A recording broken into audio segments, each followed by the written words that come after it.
Chapter 1280. After the treatment in the provincial capital, old Madame Yi, who had a strong will to live, was finally able to speak. However, her body did not improve and she could only lie on the bed. My Yingying has never been afraid of that little bitch. Mom, just you wait. Even if Yingying is not a boy, he will still be better than my sister-in-law's 2 sons. Sun Dongqing would poke at old Madame Yi every time she came back to the hospital. Otherwise, she would feel uncomfortable. Every dog has its day. Now it was her turn to hold her head high.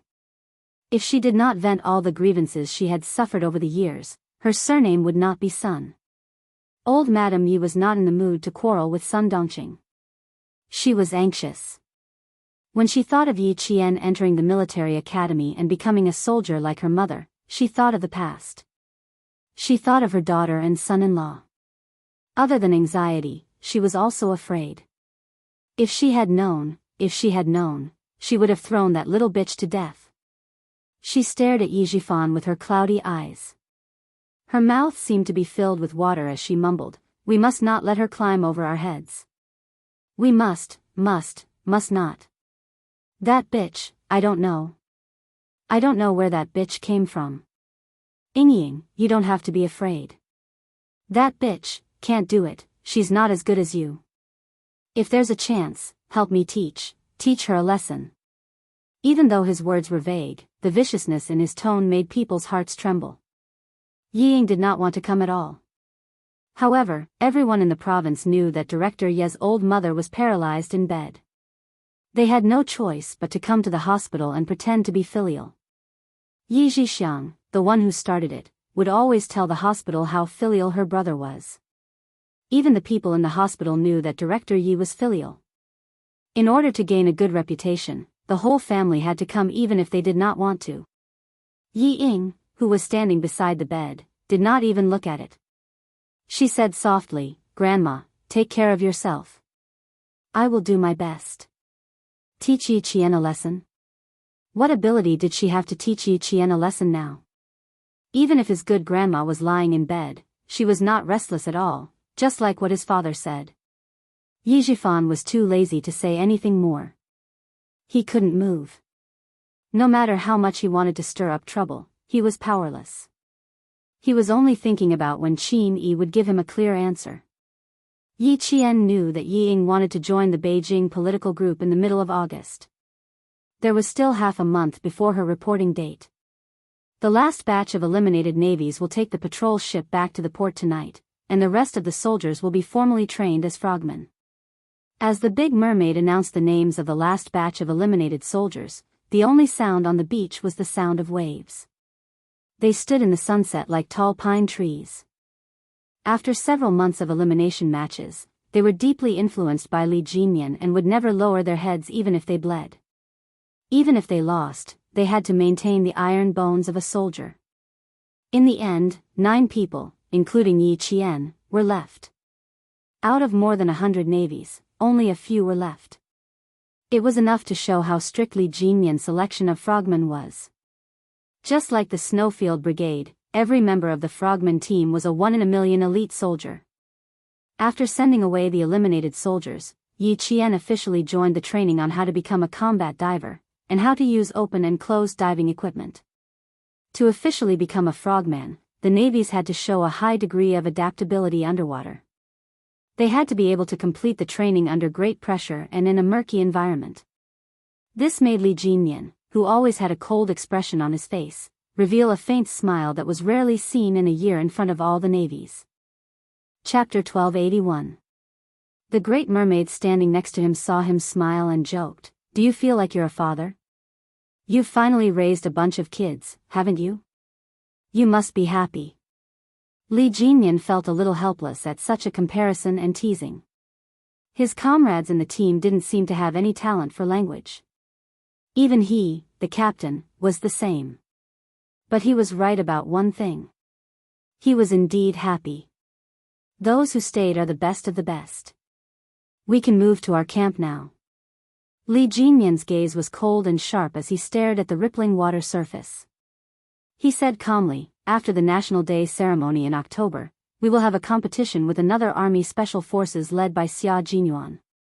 Those who have been selected to join the army will also need to go to the battlefield. Big Shark, our training needs to be more intensive. The military had already agreed to the joint application of the Navy and Army for the competition to be held immediately after the National Day celebration. It was the middle of August and there were less than 2 months left. The Great Mermaid's expression turned cold. Time is indeed tight. What about Yi Qian? She probably won't participate. Participate. Participate? The Great Mermaid's reaction was slow for 2 seconds. She immediately asked, which camp does she belong to? Our army. Army? There was a night diving equipment exchange training under the water. The training required 2 soldiers to enter the water and wear masks to exchange diving equipment. It was 6:50 in the evening and there were still 10 minutes until the end. The underwater frogman's activities caused the ripples in the water to deepen. Amidst the undulating waves, 2 soldiers in diving gear were the first to surface. Li Jinyan looked at the time. Yi Jian, Lu Zhen, first. She belongs to our camp. Our camp? Lu Zhuanhai. Demon King, you're not joking, are you? The Great Mermaid's attention was not affected by the Demon King's jumping thoughts.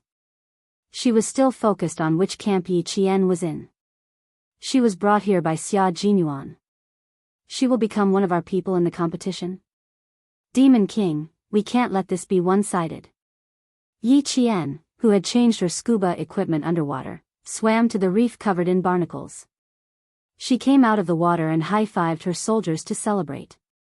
She couldn't take off her breathing mask so she could only high-five her soldiers to express her joy. 3 minutes in advance. Yi Qian glanced at his waterproof watch and made a 3 gesture with his thumb up. They were communicating with simple gestures. The soldier pointed at the reef and climbed up first. He then pulled Yi Qian up with him. The equipment on both of them weighed 8 kilograms. When they reached the bottom, they would be able to increase their weight and quickly dive underwater. When they reached the shore, their movements would be more or less affected.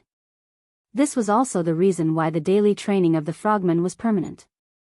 From not being used to carrying more than 10 kilograms of equipment, to being able to move agilely even when carrying it onto the shore, the amount of effort that frogmen put into amphibious warfare was something that ordinary soldiers couldn't compare to. When Li Jinyan saw Yi Qian come up, he didn't stand on the reef anymore. He stepped down from the reef and said to the Great Mermaid, now he is still in the Navy, so naturally he belongs to the Navy. Furthermore, the Army needs to test his results. The competition will allow the Army to see Yi Qian's results. His explanation made the Great Mermaid laugh. Interesting. Yi Qian is Xia Jinyuan's person. We have a comrade in our team who knows our enemy well. We have a slight advantage in the competition. Chapter 1282. But the competition will not only involve underwater activities, but also land activities. Explosives, rappelling, and ground navigation will all be used together. I don't know if Yi Qian will have any problems. Look at the Army's attitude. You can tell if she will have any problems. Under the reef, the team members who were exchanging diving gear came out of the water one after another. Amidst the sound of the waves, Li Jinyan's indifferent voice seemed to be so soft that it was almost inaudible. Will there be any problems? Would there be any problems with someone who was chosen by Xia Jinyuan and valued by the Army? If Yi Qian, who was born in the Army, was on land, her comrades in the Storm Commandos would probably be slightly inferior to her. After more than a month of training, Li Jinyan already had an idea of Yi Qian's abilities. She was outstanding, brave, meticulous, and fearless. How could there be any problems with a female soldier whose blood was as cold as a soldier's? From what you've said, there shouldn't be any problems. But she will be leaving the team on August 29th, Demon King. Shouldn't we reduce her training schedule? The Great Mermaid's voice gradually lowered. She has to go through basic combat diving at least once. There's too much to learn about frogmen. She has only learned the basics in the 2 months she's been here. She hasn't even gone through helicopter launching or sniping training. The official members of the Storm Commandos had to go through 18 months of basic underwater training and professional qualification training, followed by a 6-month deployment period. Yi Qian had only been here for less than 2 months, and all she had learned was basic underwater training and some basic training subjects for professional qualification training. Yi Qian did not touch on professional training such as naval combat, combat swimming, communications, close-range combat, ground combat, airborne operations, combat techniques, evasion, and so on. That was why Yi Qian had only learned the basics in the past 2 months. To Li Jinmian and the others, what she had learned was just the basics. But to the normal soldiers, Yi Qian already knew a lot. She had touched on both land and sea. But the Great Mermaid felt that Yi Qian had learned too little. Unfortunately, she still has about 10 days before she leaves. Now that she's resting for 3 days, in the remaining 11 days, she can only touch on a few of our training subjects. They will rest for 3 days. Yi Qian will continue. Li Jinmian had other plans for Yi Qian's 3-day break. Big Mermaid felt that Yi Qian had learned too little, but he wanted to see how tough she was. Would she be able to persevere through continuous high-intensity training until she left? The sound of conversation gradually faded away, and the team members under the reef also came out of the water in pairs and swam towards the reef island. That was the end of today's training. At 7:10 in the evening, the last ray of light on the horizon had been withdrawn. The stars above the sea seemed to have lit up in an instant, reflecting the tranquility and vastness of the sea. All the members of the Storm Commandos, who had taken off their equipment and were wearing black rubber diving suits, had gathered. They looked straight at Demon King Li, who was standing in front of them. Looking at the soldiers who had entered the formal training and performed well in all aspects, he, who had never shown a smile in front of them, suddenly raised the corner of his mouth and revealed a very faint smile. Borrowing the starlight from the sky, the 9 spearmen standing at the very front saw him smile like this. Their originally expressionless eyes all revealed looks of disbelief. Demon King Li, who had never smiled at them before, actually smiled. He actually smiled. Holy shit. He actually knows how to smile. Then, a few of the soldiers sucked in a cold breath, and even their expressions changed. Chapter 1283. Yi Qian looked at Li Jinmian's faint smile without much emotion. She wasn't someone who liked to smile. But to the frogmen who had gone through several months of elimination matches, they were like Tang Seng, who had gone through many trials and tribulations before finally achieving enlightenment. Demon King Li's expression was, even rarer than seeing the sun rise from the west. As night fell, the soldiers in black rubber diving suits straightened their backs when they saw Li Jinmian's fleeting smile. Their expressions were unprecedentedly solemn. The frogmen seniors in the team said. Demon King Li's smile represented savagery. It represented that everyone's training had entered even more savage and savage days. In these few months, everyone had experienced Demon King Li's savagery. Those who remained were the sharpest soldiers who could withstand Demon King Li's savagery. The new frogmen who finally felt like they were frogmen looked at Demon King Li's savagery, faint smile.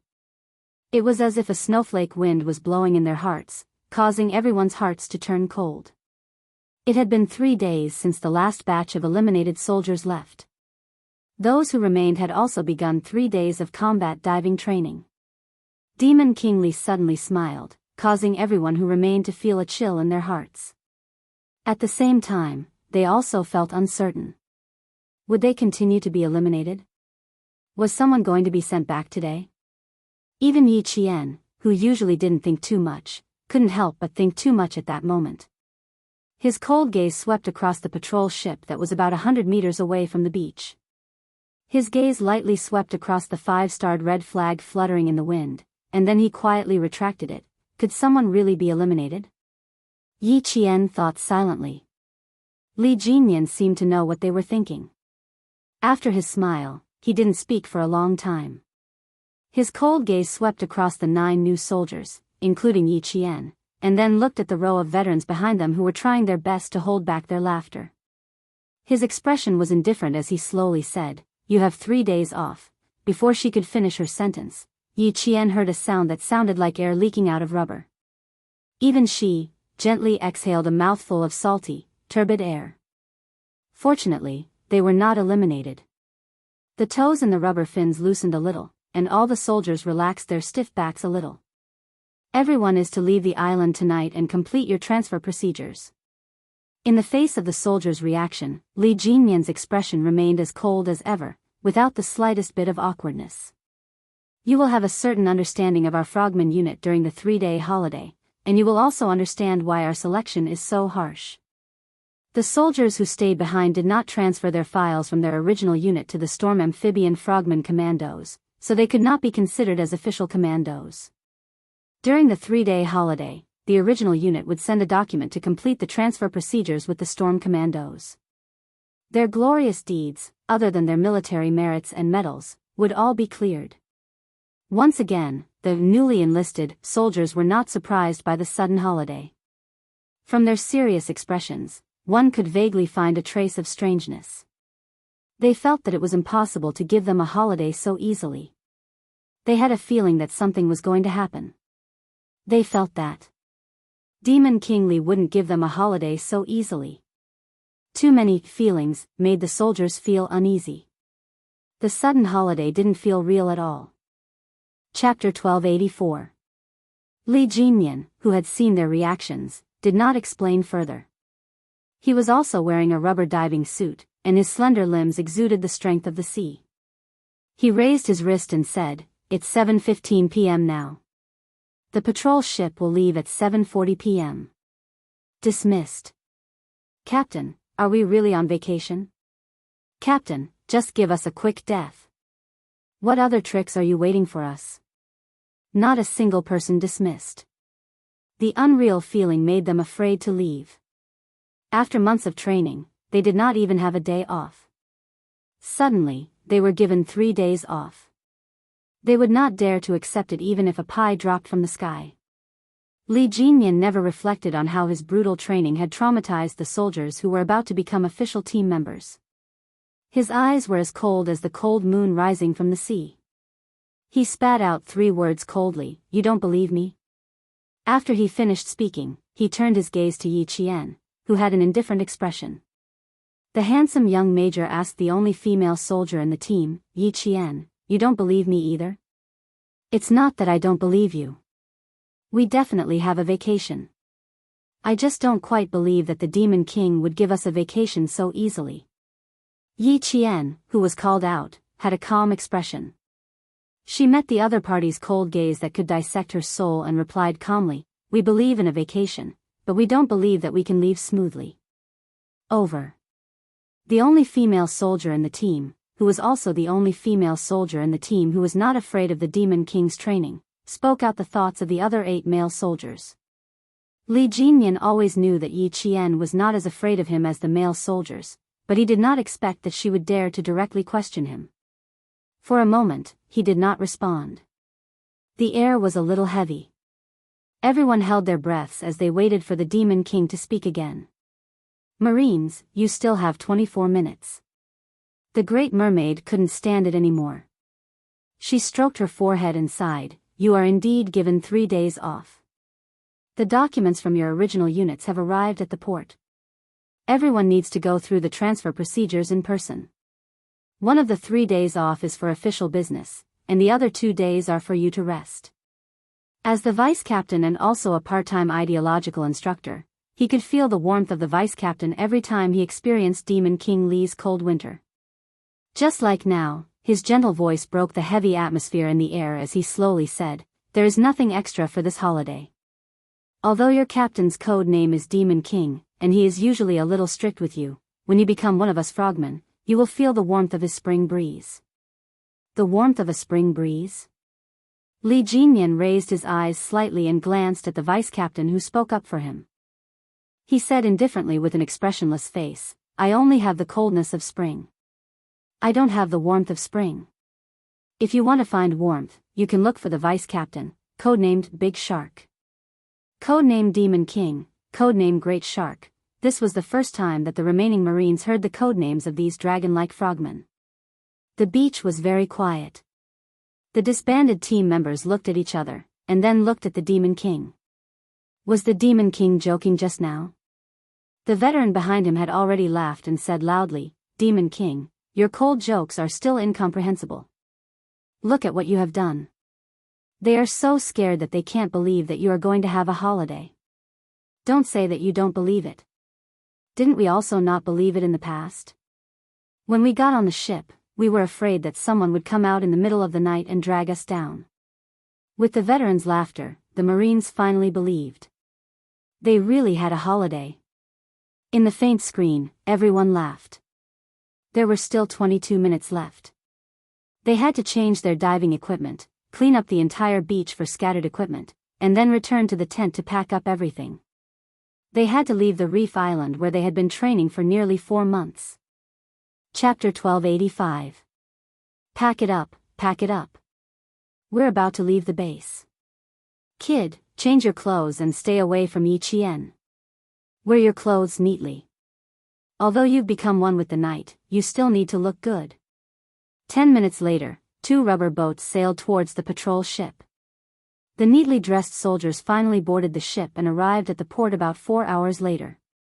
The patrol ship set sail. Several soldiers, who had peeled off several layers of skin from the sun, stood on the deck and stared at the reef island that was getting farther and farther away. They asked the veteran who was standing with them, "Will we come again?" In the past, they just wanted to leave as soon as possible, but now they couldn't bear to leave. "Of course we'll come back. This area belongs to our country and is also our training base. We'll come back often." The veteran with the code name Big Eel answered them with a laugh. "You can't bear to leave now, but don't complain about going back to land later." "I don't think so. You just occasionally say you want to go back to the port for a hot meal. You don't complain during the day, but you dare to dream at night. When we patrol at night, someone will shout, 'Let me go back,' in his dreams." For a moment, the deck was filled with laughter. They forgot about their tiredness during the day and began to enjoy their 3-day holiday. The laughter faintly traveled into the cabin, causing Big Eel to raise his head. His gaze fell on the deck through the windproof and bulletproof glass. "Only now do you believe that you're really on vacation. Devil King, you've become even more vicious." He smiled and looked away. He asked Yi Qian, "Little Yi, do you think the Devil King is more vicious than before?"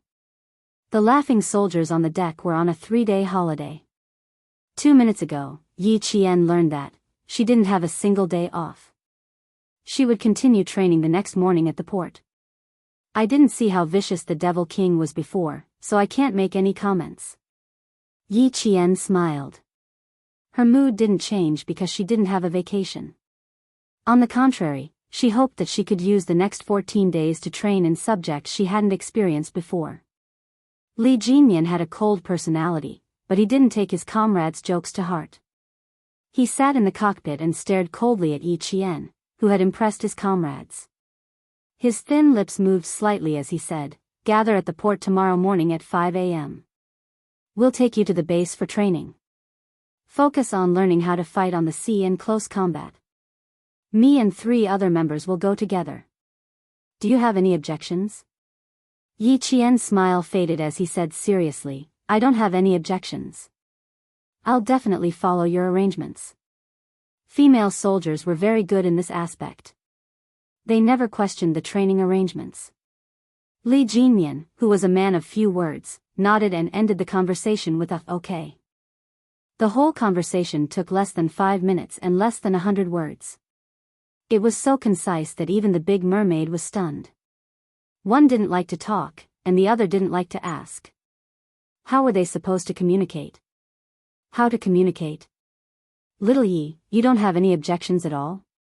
Should he first learn about naval combat and close-range combat? Why don't you ask us first?" The big mermaid coughed. His dark and resolute face was full of smiles as he tried to get closer to Yi Qian. "It will take about 4 hours to reach the port. We can talk for 4 hours. If you have any questions, feel free to ask. As long as it's not confidential, the Devil King and I can answer them." Yi Qian really didn't think that he had anything to ask. However, when he saw the big mermaid's bright eyes and the pitiful appearance of a ferocious beast, Yi Qian couldn't bear to refuse. Chapter 1286. You guys talk. Li Jinyan stood up. If you have any questions, you can ask the big mermaid first. If she can't answer, you can ask me. Chatting with female soldiers was something he had never done before, so it was better to leave it to the vice captain and ideological instructor. Yi Jian stood up and saluted as she watched the major with the highest military rank in the team leave. Her slender figure was straightened by the light and she stood like a lighthouse. Even when the hull of the ship swayed with the waves, her feet did not sway at all. After 4 hours of sailing, Yi Qian didn't ask about naval combat or close-range combat. Instead, she asked about the frogman's training cycle. This was a good question. The big mermaid, who felt that she had stayed for too little training, said earnestly, the members of the Storm Commando team have to go through about 4 months of elimination and selection training. Those who can pass the selection process can't immediately carry out missions. After 18 months of basic training, professional training, and 6 months of mission deployment, they are considered beginners. And to participate in their first underwater mission, they need to go through about 12 months of advanced training. In other words, it took about 3 years to train an outstanding frogman. Yi Qian was in awe. Completing our first mission well doesn't mean that we will be outstanding in the future. We still need to constantly learn and strengthen new skills. We need to always be in peak condition. If we can fight, we must win. Our country's first amphibious frogman commando team is our Storm Commando team. It's also the only special force that doesn't belong to any military region. It's a true independent special force. The force has only been established for a short period of time. There's too much to learn. Take the recent Southeast Asian countries for example. The 126th Assault Team Concord's elite frogman team can stay silent underwater for more than 20 hours. In this aspect, we can't compare to them. Because we were established late, we need even more rigorous training. A strong country has no weak soldiers. Only a strong army can make a strong country. A country can only stand proudly in the world if its military strength are improved. She didn't ask about naval combat or close-range combat. Instead, she gained a deeper understanding of the storm. Then she learned about the frogman forces of Western countries and the gap between their country and theirs. It was also a reward for Yi Qian. She knew that even though she had gone through hellish training, what she had learned was just the tip of the iceberg. If she wanted to learn more and become an excellent frogman, she would need at least 2 years. If she could, she wanted to come to the frogman unit to study every winter and summer vacation. At 11:00 in the evening, Yi Qian, who had just woken up, saw the lighthouse that guided all the ships. They had arrived at the harbor. Disembarking from the warship and stepping on the thick cement floor, she looked at the brightly lit Yi Qian, who had been accompanied by the sea for more than a month. Her eyes curved into crescents as she revealed a bright smile. The feeling of stepping on solid ground was very solid. Yi Qian did not return to the camp immediately. She wanted to give Uncle Jen a call to ask about the situation. After getting Li Jinyan's permission, a Marine on duty led her to the phone booth. At midnight, Principal Chen received a call from Yi Qian. We can rest assured that Captain Xia will take you away. Everything is fine at home. Girl, don't worry about us. After receiving Yi Qian's call, Principal Chen didn't even feel sleepy anymore. He answered her questions in a loud and clear voice. Uncle Jen's health is fine. People tend to have some problems when they're old. Don't worry, I'm here. Chapter 1287. Hearing the voice of her family, Yi Qian's mood was as peaceful as the starry sky. You have to take care of yourself too.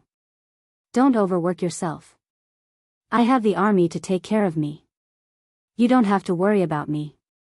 Don't worry, don't worry. You've always known how to take care of yourself. It's just that you're too competitive. You're even more competitive than the male soldiers. You have to change that. We can't be sloppy during training. You have to rest well during rest. Only when you're fully rested can you train better. Principal Chen, who came out of the army, said that he wasn't worried.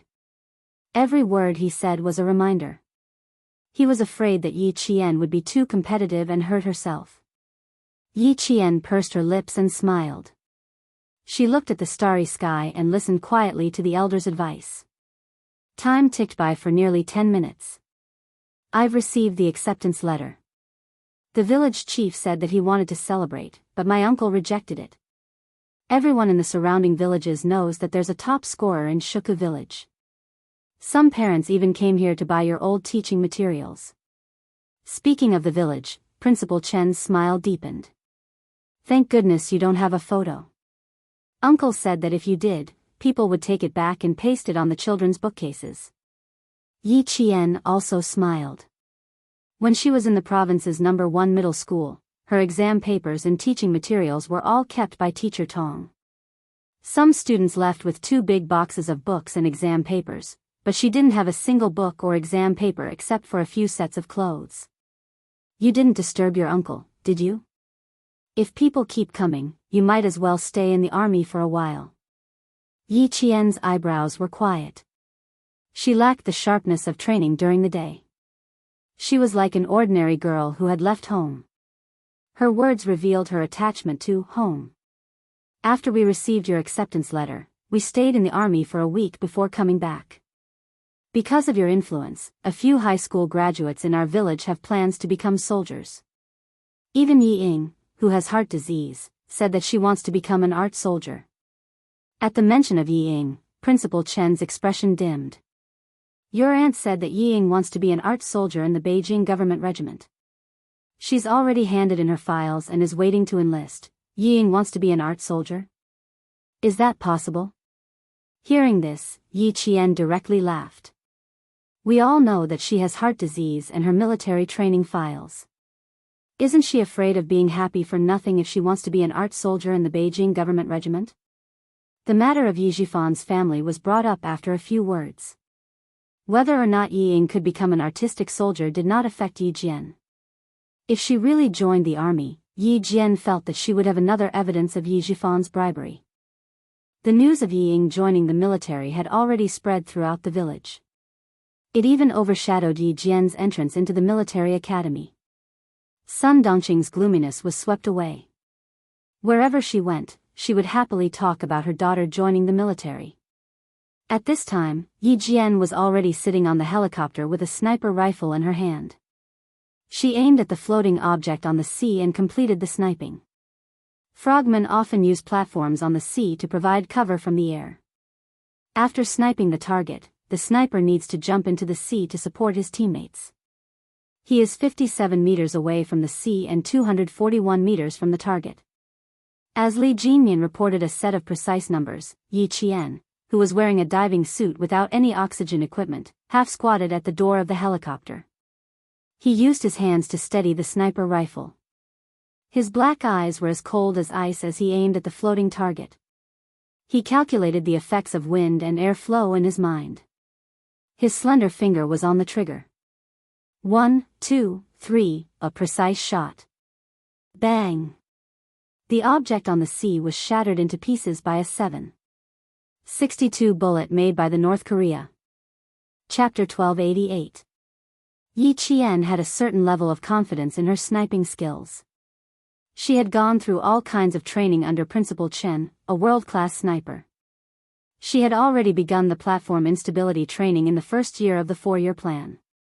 That was why she had cooperated with Xia Jinyuan for the first time, racing in the rain, to capture criminals who sold military intelligence.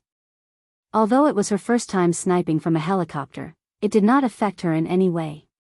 During the altitude training, Principal Chen rowed a wooden boat on the lake, while she sat in the wooden boat and sniped floating objects from 200 meters away. This kind of training method was called unstable platform sniper training. What was different from this training method was that the rotating propellers of the helicopter brought about a series of unstable factors to the sniper parameters.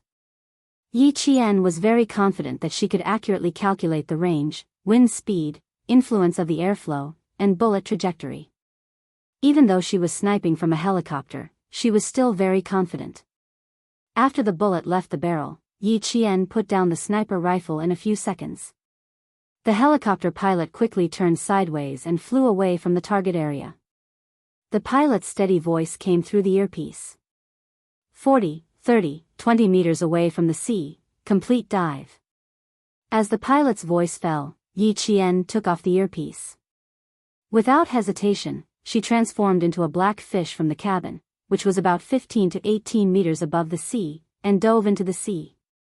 White waves gradually appeared in the sea. A wave surged over, but Yi Qian's figure was no longer on the sea. From sniping to diving, it took 2 minutes and 41 seconds. The helicopter took 2 minutes and 7 seconds to turn. De Xiao, who was sitting on the Special Forces inflatable boat, recorded the time Yi Qian took to snipe from the air to diving. His eyes were full of shock as he watched the figure disappear from the sea. Even his voice was trembling. She took 34 seconds alone. Devil, I'm shocked. If there were more female soldiers like her, the male soldiers would have to face the wall and reflect on their mistakes. It's a pity that our Storm Commando unit doesn't recruit female soldiers. Otherwise, I'd want to snatch her away. After recording the data, De Xiao looked at the sparkling sea and let out a long, melancholy sigh. I can only watch. It's a little depressing. If she can stay in our team for a year and a half, I dare say that she will be an outstanding amphibious frogman. I can't keep good soldiers, and I can't keep them. My heart doesn't feel good. Turning his head, he saw Li Jinyan checking the diving equipment. His expression was so cold that it did not change at all. As the vice captain, the Great Mermaid felt even more suffocated. He asked in a muffled voice, I say, Demon King, why aren't you tempted? Only Li Jinyan and the Great Mermaid were on the boat. The other team member was working with Yi Qian to complete the sea battle and the infiltration mission. Demon King Li, who was checking the equipment, had a cold expression on his handsome face. His thin lips curled up slightly, and he looked at the vice captain with a smile that was not a smile in his eyes. He slowly and calmly answered, Firstly, the Storm Commandos clearly stated that they do not recruit female soldiers. Secondly, the army will not agree. Thirdly, she has no intention of staying. There is no need to think about the things that have been decided from the beginning. Just remember that she does not belong to the Marine, she only belongs to the army. We are only responsible for training her. Seeing such an outstanding soldier leave the team, there is no need for her to stay. You will still be able to see her fighting in the future. Her individual combat ability is strong. Her reflexes are directly proportional to her physical fitness and professional skills. No matter which unit she goes to, she will be a sharp knife soldier.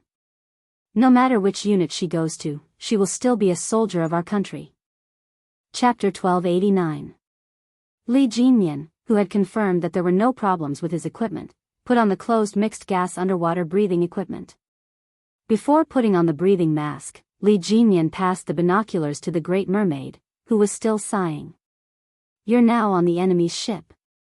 Guard it well. The equipment that was pulled out for Yi Qian's naval combat training was not lacking. Boats, helicopters, diving equipment, guns, and ammunition were all fully equipped. It was a naval combat training with only 4 people. Li Jinyan and the Great Mermaid were the enemy, while Yi Qian and the other water demon were the army. One was attacking, and the other was defending. It was a mock battle so that Yi Qian could master the skills of naval combat faster. He could only master and understand, but he could not become a professional. Even if it was just to master and understand, a mock battle training was enough to broaden Yi Qian's horizons and benefit a lot. The Great Mermaid raised her thick eyebrows and smiled with interest. To tell you the truth, I'm looking forward to her arrival very much. Let's see if she can break through your defense line and install the magnetic mines on the inflatable boat. Don't underestimate her. Li Jinyan, who had repeatedly reminded her, pulled on his diving suit and put on the breathing mask. He picked up the new underwater rifle specially equipped for the frogmen and made an "okay" gesture at the Great Mermaid. He then flipped over from the side of the boat and entered the water. Ripples spread out on the surface of the sea. In the blink of an eye, Li Jinyan disappeared into the vast sea. As an enemy, the Great Mermaid quickly gathered her thoughts and quickly operated the Special Operations hard-shelled inflatable boat to hide behind a nearby reef. One of the naval operations, underwater demolition, required the cooperation of at least 2 frogmen. This training was destructive. It required the frogmen to deal with reefs, rocks, shoals near the landing beach that could cause the landing ship to run aground, as well as shore or underwater obstacles set up by the enemy to prevent the landing force from reaching the shore. After 2 hours of sea clearing was completed, the next step was underwater demolition, the placement of the magnetic mines on the enemy's ship, and the identification and marking of the mines. Yi Qian was responsible for placing the magnetic mines on the Special Operations hard-shelled inflatable boat operated by the Great Mermaid, clearing the landing obstacles, and completing the beach immersion training. The other teammate was responsible for reconnaissance, inspection, luring, and other frontline combat tactics. Yi Qian, who had his back against the reef, quickly put on the circulating diving equipment. The water demon in charge of vigilance stared at the surface of the sea with a burning gaze to prevent the enemy's Li Demon King from launching a sneak attack. There were 2 types of diving suits, light diving suits and heavy diving suits. The light diving suits were further divided into 2 types, dry and wet diving suits. The battle at sea this time did not require a heavy diving suit. Therefore, Yi Jian was wearing a light and dry diving suit that did not allow the diver to come into contact with the water. They jumped down from the helicopter and quickly found their team members. They changed their normal rubber diving suits into light diving suits. The whole changing process took less than 5 minutes. Yi Qian had a survival knife, a strong flashlight, a diving instrument, a backup breathing apparatus, and an ultrasonic signal processor. There were no problems with the diving suit's charging equipment, and the buoyancy control vest's shoulder vent valve was sealed properly. Yi Qian, who looked like he was in a sci-fi movie, used a total of 4 minutes and 31 seconds to finish changing. The water demon in charge of vigilance heard the TSS sound coming from behind him. Based on the sound alone, he knew that she was only wearing a mask and headgear. The water demon, who only revealed her head and the new waterproof rifle, shortened the distance between her and Yi Qian to less than 30 centimeters. Although her voice was low, she said each word coldly. The Demon King likes to attack. Let's dive deep first and take care of the Great Mermaid. Chapter 1290. At this time, the water ghost looked like he was really going to fight at sea. His eyes were full of murderous intent and vigilance. I'll be in charge of luring them. You'll be in charge of installing the magnetic mines. Try to reach the enemy's sea area within 3 hours. Yi Qian looked at the most advanced underwater breathing equipment on his body. His eyes were as bright as stars and cold as ice. His lips curled into a sharp smile as he said slowly, I'll cut in from the back. Otherwise, it'll be a waste of this diving equipment. Her words made the water ghost chuckle. That makes sense. This equipment is most suitable for infiltrating the enemy's rear area. You'll have no problem cutting in from the back. The diving equipment on the 2 of them was specially designed for combat frogmen. It allowed the frogmen's exhalation to not be discharged into the water, but to be stored in a breathing bag after being processed. It would then enter the equipment for recirculation. Through chemical filtration, the carbon dioxide in the exhaust gas would be filtered out, and the oxygen consumed would be refilled. This was the purpose of long-term, long-distance diving. In addition, there were 2 major features. First, no air bubbles were produced during the breathing process. This greatly improved the concealment of frogmen on special operations missions. Second, the backpack design was more suitable for underwater combat and increased the sensitivity of underwater combat. Yi Qian put on his helmet and mask. He gestured to his team members to dive at the same time. 2 dark figures disappeared from the surface of the sea along the reef. At the Frogman training base about 100 miles away from this area, the Navy commander and the Army commander, Jun Weha, sat in front of a row of surveillance screens. The top 4 surveillance screens were monitoring the sea area where Yi Jian and the others were in 360 degrees from the east, west, south, and north without any blind spots. The 4 surveillance screens in the middle showed that Yi Jian not only had to deal with the underwater obstacles, but also had to avoid the anti-diver equipment set up. The bottom 4 screens showed the landing point on the beach and the final assembly point. Old Yang, the female soldier you sent over is this. The Navy commander watched Yi Qian complete a precise sniper shot from the helicopter and then dive from a high altitude. He sighed and gave Yi Qian a thumbs up. I've been in the army for 34 years, and this is the first time I've met such an outstanding female soldier. Every time the vice captain called, he mentioned that it's a pity that our frogman unit doesn't recruit female soldiers. Otherwise, he would really want to force her to stay in our navy. Old Yang, you're lucky you acted early. I dare say that as long as she attends the military academy and her overall results are out, all the major military regions will fight to recruit her. With a slight smile on his face, the Major General replied politely, in this line of work, you have to be fast and decisive. Once you find a good seedling, you should grab him from a young age. He didn't sound polite at all. This time, you really won. The Navy commander looked at the 2 figures that had entered the surveillance range and said with appreciation, in less than 2 months of diving training, her speed is only 3 meters behind our frogmen. Talented, talented. The water ghost in front of him didn't slow down just because he was followed by a recruit. A simulated naval combat training mission was all about realism. Yi Qian didn't ask him to stop and wait for her either. He kept a distance of about 3 meters behind her as he dove into the underwater obstacles that needed to be dealt with. Alert, 20 minutes, complete. As they entered the sea, the water ghost in front gestured at Yi Qian.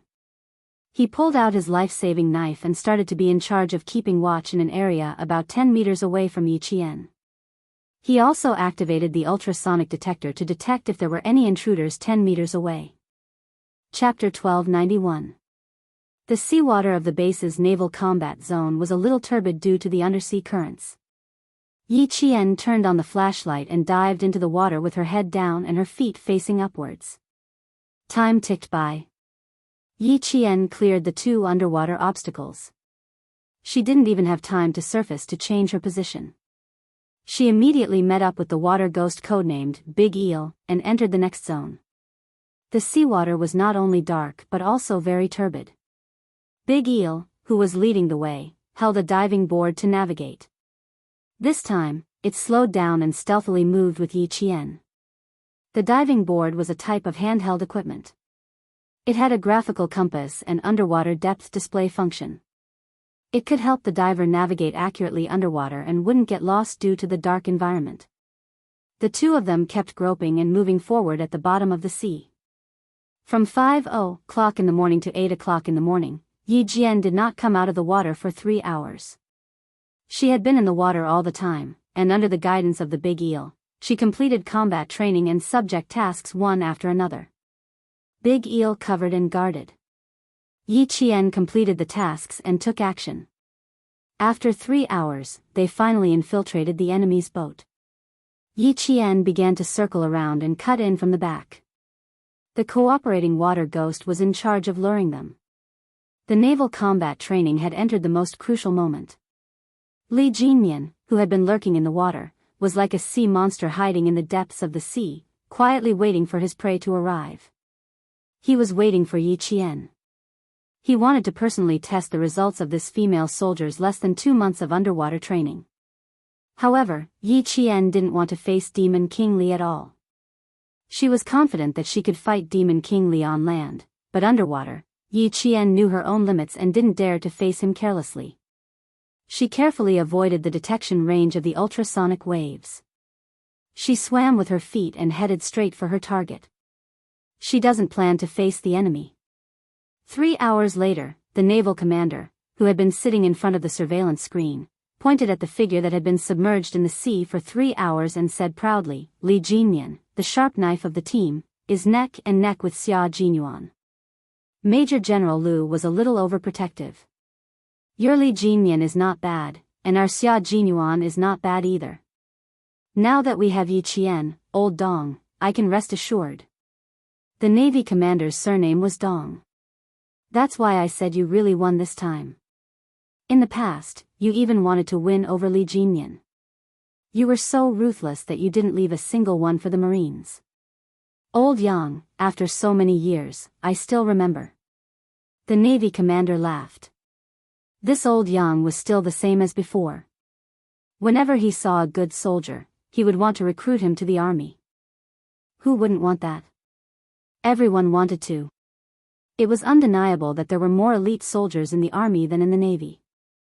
Major General Liu adjusted his military cap. He felt that the topic needed to be changed. He restrained his expression and said solemnly, "I'm very grateful for your care for Yi Qian. I knew that her training time was short, so I specially arranged 3 days of private training for her. Old Dong, I'm very grateful to you for supporting the army's work all this time. Thank you very much. I won't stand on ceremony. The most important thing is that Yi Qian is indeed a good seedling. Even if she becomes a soldier of the army in the future, she will still be a soldier of our country." On the surveillance screen, Li Jinyan suddenly turned around like a sea monster pouncing on its prey. Even through the screen, his ferocity could be felt. In an instant, he dashed forward a few meters. The naval commander who was speaking immediately cut off the topic. He found the target. Chapter 1292. Everyone in the control room turned their attention to the screen that had the best view of Li Jinyan's movements. The Navy commander ordered the technical lieutenant, "Monitor from all directions." "Yes, sir." The technical soldier's first lieutenant's fingers pressed rows of buttons, and after a series of commands were output, the 2 screens that originally only showed Li Jinyan's movements became 6 screens with the top, middle, bottom, and middle screens showing him in all directions. Not only could they see Li Jinyan's movements in the water without any blind spots, but Yi Qian's figure also appeared on the screen as the underwater probe rotated. Yi Jian was looking for cover. The sense of crisis that made her feel as if she was going to be suffocated by the seawater suddenly surged. It was as if some deep-sea monster was entrenched in the dark, turbid seawater and was stretching out its tentacles to catch its prey. In an instant, Yi Qian knew that she had been targeted by Li Jinyan. Teammate luring failed. Being targeted by Li Jinyan, codenamed Demon King, even increased the psychological pressure. Yi Qian's first reaction was to immediately look for cover instead of fighting the Demon King head-on. The Navy commander who was observing her saw her reaction and her underwater movements. He smiled at the serious-looking Army Major General and said, "Although she only has a month of training, her underwater movement skills are no worse than a real water ghost's. Frogmen are very wary of using their hands to paddle underwater. The correct way to move and dive is to use the 2 feet to provide power, freeing up the hands to do other things. Or complete shooting, fighting, throwing in mines, or completing underwater exploration." From Yi Qian's discovery of danger and her avoidance of cover, you can completely see how professional she is in diving. Look at how her feet are moving the entire time, and her hands are constantly exploring. Don't underestimate this movement. When people reach the bottom of the water, their natural reaction is to keep their hands and feet together. Moreover, to practice the natural reaction of the underwater is to move the feet up and down. She needs to complete 2 hours of standing in the water every day. Her head and shoulders must be above the water, and her hands must be raised. She must rely on her feet to float up and complete the training requirements. After that, the naval commander asked the whale who was standing beside him, "I heard that Li Jinyan added something to Yi Qian's treading water training for the first half of the month?" The Major General of the Army, who had been listening carefully, looked at the water ghost who had been training with Yi Qian for more than a month. He smiled and asked, "What's wrong? Did you fail?" In the army, when soldiers were given extra training, it usually meant that they had failed in their training and needed to undergo more training. Whale immediately straightened his back and answered the Major General seriously, "In the beginning, there will be failures. According to the training requirements, if there are 3 movements with both hands within 20 minutes of stepping on water, you will be deemed as a failure. Yi Qian's training time is 2 months shorter than the rest of the team. If you fail, you will need to strengthen yourself even more. We will use the method of placing lead weights around your waist. Each piece weighs 2 kilograms, and there are a total of 4 pieces on your left and right waists. A total of 8 kilograms of lead weights will be tied to your waist. You will be able to walk on water and do your webbing until you pass. The Major General of the Army only knew a little about what kind of professional skills frogmen should have. When he heard this, he nodded and said, "From what you've said, Yi Qian's diving operation is considered to have passed." A faint smile appeared on his serious face, and even his powerful voice had a hint of a smile. This girl has always been harsh on herself. No matter what she does, she will do her best. She will never be half-hearted or give up halfway. I'm not worried that she won't be able to learn after putting her on your team for training. Chapter 1293. Yi Qian is a very outstanding soldier. After a week of underwater training under lead, she finished in 3rd place in her swimming training while armed with flippers. When the whale spoke, his eyes were filled with pride. It was obvious that he approved of Yi Qian's abilities. "Major General, we all think that Yi Qian will have a place in any unit in the future. She will be looked up to by all the male soldiers." Yi Qian didn't know that she would receive such high praise from the water ghosts. At this time, she was already 17 meters deep, but the feeling of being watched by Demon King Li was still there. The feeling of being stared at in the water was even more terrifying than being stared at on land. The physical and psychological feeling was different from being stared at on land. You could still run and find a place to hide immediately, but in the water, there was nowhere. There was nowhere to run or hide even if you wanted to. It was a physical and psychological challenge. The huge water pressure in the deep water pressed down on her limbs, making her feel even more tense. Yi Qian felt around until she found a reef. She grabbed the reef with both hands. The feeling of something solid in her palms eased her tense emotions. She didn't even see Li Jinyan's shadow in the water, but the feeling of being watched followed her like a shadow. Even when she was hiding behind the reef, she didn't relax.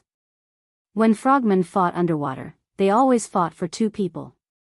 If one of their comrades was in trouble, the other would be able to save them immediately. But now, there was only Yi Qian, and she was still a new recruit. Even though Li Jinyan saw her, he didn't immediately swim over. He was worried that Yi Qian would notice that he was panicking.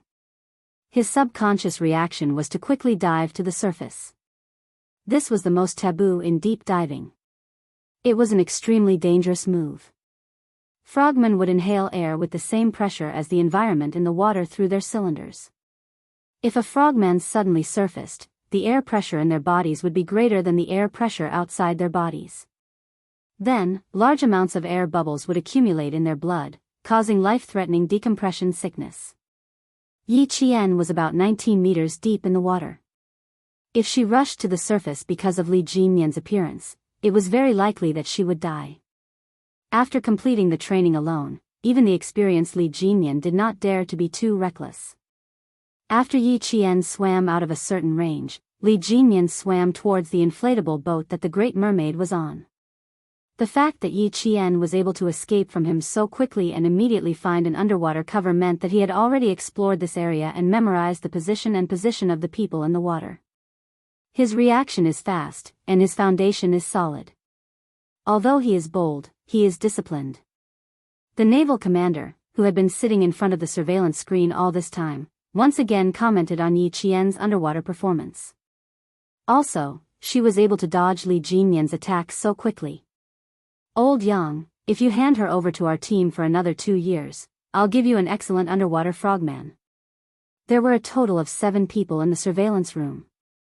Everyone's eyes were fixed on Yi Qian and Li Jinyan's figures. Even though 3 hours had passed, no one felt bored or wanted to leave the surveillance room. Major General Yang of the army had specially come over to watch Yi Qian's training. He was willing to stay for another 3 hours. Seeing Yi Qian's quick reaction to avoid approaching danger, the Major General, who had watched countless drills and participated in countless actual combat exercises, let out a sigh of relief. "We have high expectations for her. We hope that she can immediately join the army to carry out missions after entering the military academy." The Major General's serious voice was low and restrained, as if it weighed 1,000 pounds. "Our country's special forces still need to be improved. We urgently need a comprehensive talent like Yi Qian to join us. Chapter 1294. For the time being, you're only building an amphibious underwater frogman unit. Old Dong, the task on my shoulders isn't any lighter than yours. With just one sentence, the Navy commander seemed to have guessed something. Surprise flashed across his face, and a hint of seriousness appeared. Amphibious unit? I see. I understand now. No wonder they had to send Yi Qian over. It turned out that her future in the military had already been determined. You see further than I do.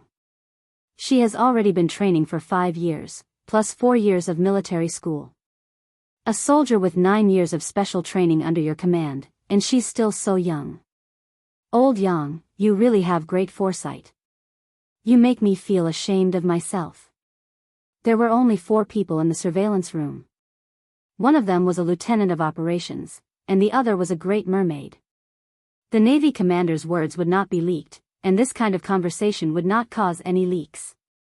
Li Jinyan seemed to have sensed that his prey had swam away. He slowly turned his back to the surveillance screen and faced it directly. His expression couldn't be seen clearly because he was wearing a breathing mask, but from the way he swung his slender legs, it was easy to tell that he was in a good mood. The undersea airflow blew past the breathing mask in front of him, and a few unknown fish swam leisurely with the airflow. Yi Qian, who was holding onto the reef with both hands, focused his gaze and swam in the opposite direction of the airflow. However, the inflatable boat was deeper in the water than the rubber boat. There was a group of reef islands nearby. If it were her, she would definitely hide the boat behind the reef islands. Since Li Jinyan had his eyes on her, the task of installing the magnetic mines could only be given to her partner, Big Eel. Under the guidance of the diving board's navigation system, after 20 minutes, Yi Qian and Big Eel met underwater. The two of them kept their heads facing up, and they communicated with hand signals at the water level about 50 centimeters below the surface. Yi Qian pointed above the water and crossed his hands. Keep an eye on me. We'll exchange missions. Okay. Big Eel nodded. It seemed that Demon King Li intended to fight with Yi Qian underwater, so he naturally had to cooperate. After the mission exchange, the two of them separated again. From the deep water level, Yi Qian slowly approached the boat when they were about 3 meters above the water level. It was the first time she was acting alone underwater. No matter how brave she was, she didn't dare to act as freely as she did on land. She remembered the key points of underwater activities and didn't make any mistakes. Not far away, Li Jinyan, who was defending, floated to the surface. A thin smile flashed across his cold eyes as he said to the Great Mermaid on the ship, "She's coming over. I'll fight her underwater first." Big Eel, Yi Qian, Big Eel didn't persuade Li Jinyan to give up, but she reminded him again. Yi Qian, Eel, Big Eel's, Big Eel, Big Eel, Big Eel, Big Eel, Eel, Big Eel, SA's twos to Eel. To S Eel, of T of them Eel. Don't let anything happen. Li Jinyan understood even without Big Eel's reminder. He made an okay gesture, put on his breathing mask again, and slowly sank to the bottom of the sea to intercept Yi Qian. The entire training was centered around Yi Qian.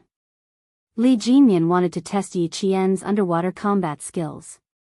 Big Eel wanted to see if she could successfully clear the boats that were preventing them from landing and seizing the beach. The Navy commander and Major General of the Army wanted to see the results of her more than a month of training to see if she met the standards. The murky water stirred, and danger suddenly arrived. Seeing the figure approaching silently like an electric eel, Yi Qian turned her body and swam 1 meter toward the surface. She lowered the water pressure first before facing Li Jinyan head-on. Chapter 1295. The murky water was so quiet that he could hear the sound of his flippers moving up and down. Listening to the sound of the water not far away, Yi Qian's first instinct was that Li Jinyan had already caught up to him. As he swam to the surface, Yi Qian pulled out his frogman dagger. The frogman dagger was a special weapon that was rust-resistant and magnetic-resistant. Even if it encountered the electromagnetic fuse of underwater explosives, it would not trigger an explosion. With the dagger in hand, Yi Qian used his body as bait and swam around the boat. Firstly, he wanted to buy time for Big Eel. Secondly, he wanted to attract all the underwater dangers to himself. Li Jinyan used a forced attack to force Yi Qian into the underwater obstacle course at the base. There was seaweed and ropes hidden in the seaweed. If he was not careful, he would either be entangled by the seaweed or be caught by the ropes. Is the Devil King crazy? He's forcing Yi Qian into the underwater obstacle course. Big Eel, who was swimming towards the boat, looked at the disappearing figure in the water. There was a hint of surprise in his eyes. Does he really want to spread the name of the Devil King throughout the three armies? All the water ghosts knew how difficult the underwater obstacle course was. There were old materials, fishing nets, ropes, and deliberately cultivated seaweed. These could easily get entangled with the frogmen's breathing apparatus and other equipment. Even veterans like them had to be extra careful when they entered. The big eel was worried for Yi Jian, and so was the big whale who was watching from the monitoring screen. It quietly glanced at the Navy commander's face from the corner of its eye. As soon as it glanced at the commander's face, the big whale was frightened by the coldness on the commander's face, and its heart skipped a beat. Oh no! The Navy commander seemed a little angry. How many water ghosts are there at the base now? The Navy commander's eyes were serious. Li Jinyan was too bold. He actually led Yi Qian into the underwater obstacle course that required at least 8 months of basic training to pass. Did he not want his own future anymore? If something happened, the army would lose a general, and so would the Navy. In the end, it would harm the country and waste the country's efforts.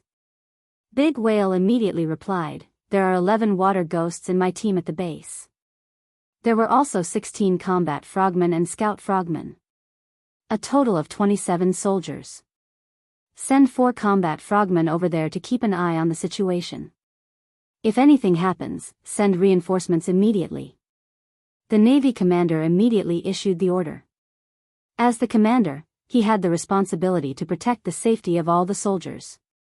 He also had the responsibility to prevent possible dangers in advance. Yes. The Great Merman immediately carried out his orders. He was also afraid of accidents. Although Major General Yang of the Lu Army did not know much about underwater warfare, when he saw Yi Qian's unhurried swimming posture, he vaguely felt that Yi Qian was deliberately swimming towards the danger zone ahead. Not for the time being. Let's observe first. He stopped the Great Mermaid from leaving. Yi Qian has never done anything rash. Just now, she used the diving board to navigate and swam east. Based on my understanding of her, she's swimming east with a purpose. In other words, they were not forced by Li Jinyan to the east-facing underwater obstacle. Major General Yang had known Yi Qian for 3 years. He usually paid attention to her training. In addition, Yi Qian had carried out several military missions, so Major General Yang was very reassured by her combat stability. Therefore, Major General Yang thought that she was doing it on purpose because she wasn't in a hurry. The Great Merman received the Navy commander's nod and returned. He said, "Although Yi Qian's training time was short, the water ghosts we left on the training reef island all took her through many training exercises. For example, we taught her how to use the life-saving knife to save herself through seaweed and fishing nets, but it was not as complicated as this." Chapter 1296. In other words, with Li Jinyan around, even though there was a certain amount of danger, it wouldn't be fatal. This was a form of trust. You could put your life in the hands of your comrade and trust your comrade. "Old Dong, I'm not nervous." "Why are you nervous?" "Let's see how exciting this underwater fight is." Major General Yang was even more relieved after hearing this. He was even more certain that Yi Qian was doing this on purpose. This little girl had an adventurous spirit, but she was also steady. He believed that she wouldn't put herself in danger. After that, he laughed and said, don't worry. Let's watch." Even though Li Jinyan isn't my soldier, Xia Jinyuan, has mentioned him to me before. He's the best underwater specialist in the entire army. Even though the devil is cruel, he's also admirable. The Navy commander felt very comfortable when his soldier was praised. "I'm not worried about Li Jinyan. I was just worried that you wouldn't be. Since you're not worried, let's wait for the exciting underwater fight." The entire underwater training foundation was equipped with underwater detection probes used on submersible ships. The first lieutenant was familiar with the operation of the 3 rows of computers. Every part of the underwater obstacles section was clearly displayed on the screen. Yi Qian's figure was already close to the underwater obstacle section. When she made a movement to turn her head, Major General Yang was even more certain that she was swimming towards the dangerous area on her own accord and not being forced by Li Jinyan. It was just as Major General Yang had guessed.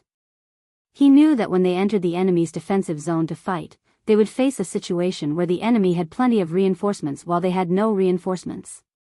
Even though it was dangerous to enter the complicated sea region and it would bring inconvenience to their movements and reduce their speed, it would also provide them with natural obstacles and cover.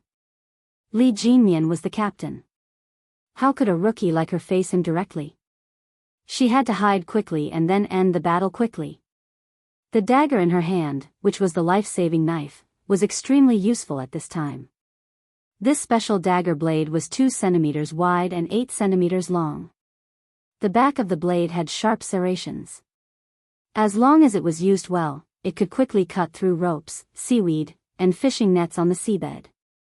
This was one of the underwater survival skills that Yi Qian had learned at the beginning of the month. He applied what he had learned and used it creatively. He stepped on the water with his flippers. While pushing aside the seaweed with one hand, he swung his dagger with the other to cut off the long seaweed that might entangle his breathing equipment. Facing these visible and fatal dangers alone was not only a test of one's physical fitness, but also a test of one's courage and willpower. The simulated combat training had greatly improved Yi Qian's mental endurance, self-control, and courage to overcome difficulties under anaerobic conditions. Arranging such a training session was enough to show how much Li Jinyan expected of Yi Qian. He wanted to fully explore Yi Qian's potential and make her an excellent amphibious frogman. Li Jinyan scooped up a floating seaweed with one hand, and the handsome face under the mask held a trace of a smile. He thought that he was the one who forced her into the water hazard, but in reality, she was the one who lured him over. Good job, Yi Qian. This was the first time he participated in a simulated combat training, and he immediately knew how to use underwater obstacles to seize the opportunity. In such an environment, when frogmen and anti-frogmen met, it was very likely that both sides would be too close for them to draw their guns. At that time, the performance of underwater combat skills would greatly affect the outcome of the battle, so it was necessary to quickly attack and retreat as quickly as possible. Chapter 1297. Yi Qian. She wanted to lure him in, observe him in secret, and then finish the fight and retreat quickly.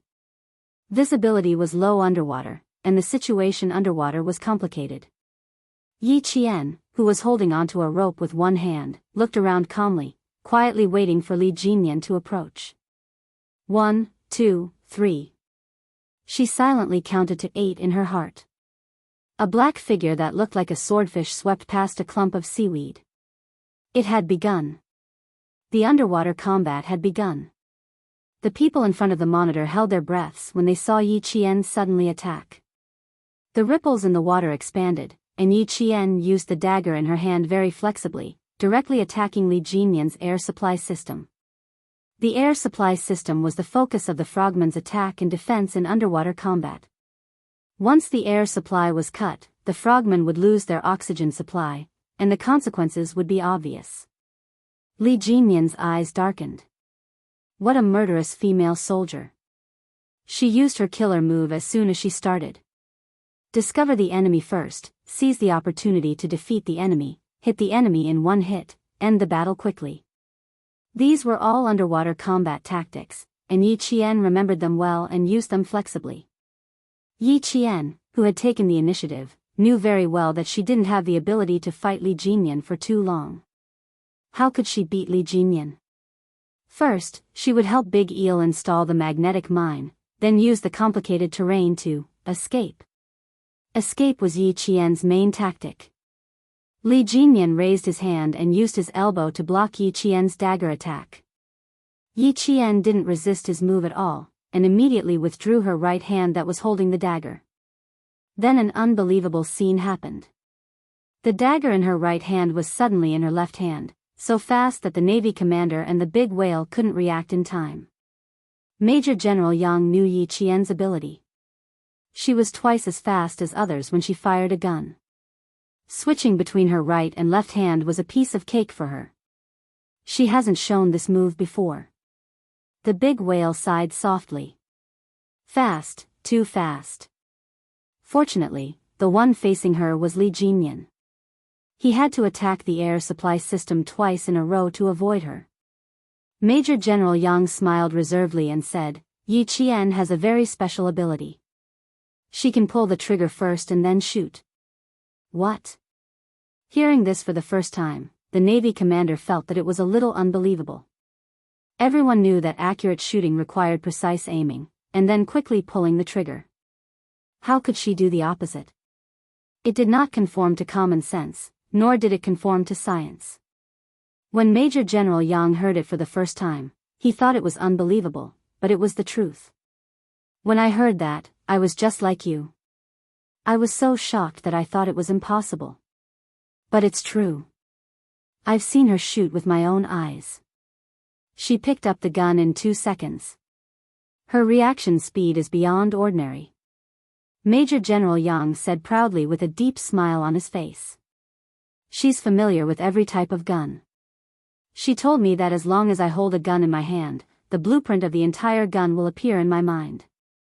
The moment I raise the gun and shoot, the blueprint will come alive. I can even feel the movement of the bullet. The big whale sucked in a breath of cold air. This was too unbelievable. What a powerful special ability. In the water, Yi Qian attacked with all her strength. She focused on attacking Li Jinyan's mask, air supply, throat, and ears. Her moves were fast and ruthless. Although her skills were not as good as Li Jinyan's, she adhered to the strategy of making weapons before making people. She used everything she had learned to find opportunities to attack. At this time, Li Jinyan was completely faced with Yi Qian's strategy. He realized that the female soldier who dared to face him acted like a seasoned water ghost, not like a new recruit at all. Chapter 1298. To be able to reveal her murderous intent in such a unique underwater environment without a trace of fear, it was obvious that her mental fortitude was no worse than a veteran. He did not pull out his dagger. Every time Yi Qian attacked, he would quickly block. Moreover, he deliberately slowed down his movements so that Yi Qian could see clearly how he should defend himself when facing an attack. Yi Qian quickly realized his intentions, and his admiration for this young major grew. He and Xia Jinyuan were the same type of people. They were both willing to guide and give pointers to their comrades who fought side by side with them. They were not afraid that their opponents would become stronger and suppress them. It was precisely because they were the same type of people that Xia Jinyuan had such a high opinion of Li Jinyan.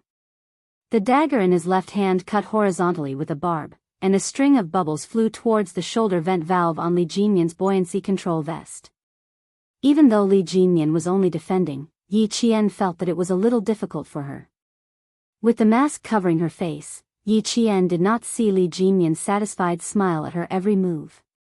Even if it was just a slight twitch of his thin lips, it was like a sudden spring breeze that melted the ice on his face. When Li Jinyan didn't smile, he had the imposing aura of a towering iceberg that made people revere him. However, once his handsome face smiled, the spring breeze blew gently, and peach blossoms bloomed everywhere. Even his cold eyes seemed to be covered with 10 li of flower brocade, so handsome that it made people blush.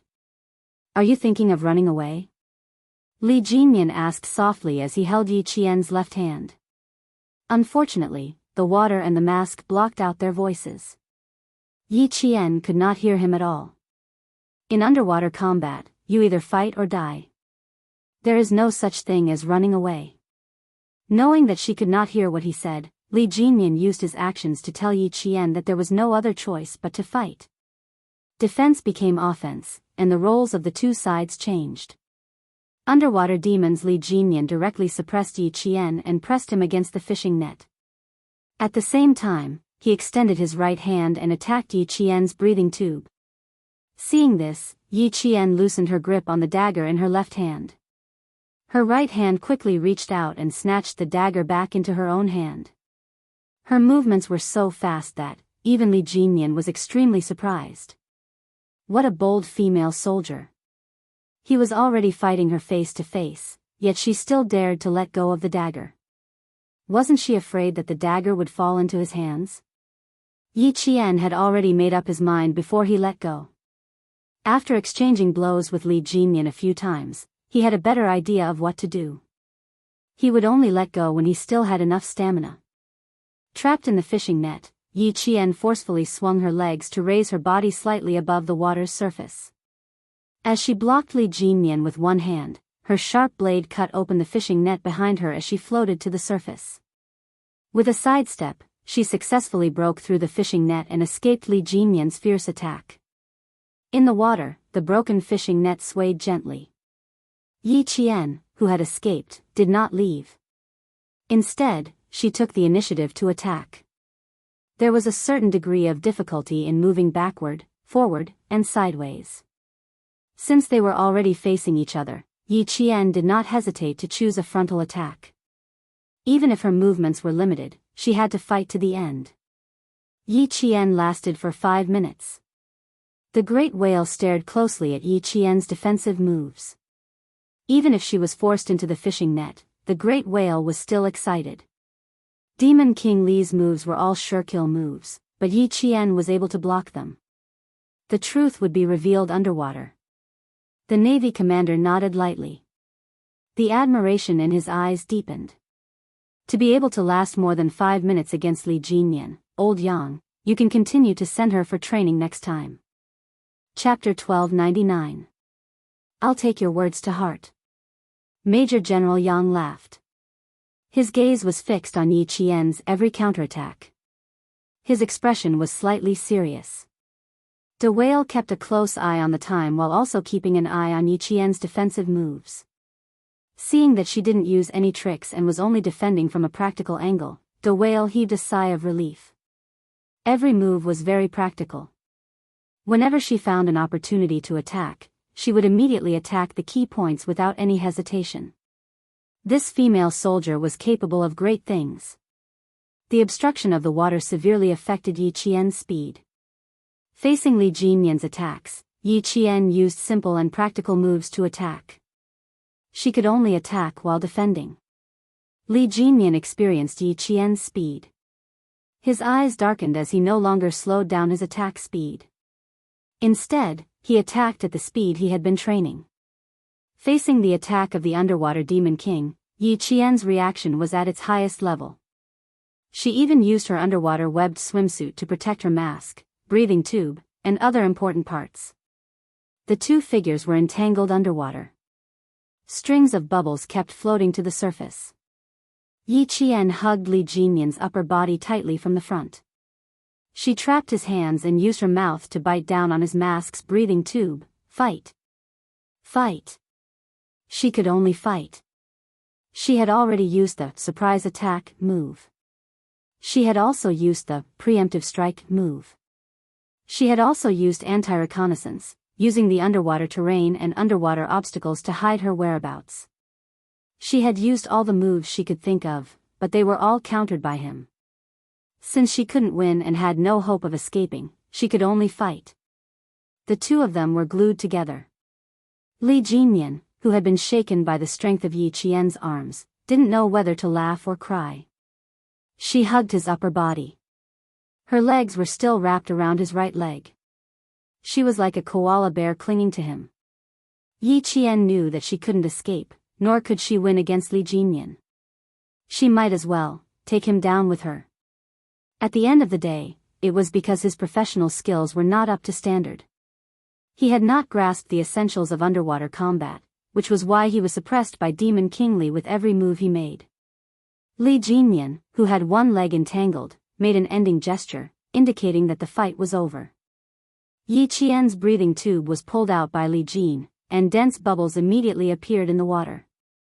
Without oxygen, Yi Qian's face immediately turned red.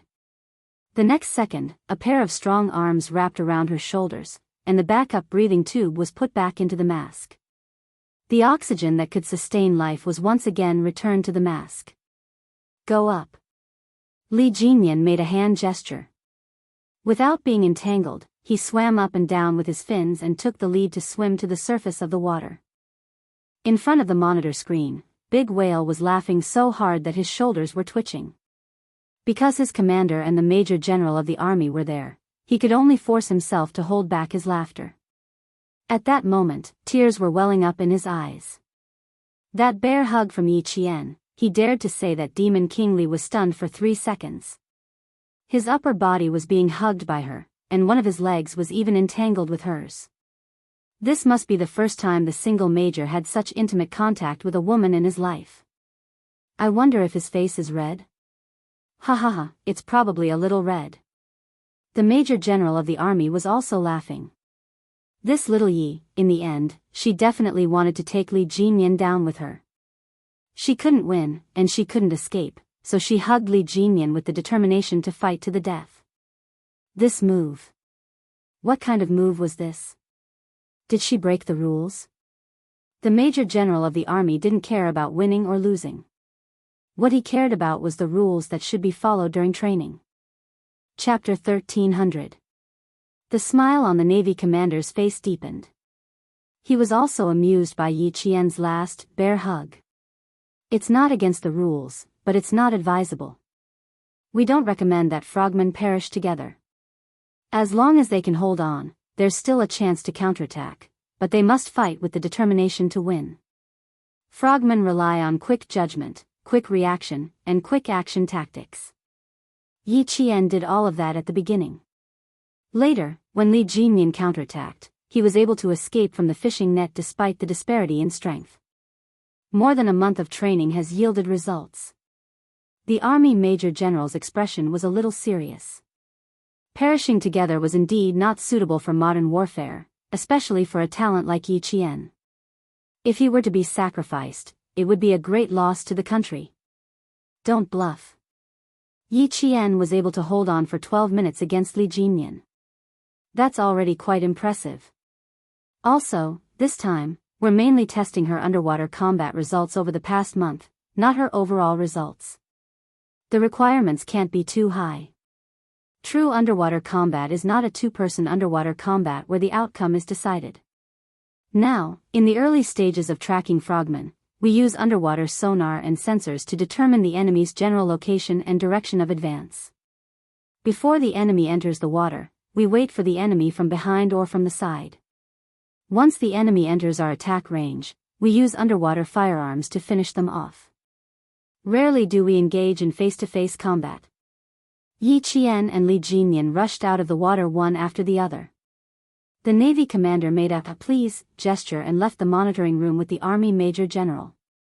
As the Navy commander, he was very satisfied with Yi Qian's results. She has too little time to train. A little more than a month for us frogmen is like a kindergartner who just entered school. Although she has some foundation, she's still far from being qualified. The Navy commander, who was speaking as he walked, stopped smiling. His voice was full of dignity and a hint of coldness. He said in a low voice, "Since World War II, frogmen have become a special force that the armies of various countries have attached great importance to. Our country started late, but we've invested a lot of financial and material resources into the development and training of frogmen. With the informatization of warfare, anti-frogmen operations have advanced weapons, and the probability of underwater combat is not very high. Even so, in order to improve the frogmen's survivability and anti-frogmen combat ability, underwater combat training is essential. Yi Qian is already not bad. She has grasped the essentials of underwater combat techniques, but she still needs to be skilled in battle tactics. You can leave her with me during the winter break this year.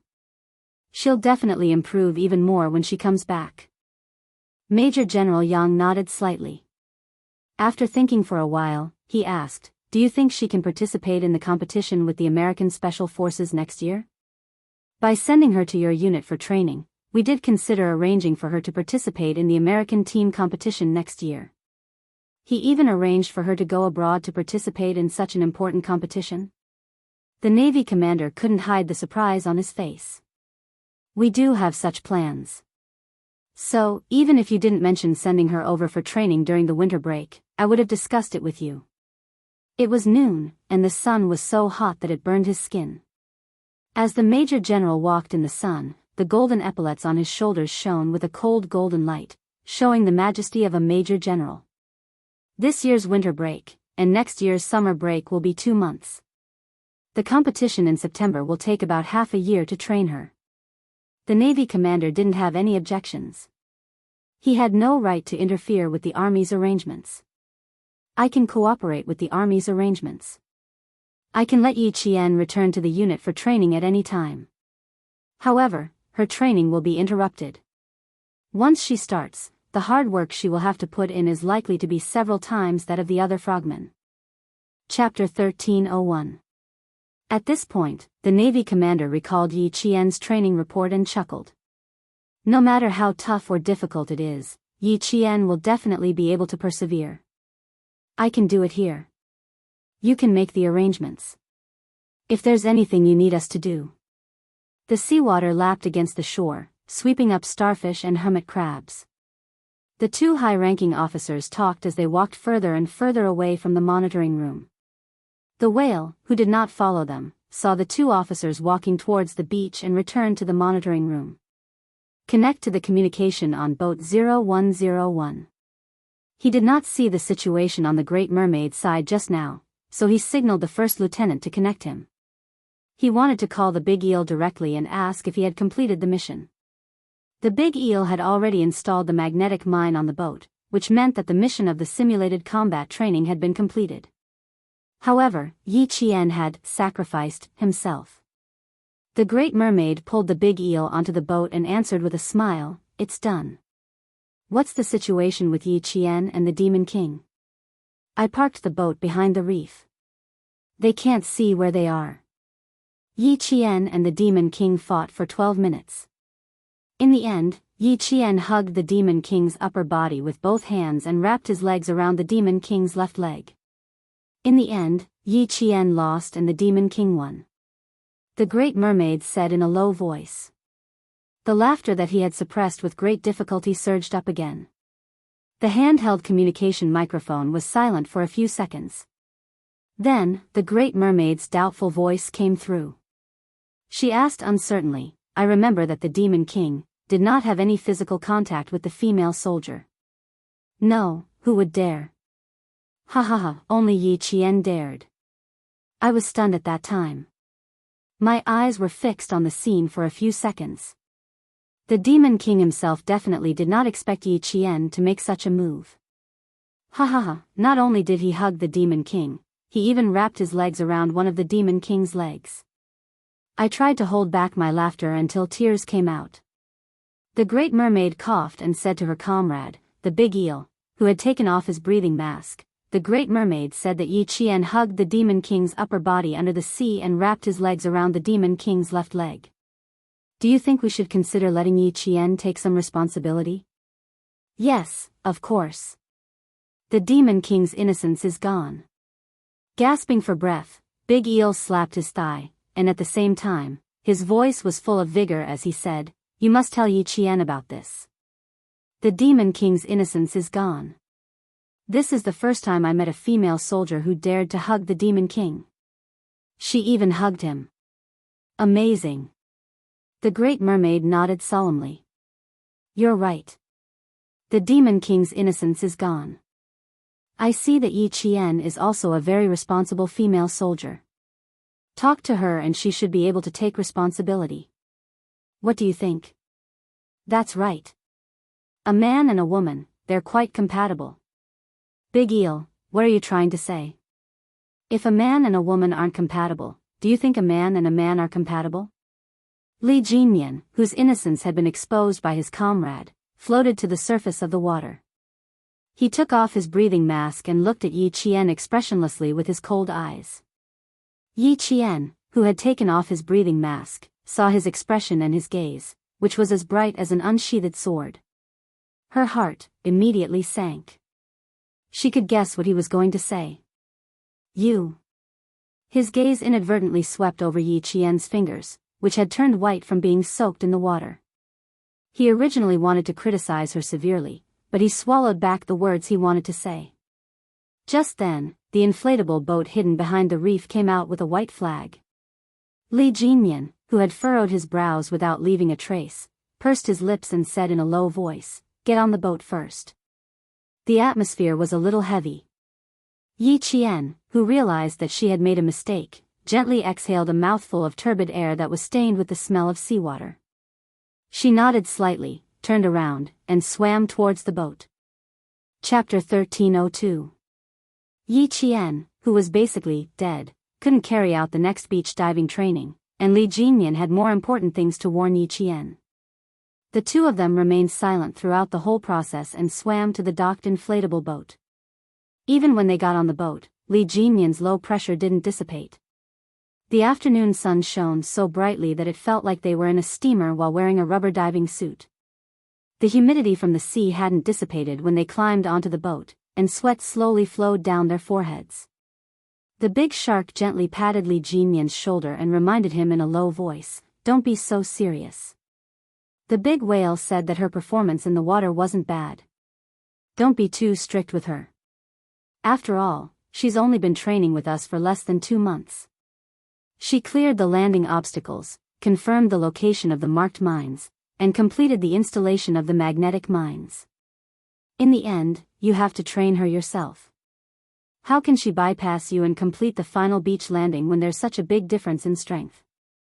Jinyan, you can be strict with her, but you can't be too harsh." He was afraid that his team members would be intimidated and directly criticize Yi Qian as if he was criticizing his comrades in the team. This would make the shy female soldier feel embarrassed. Yi Qian was still boarding the boat on the other side, and the big eel happened to bend down to pull her up. It didn't notice the interaction between the big shark and Li Jinyan. When boarding the boat with diving equipment, they needed to help each other. Otherwise, it would be difficult to get up in a short time. "Thank you." Yi Qian at the stern smiled and thanked the big eel. Her clear voice floated to the big shark's ears like the sound of a zither. He then said earnestly to Li Jinyan, who was wiping his breathing mask, "Later, no matter what, you have to be tactful about it, okay? No matter how outstanding Yi Qian is, she's still a female soldier, not a bunch of rough men like us." After saying that, the big shark sighed softly and said with a puzzled face, "That's not right. What did she do wrong? Why did you pull a long face when you got on the boat? I didn't even ask what she did wrong. It's been 3 minutes since I boarded the ship. You didn't even give me a second to speak." Li Jinyan, who had wiped his breathing mask clean, raised his eyebrows slightly. Under the sunlight, his three-dimensional facial features were like that of a god. The indifference in his eyes was unbreakable and filled with a fearful gaze. "Now, can I speak?" The Great Mermaid took a deep breath. "Then why do you look so strange?" "I'm a little embarrassed, is that okay?" Li Jinyan replied indifferently. His handsome face maintained an indifference that seemed uninterested in anything. No matter how one looked at him, they couldn't see where he was embarrassed. Hearing such an answer, the Great Mermaid choked and coughed several times. It had thought of many things, but it had never thought that, so this was the reason. In the next second, Li Jinyan said indifferently, "She did make a mistake.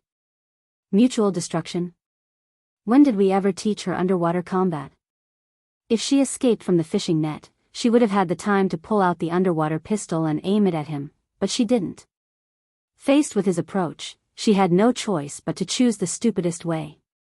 He was indeed a little embarrassed to be hugged by her, but more than that, he was angry that she didn't seize the opportunity to directly subdue him and chose the stupidest way in the end. "Say it all at once, so that I won't feel so uneasy." The Great Mermaid turned around and looked at Yi Qian, who was tidying up his diving equipment. She couldn't help but lower her voice and say, "You didn't lose anything by being hugged. Don't look so cold as if you've lost your innocence. If you really feel that you've lost your innocence, why don't you discuss it with Yi Qian? Let her take responsibility." Chapter 1303. In the end, it became a joke. 19 years old is a little young, but you're only 6 years older than her. It's not easy to find a female soldier in our team. You should really consider it. Faced with his comrade's teasing and undetectable seriousness, Li Jinyan cast a cold gaze. Without needing to say anything, the big mermaid shut up. The Devil King didn't like this kind of topic. Fine, he wouldn't say it if he didn't like it. But what if he didn't like this topic?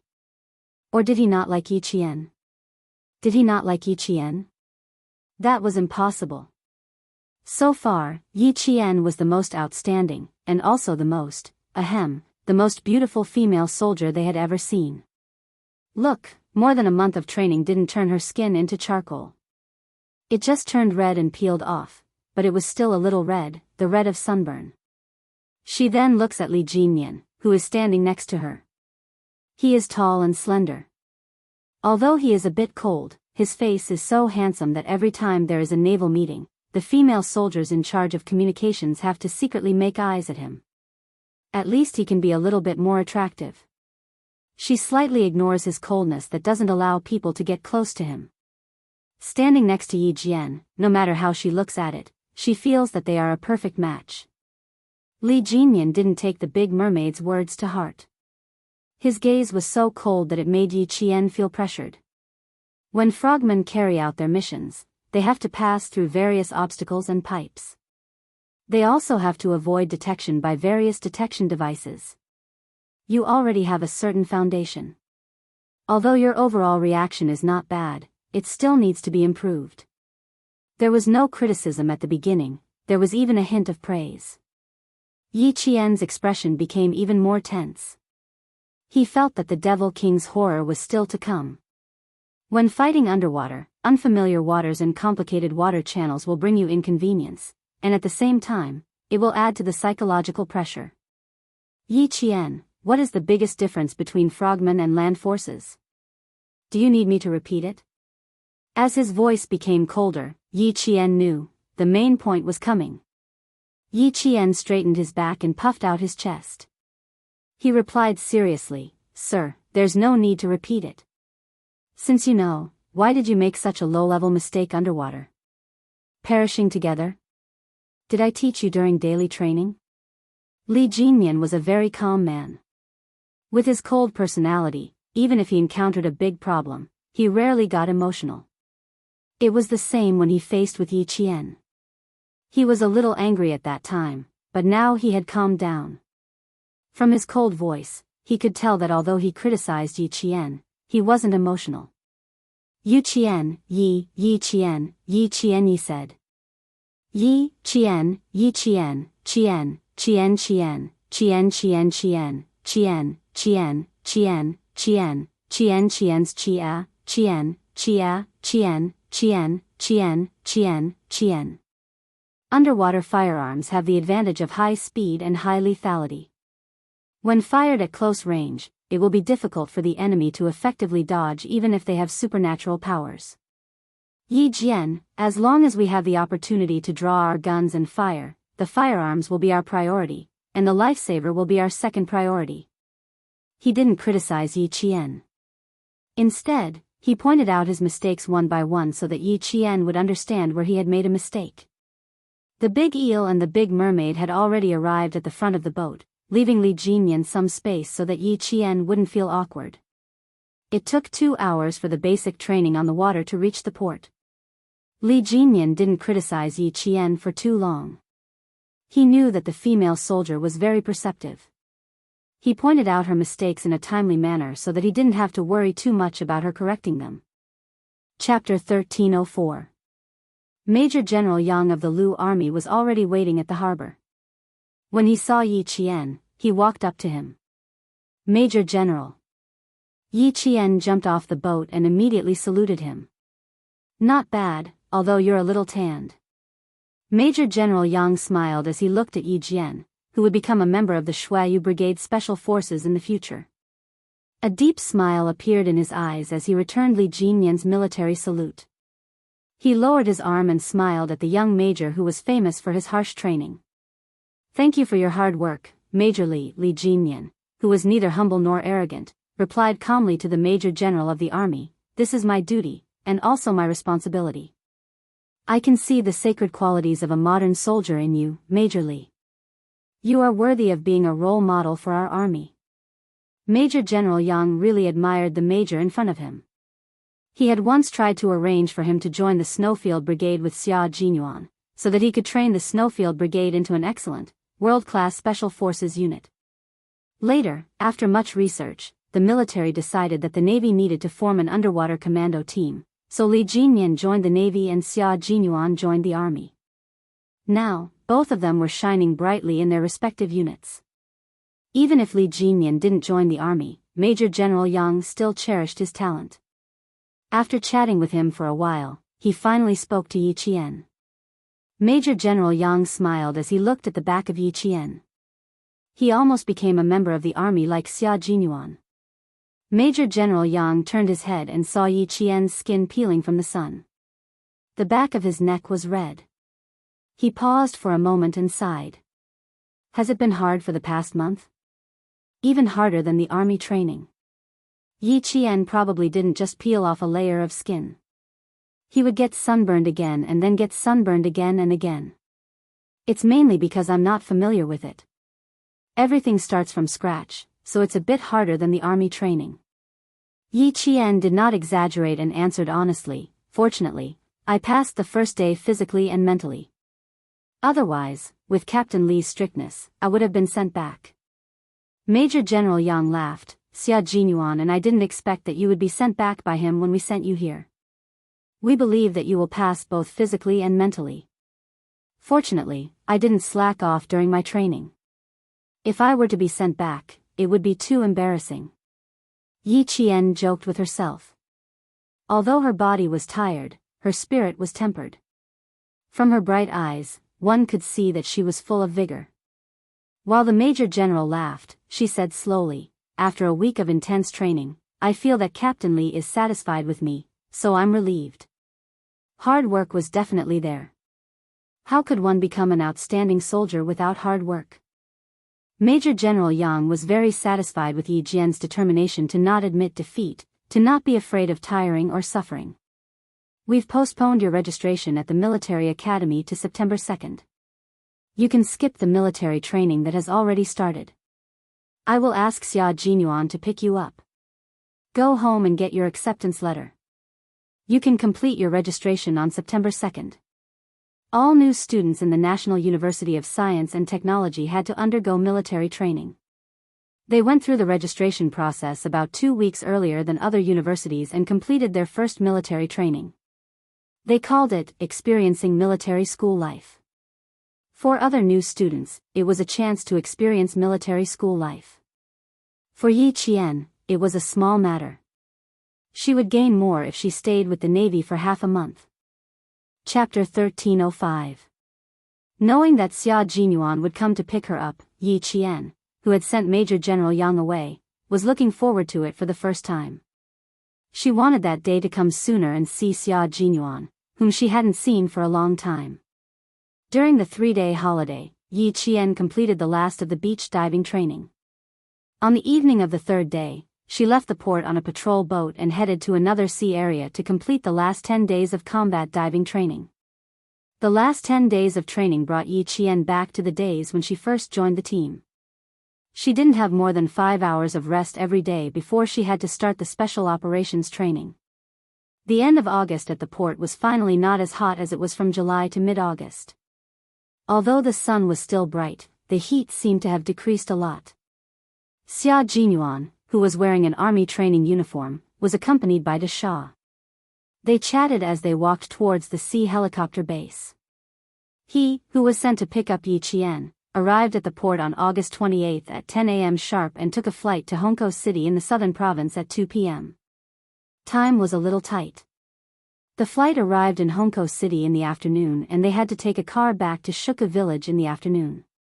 They would rest for 2 days on August 29th and 30th, then rush to the National University of Science and Technology on August 31st and report before September 2nd.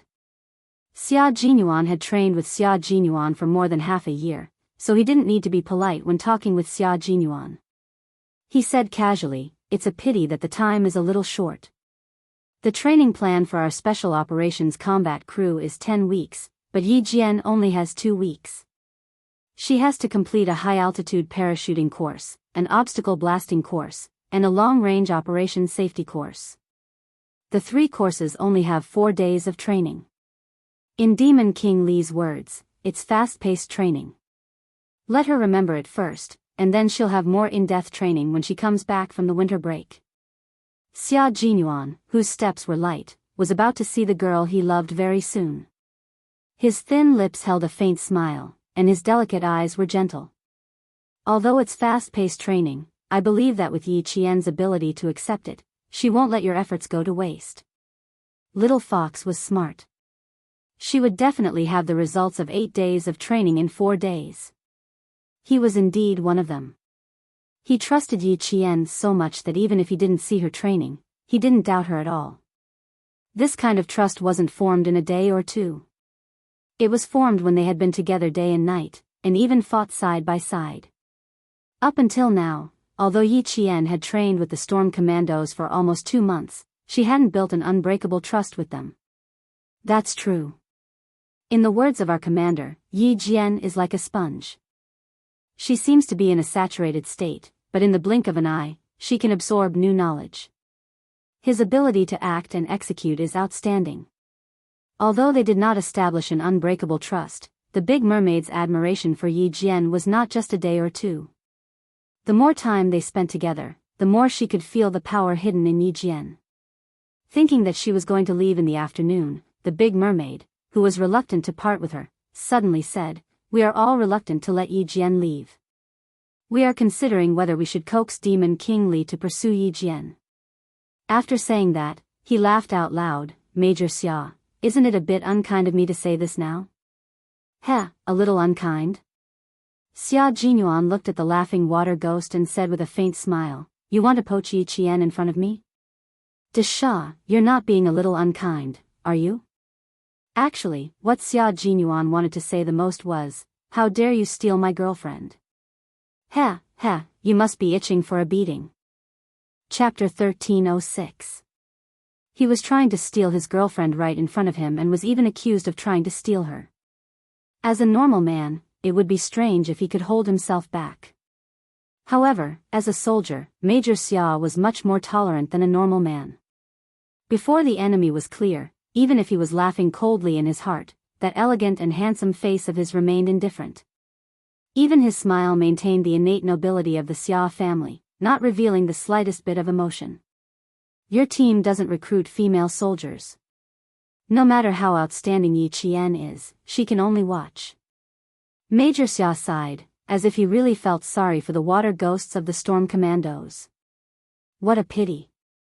If she stays, I dare say that she will not be worse than Demon King Li. They wanted to bring the little fox and Demon King Li together. This group of water ghosts harbored ulterior motives and wanted to make a move. He wanted to compete with them to see which water ghost had thicker skin and needed to be taught a lesson. The water ghosts were not afraid of getting together, but they needed to find out Demon King Li's attitude.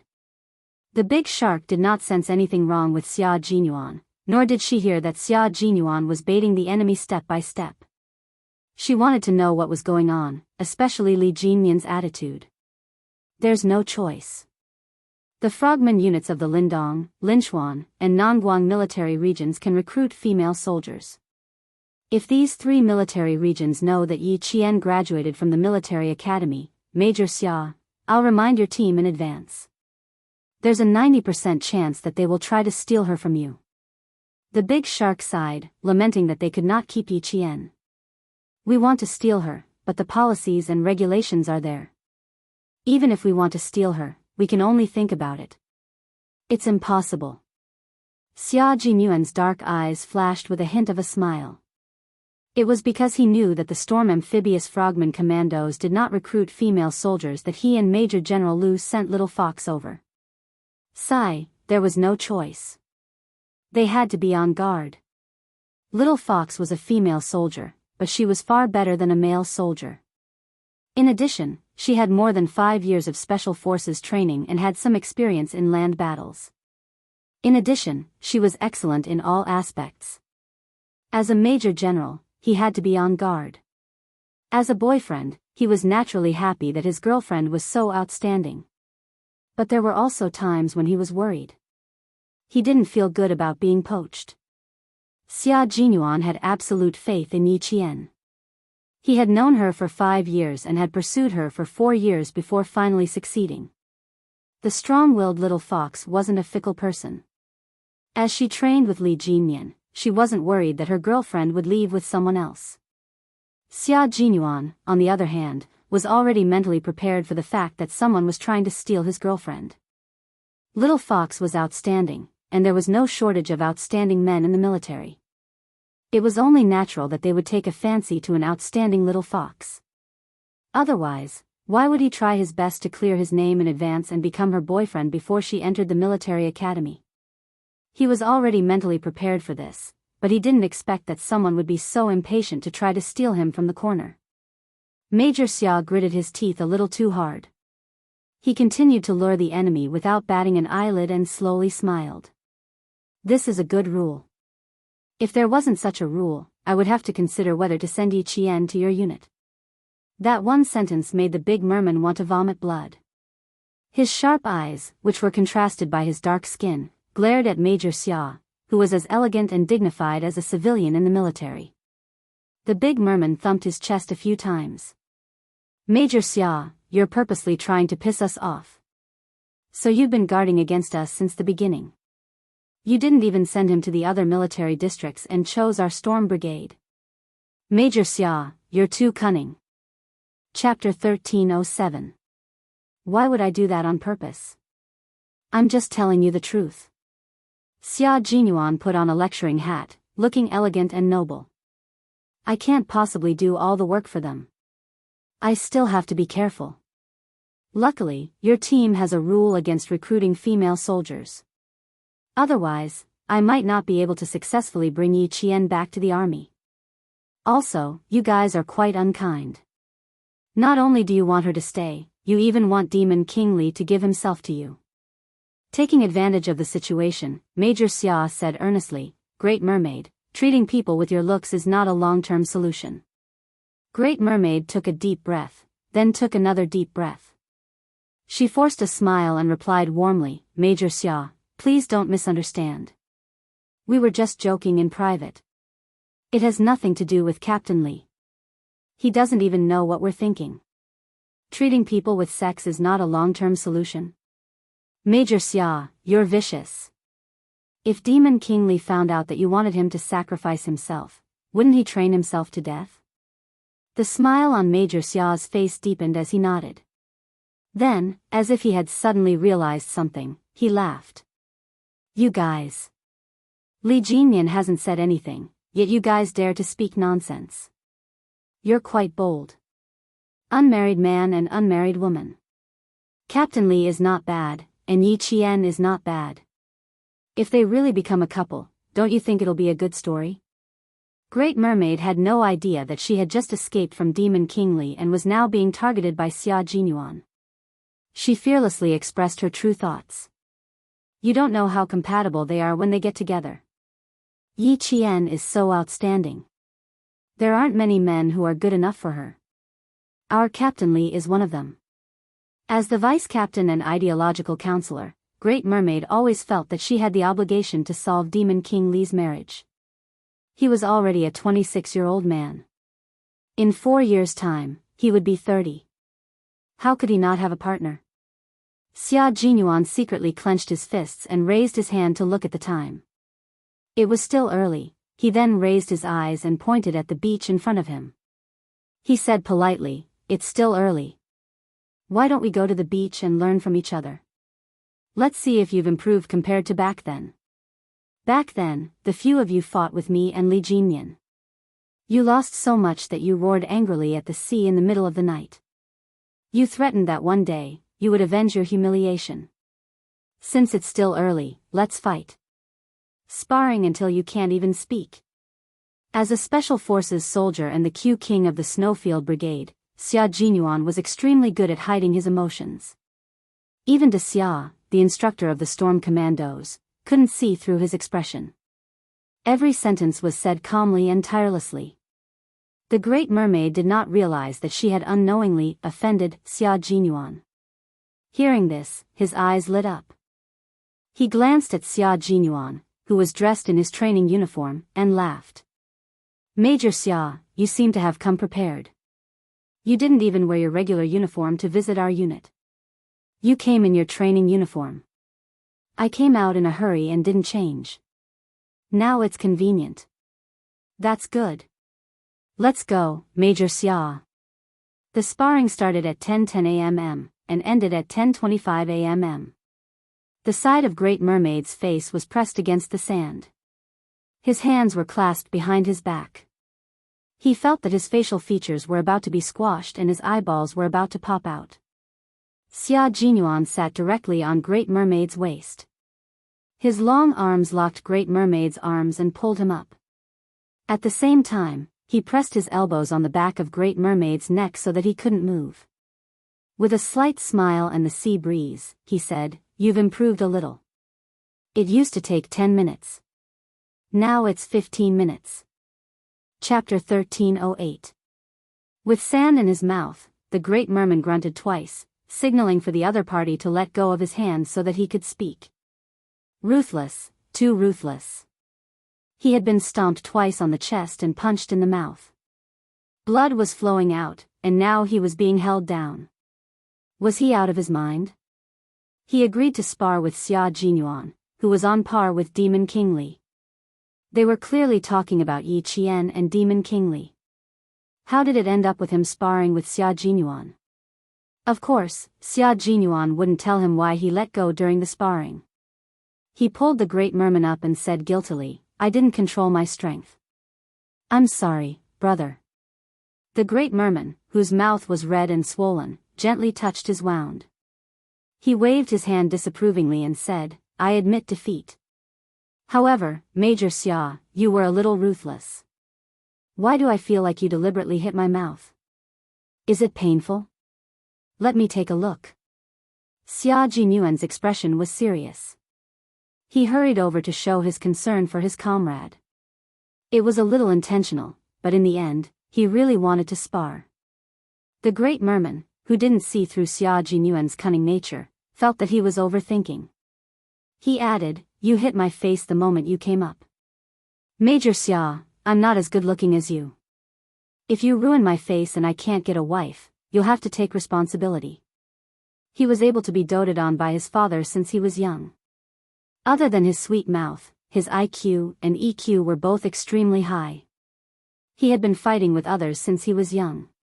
He knew that he was in the wrong first, but in the end, he could still portray himself as the victim, making his father and mother feel sorry for him.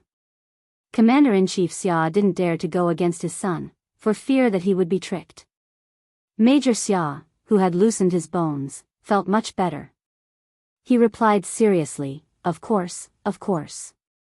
When the time comes, I'll bring over a communication company of female soldiers from the army. You guys can pair up yourselves."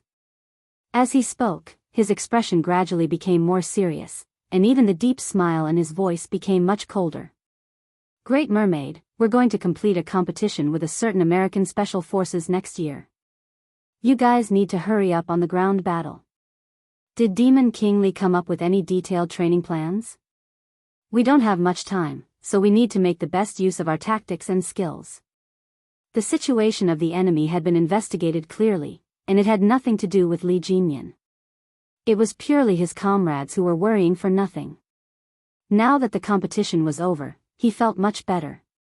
It was time to change the topic and put the Big Mermaid's attention back to the business at hand.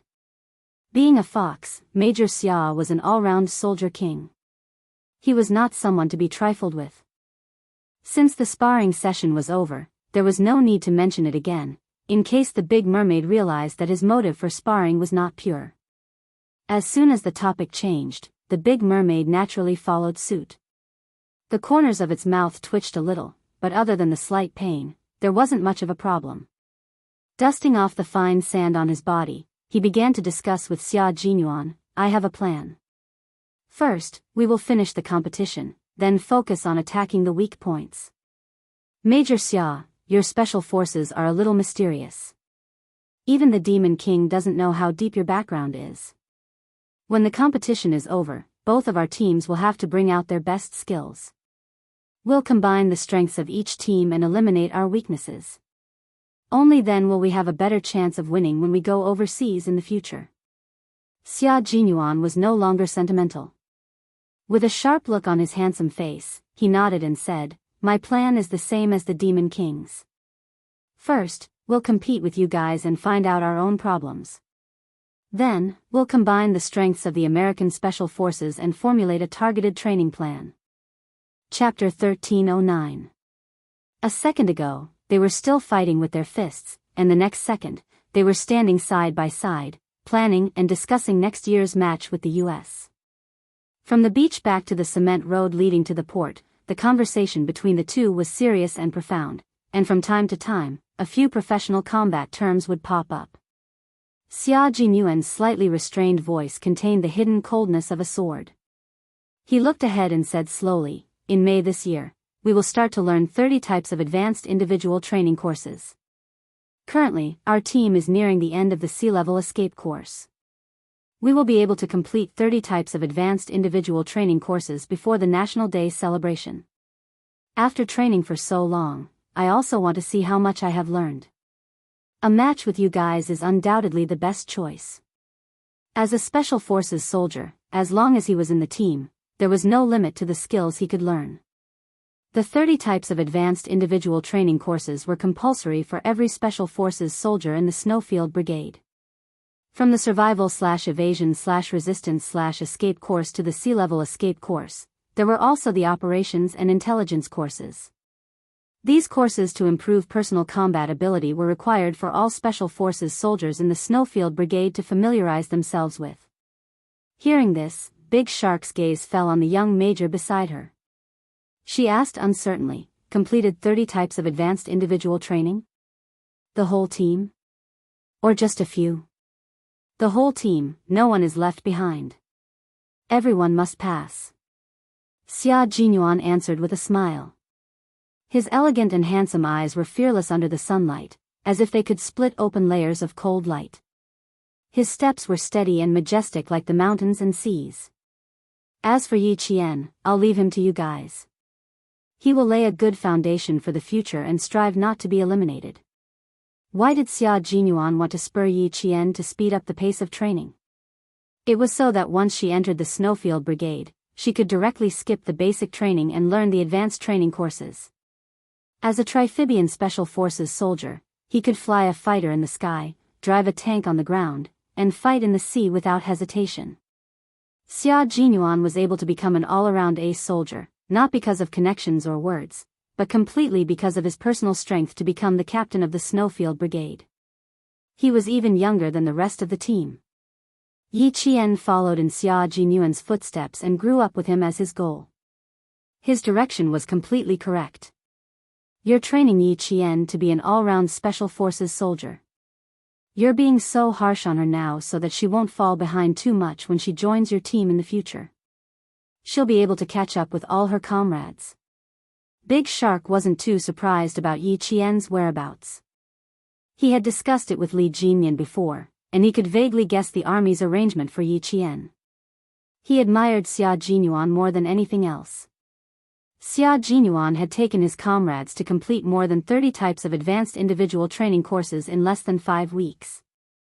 His training was even more demanding than Devil King Li's. The young military academy student from back then had now reached a height that countless soldiers looked up to. As he grew older and matured day by day, the young military academy student had already become an indomitable soldier who could carry the burden on his shoulders. When he spoke again, Big Shark's voice was full of admiration. "No matter if it was before or now, you're a role model for us to learn from. The Devil King has mentioned to us many times that if the army has more soldiers like Major Xia, it would be a country's fortune. How amazing would it be to be a country's fortune?" Chapter 1310. He could fight for his country, bring glory to his country, and win respect from other countries. He could kill enemies with a spear and protect his people. How many soldiers could become a country's lucky star? Xia Jinyuan shook his head and smiled. Wearing the military uniform no longer represents myself, but the country. You raised me, nurtured me, and trained me. I'm just doing my duty to repay the country's trust in me. How can I be a country's lucky star? It should be said that I was lucky to be born in our country and grew up in our country. It allowed me to avoid the flames of war when I was young. Everything I'm doing now is to repay my country. It's also the responsibility of a soldier. As a soldier, he had to know his mission and duty well. He had to engrave the sense of honor in his bones, pass down the spirit of not admitting defeat, shoulder the responsibility on his shoulders, pick up the steel spear in his hand, and fight for the country and its people without hesitation. We have to be worthy of the uniform we're wearing. The big merman patted his chest. His tanned and plain face showed the might and determination of a modern soldier. As long as I wear it, I will have to bear the responsibility of wearing it. A modern soldier should be like Major Xia. Xia Jinyuan smiled and looked at the soldier who guarded his country's waters. He suddenly asked, then do you think I'm a good match for Yi Qian, or only for Demon King Li? Why did these words sound a little off? The great merman suddenly felt that he might have made a stupid mistake. With a subtle expression, he looked at Xia Jinyuan from the corner of his eyes. The great merman smiled and said tentatively, you're a good match, but it's mainly up to Yi Qian. Didn't we have 3 days of rest previously? When the Demon King saw that Yi Qian's departure was approaching, he arranged for a mock training exercise. When it came to the underwater combat, Yi Qian saw that he couldn't beat the Demon King, so he rushed over and hugged the Demon King. Major. Do you think Yi Qian has some thoughts about Demon King Li? He was even probing. Rushing over and hugging? The reserved and calm little fox would never do such a thing. The smile on Xia Jinyuan's face didn't even increase or decrease. He said calmly, physical contact is inevitable during combat training. You can't just assume that there's some ulterior motive behind a single movement during a fight. She grew up in the army and trained with the male soldiers in the army. During the training, she would often ride on the backs of the male soldiers to capture and subdue the enemy. According to what you said, how many people would Yi Qian have designs on? Great Mermaid, you're overthinking. How can they compare to Demon King Li? Demon King Li is good-looking and responsible. He's also a military academy graduate. If he really becomes a couple with Yi Qian, Major Xia, you should also be happy for Yi Qian. If Major Xia was really interested in Yi Qian, she would definitely change her expression after hearing what he said. When he laughed, his mouth opened a little, and he accidentally tugged on the small wound at the corner of his mouth. The great merman, who didn't think much of it, couldn't help but think, was the so-called exchange of pointers just to teach me a lesson? The great merman grumbled in his heart. Yi Qian stood at the bow of the boat, waiting for the boat to dock so that he could be the first to jump off. Captain Xia must have already arrived at the port to pick him up. They hadn't seen each other for almost 2 months. Yi Qian couldn't wait to see his boyfriend. Chapter 13:11. All the soldiers in the unit knew that Yi Qian was going back today, and they were all reluctant to part with him. They trained together, suffered together, shouted together, ran together, and even wiped their tears together. Suddenly, it was time to part. The originally happy atmosphere gradually turned gloomy as the ship approached the port. De Whale rubbed his face. His eyes were bloodshot. He smiled and said, I feel like the ship is moving a little fast today. We'll be docking soon. Yi Qian, I'll send you to the ship later. Let's go together. Do you still have any luggage to pack at the port? Do you want to buy a few bags of sea specialties? The southern province is by the river, not the sea. Buy a few bags of sea specialties for your family to try. One after another, the gloomy atmosphere was lifted. The masculine faces of the soldiers smiled brightly. They looked at Yi Qian with warm and friendly gazes. Although they had only known each other for less than 2 months, their friendship had been established unknowingly. In addition, when the soldiers encountered difficulties during training, Yi Qian would find a way to solve them. They got along well with each other. At this time, she had not left yet, but there were already soldiers looking forward to the next gathering. Yi Qian liked military life because he had a group of comrades who could share weal and woe with him. The port was right in front of them. Yi Qian answered them one by one with a smile. Someone will come to pick me up. There's no need to send me off. There are only 2 elders in the Haite family. They don't like it, so I won't be bringing them along. I don't think it will be too long before we meet again. Who knows, I might suddenly come back one day. De Il laughed and said, of course we'll send you off. It's impossible for all of us to go, so we'll just choose a representative. Let Captain Li show up. He'll send our comrade Yi Qian off. Let Demon King Li send him off. Yi Qian pursed his lips and smiled. His cold face did not look like he was sending him off. Instead, it looked like he was escorting a criminal. The Demon King is too serious. Walking with him alone feels like a police officer escorting a criminal. Everyone, let me go. I really don't want the person who comes to pick me up to think that I made a mistake in the unit and caused the Demon King to show up. After living together for nearly 2 months, Yi Jian and the water ghosts were already able to get together and joke around with each other.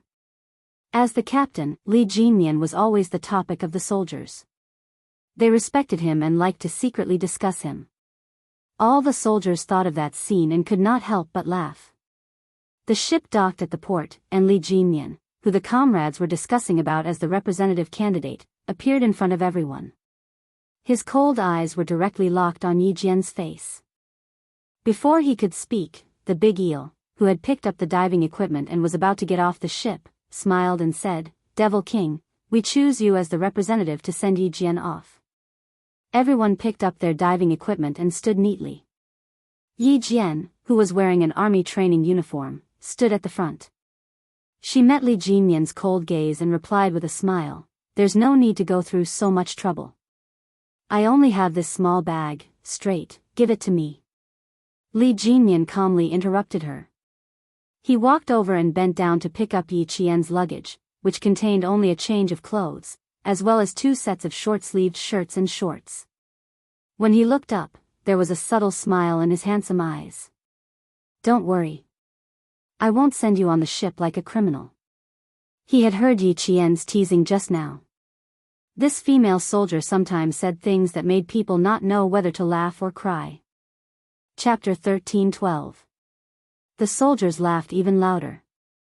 They respected and loved their captain, but at the same time, they would also make fun of their captain, who was cold but open-minded.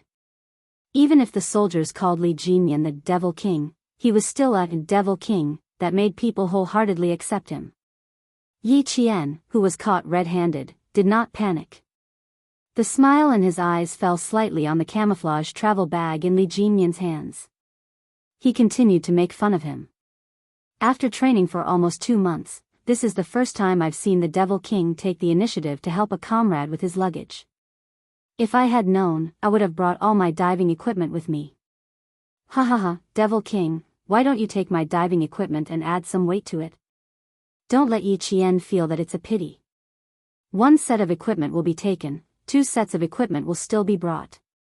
Devil King, you can also help me with mine. The soldiers, who all understood the meaning behind Yi Qian's words, laughed even louder. The last bit of sadness from parting with him disappeared with the laughter, leaving only the laughter of today. Li Jinyan, who did not like to talk or laugh, was faced with his comrades' teasing. His cold expression disappeared in an instant. Even Yi Qian did not notice the faint smile that flashed across his face.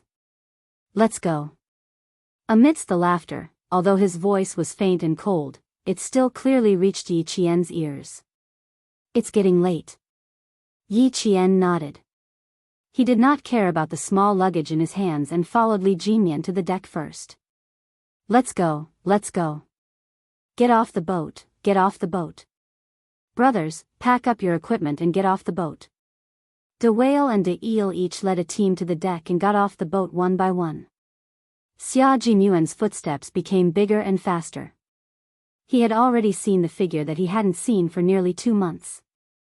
She came down from the patrol ship and stood together with the water ghosts in black diving suits. She was especially eye-catching in the army's camouflage uniform. After Xia Jinyuan locked his gaze on her, he had never looked away.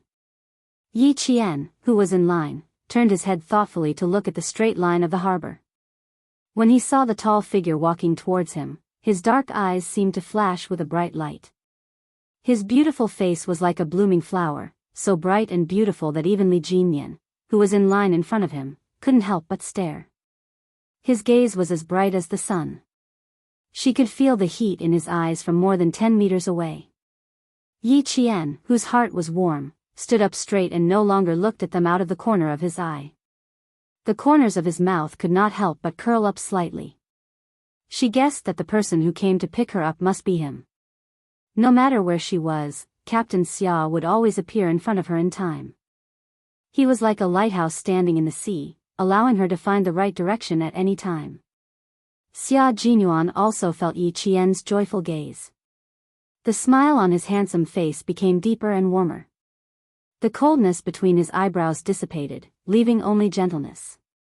She was happy that he came, and he was also full of joy. The Devil King definitely treats Yi Qian differently. Look, he even helped Yi Qian wrap her bag. After probing a few times, De Shaw's eyes dimmed slightly when he did not find any problems. Major Xia and Yi Qian were only comrades? Based on what he said just now, it was still a question mark. However, since Major Xia did not make it clear, he naturally thought that the two of them were only comrades. Moreover, Yi Qian had just graduated from high school. Based on the intensity of her training and the heavy workload of her studies, she probably did not have much time to fall in love. Most importantly, Yi Qian did not even look at a man like Devil King Li. It was obvious that she did not have any thoughts about love. She was a capable and outstanding female soldier.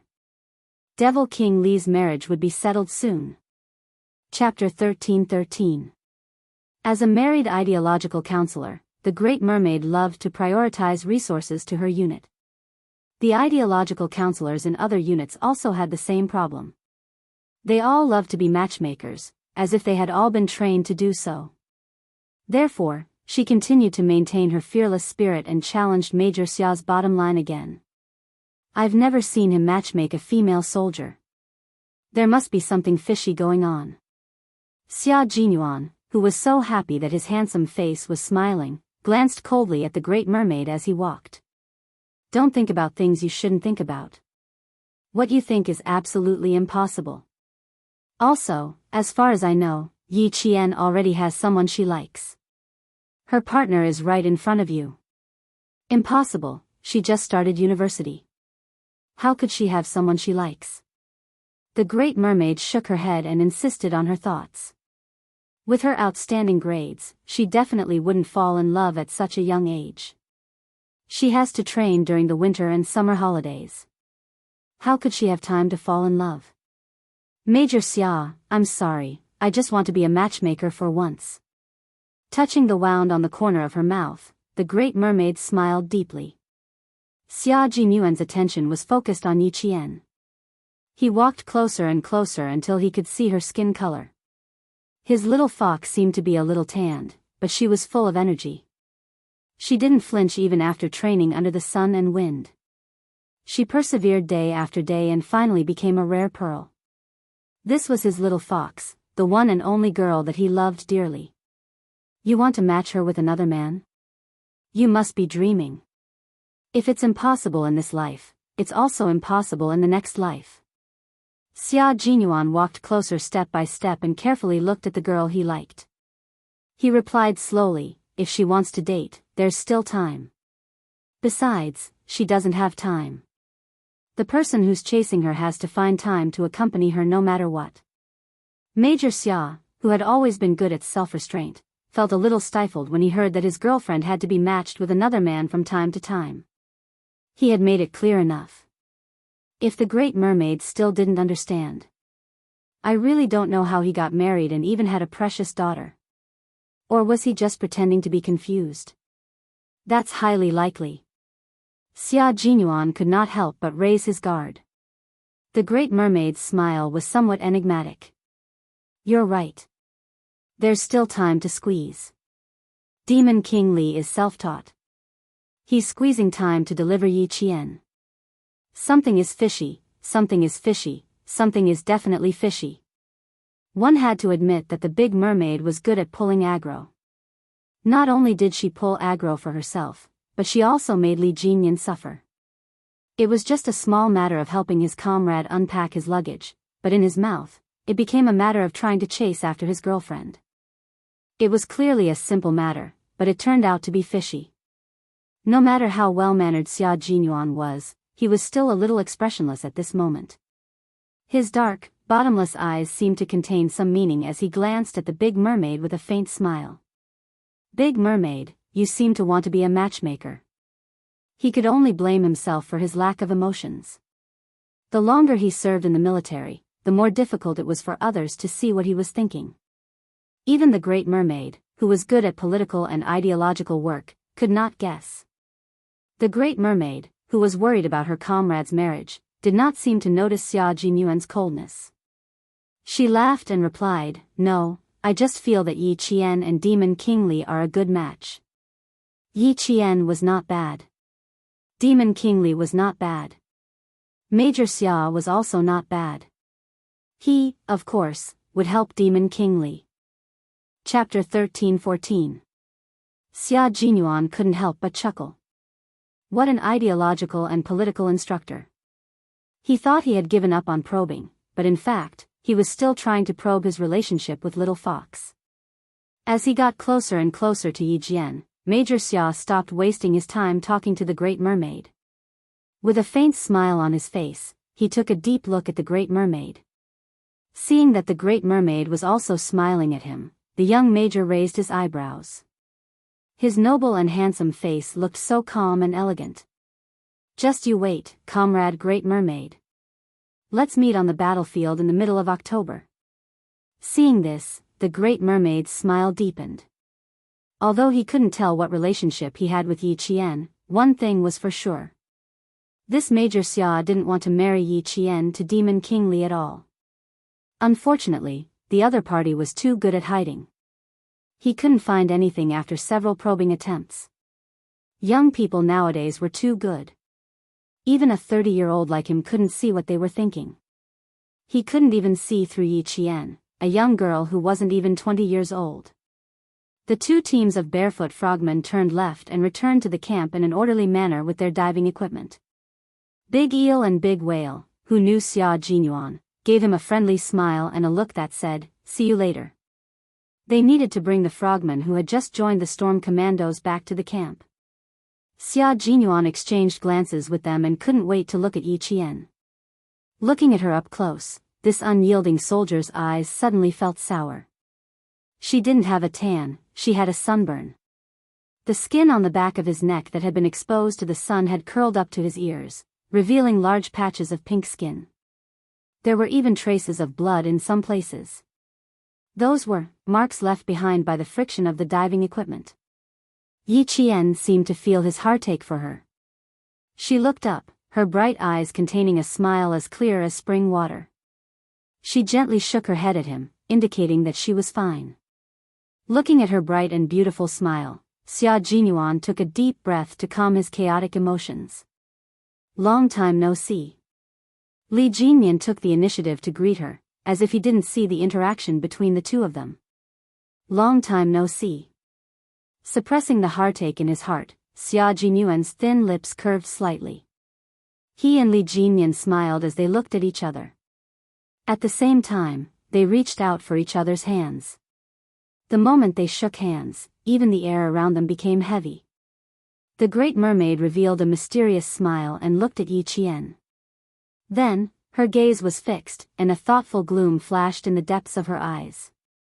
Yi Qian was already standing next to Xia Jinyuan. He was so close that he could smell the fresh, clean scent of his body.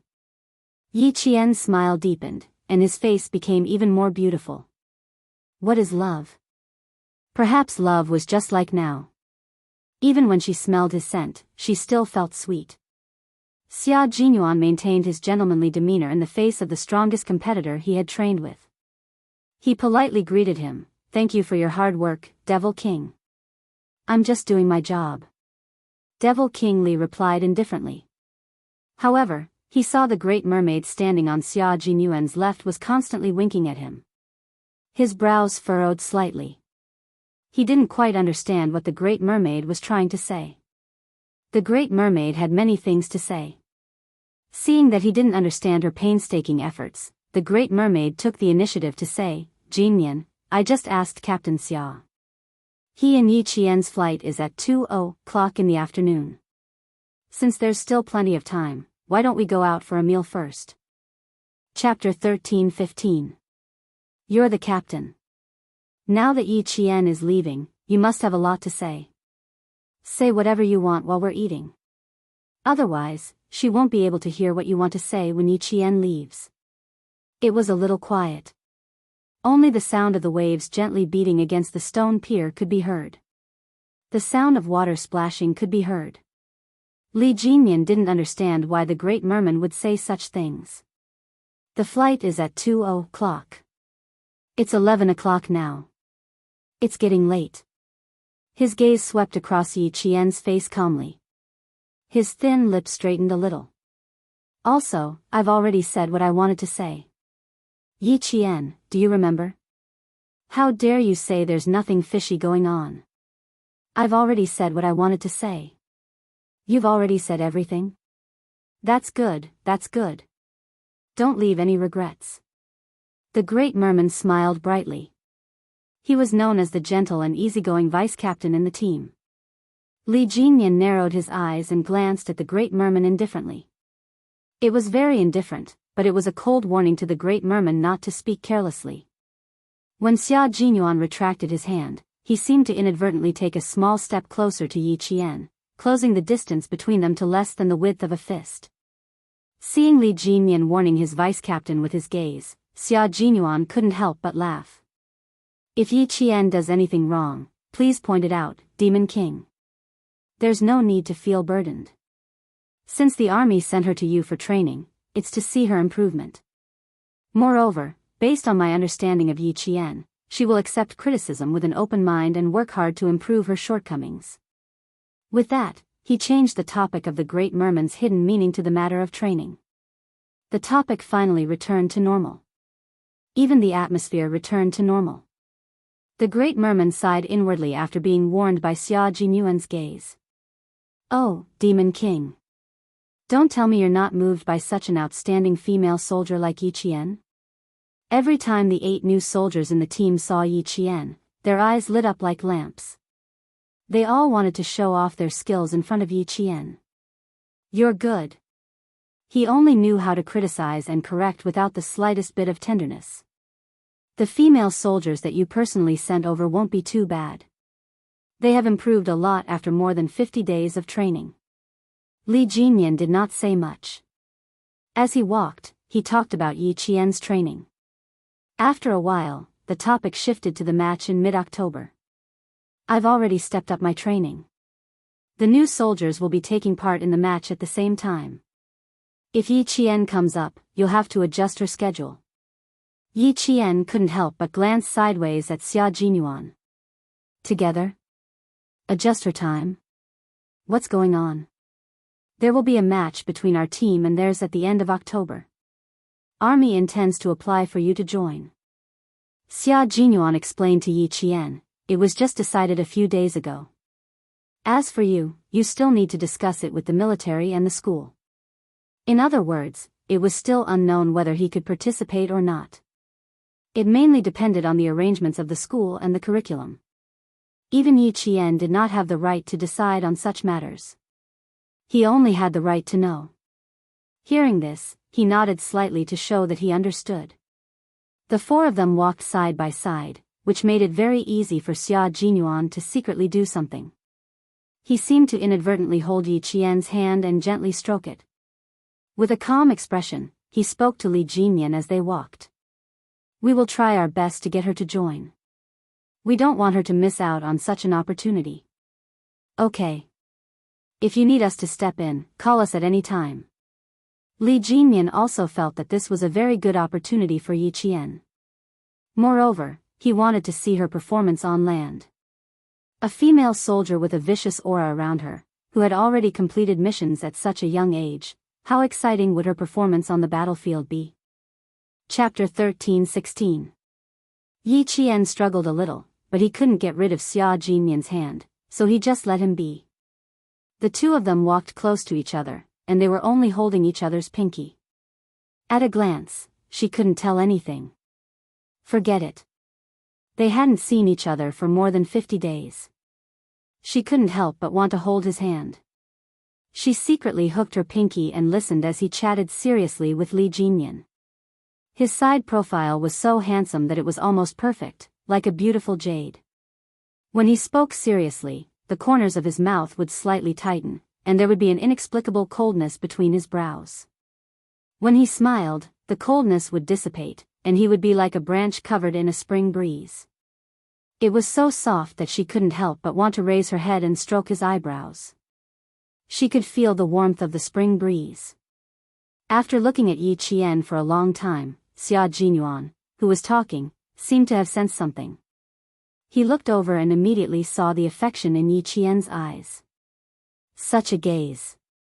Xia Jinyuan felt exceptionally happy. Even his heart was filled with sweetness.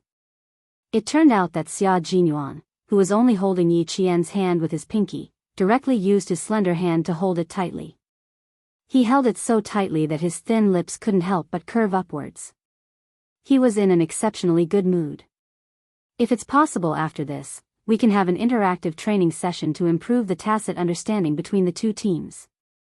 Li Jinyan, who was looking straight ahead, said in a low voice as if he didn't know anything, with 2 to 3 months of tacit understanding training, we'll have a better chance against the Americans. When Xia Jinyuan spoke again with a smile, his low voice was so light that Li Jinyan and the big mermaid couldn't help but look over. Facing their gazes, Major Xia, who was holding hands, didn't panic at all. He answered clearly and seriously, 2 to 3 months is a little difficult. If we combine it with winter training, it might be much better. Seeing how serious Xia Jinyuan was, Yi Qian silently looked ahead. He would lose to Major Xia in terms of mental strength. He would lose to him in terms of thick-skinned skin. He would lose to him in terms of courage. He would lose to him in terms of courage. He held her hand, and his fingers hooked into her palm from time to time. He was constantly doing little things in private, but he was still able to look serious. The campsite was right in front of them. 2 sentries were standing guard at the dock. Xia Jinyuan had to stop his little actions and let go of Yi Qian's hand. When he let go, Yi Qian seemed to hear a reluctant sigh. After getting the warning, the mermaid pursed her lips slightly and sighed reluctantly. It seemed that Major Xia had something to do with Yi Jinjan. The two of them had been communicating with each other through their eyes, and the intimacy they showed made it impossible for anyone to get in between them. It took less than 10 minutes to walk from the military dock to the campsite. Since Xia Jinyuan understood Yi Qian's situation during training, he also chatted with Li Jinyan until the mid-October match. When he bid farewell to the Navy commander, he chatted for about 10 minutes before leaving. The military jeep that was heading to the helicopter base started. Li Jinyan watched the two of them leave until the jeep drove out of his sight. Then, he looked coldly at the big mermaid. Big mermaid, you talked too much today. Sigh, I just feel that Yi Qian is quite a good match for you. The big mermaid took off her military cap and touched the top of her head with one hand. Her voice was a little gloomy. It's not easy for us to find a partner. You don't know how to coax girls. You have to solve this problem. Although Yi Qian is young, he's calm and has a good character. He can do everything. He's not afraid of hard work, blood, and tears. Also, he's a soldier. He'll definitely have a lot in common with you, and you can understand each other's difficulties. Jinyan, my heart. Sigh, it doesn't feel good. Chapter 13:17. Big Shark's sigh reflected the sadness of many instructors who were concerned about the soldier's marriage. The words, feeling bad, also reflected the thoughts of many instructors.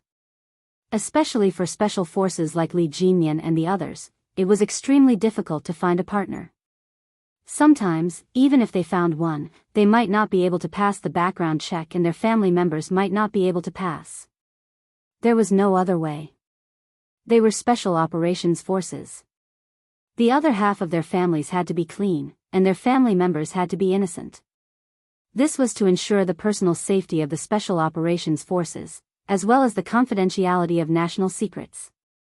Yi Qian, as a special forces soldier, was undoubtedly the best choice for male soldiers like Li Jinyan and the others. It was normal for Big Shark to be concerned about him. Soldiers shouldered the responsibility of protecting the country. They held guns in their hands during the day and thought about the distant her late at night. They also thought that there was another her who was thinking about him at this moment. The jeep was so far away that they couldn't even smell the exhaust fumes.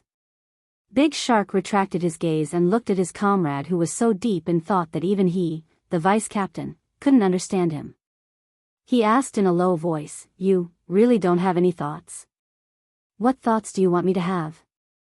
Li Jinyan responded. His tone was cold and monotonous. Big Shark was worried that other than being a little emotional about training, he was indifferent about everything else. He wanted to know more, but there was nothing he could do. "If I could make you have any thoughts, I would have done it long ago. Why don't you take the opportunity? Can't you find Yi Qian? Come, tell me where she is. Why don't you have any thoughts at all?" The instructor was so anxious that his face turned red. Fortunately, his skin was dark so it couldn't be seen. "I don't believe that you don't have any thoughts when such a beauty is standing in front of you." He had to get to the bottom of this or he wouldn't be able to eat or sleep well. Thoughts? What thoughts? Thoughts about the female soldiers under his command? Li Jinyan pursed his thin lips. He didn't change his words under Big Shark's gaze. "You're thinking too much." Asking an introverted person to talk about his feelings towards girls, the Big Mermaid was undoubtedly asking for trouble. The words, "you're thinking too much," directly killed the Great Merman's next words of persuasion, leaving him unable to recover for a moment.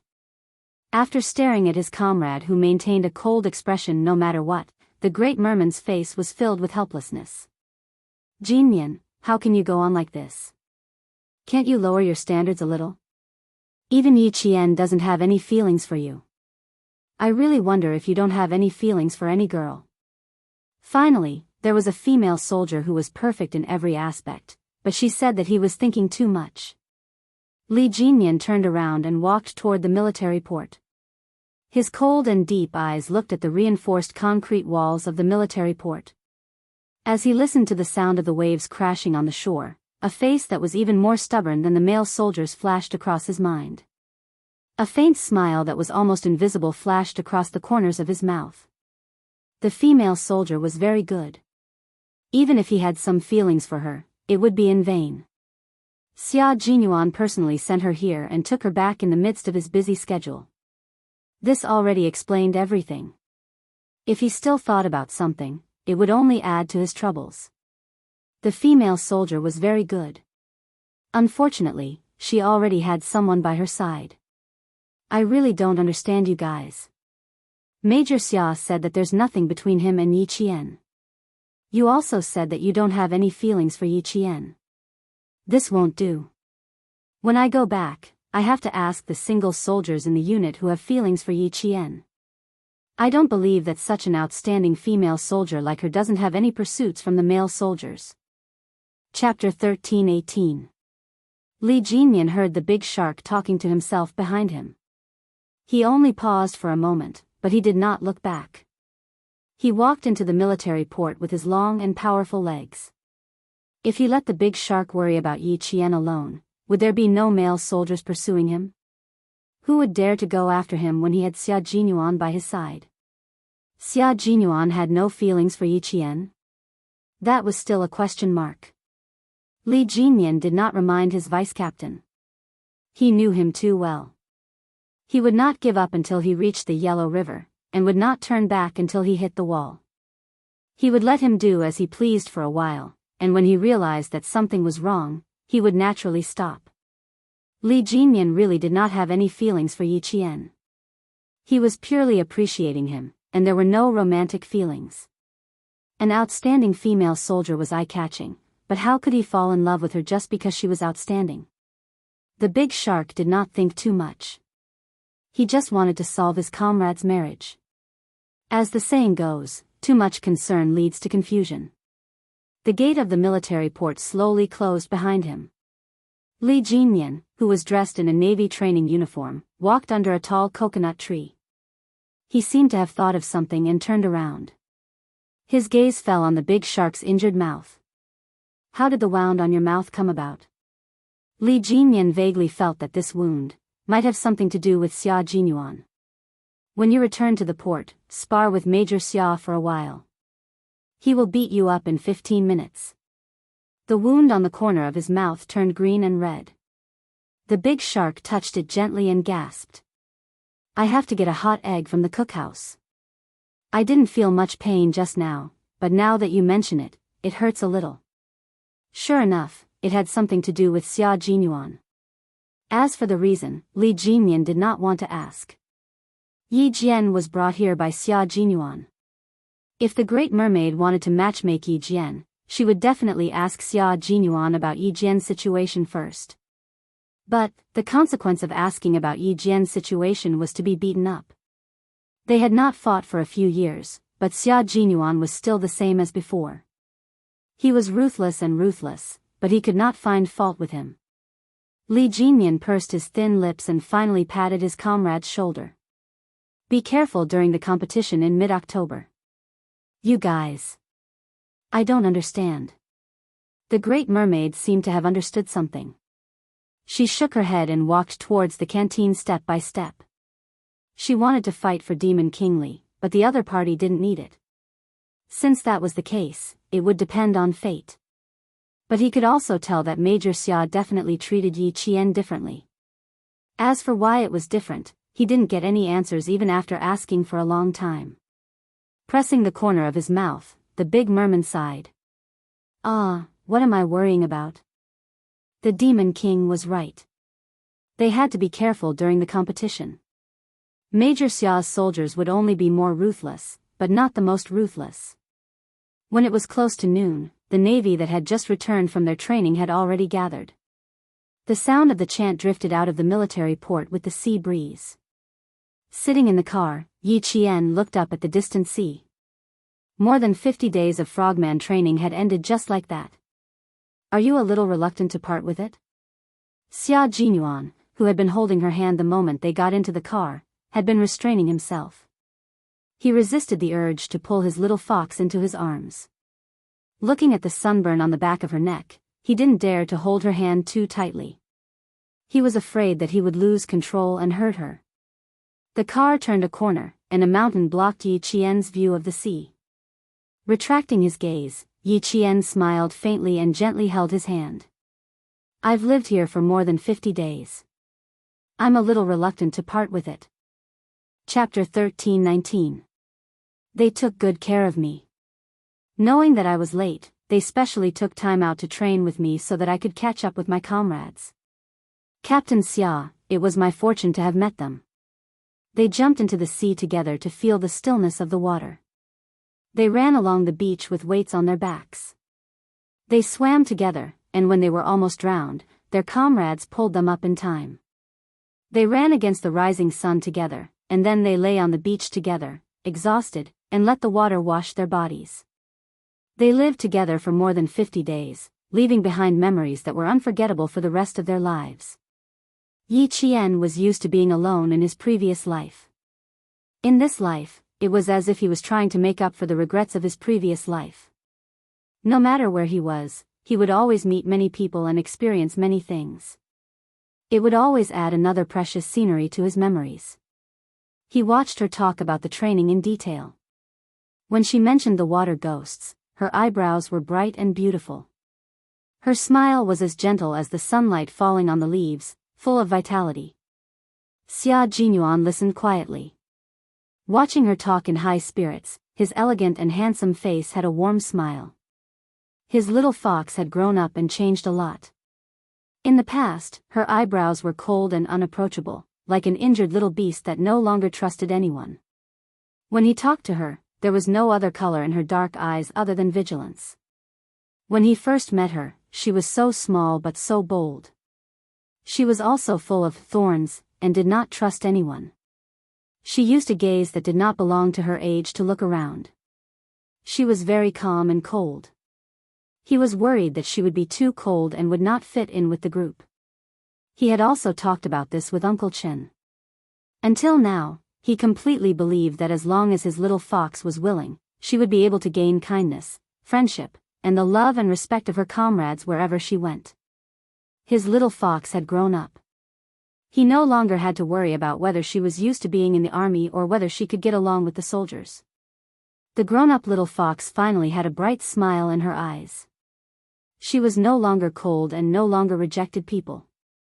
She had things that made her happy, comrades that made her think about, and goals that made her persevere. I'm very grateful for their help.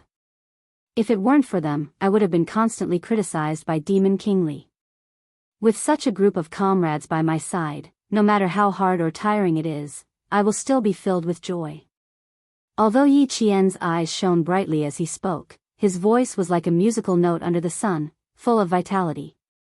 His girl knew how to be grateful and valued friendship. She was a great girl, wasn't she? The smile at the corner of his mouth became deeper and warmer, and even his eyes were as gentle as water. We won't be apart for too long. If your school agrees, you can come and participate in the competition in mid-October.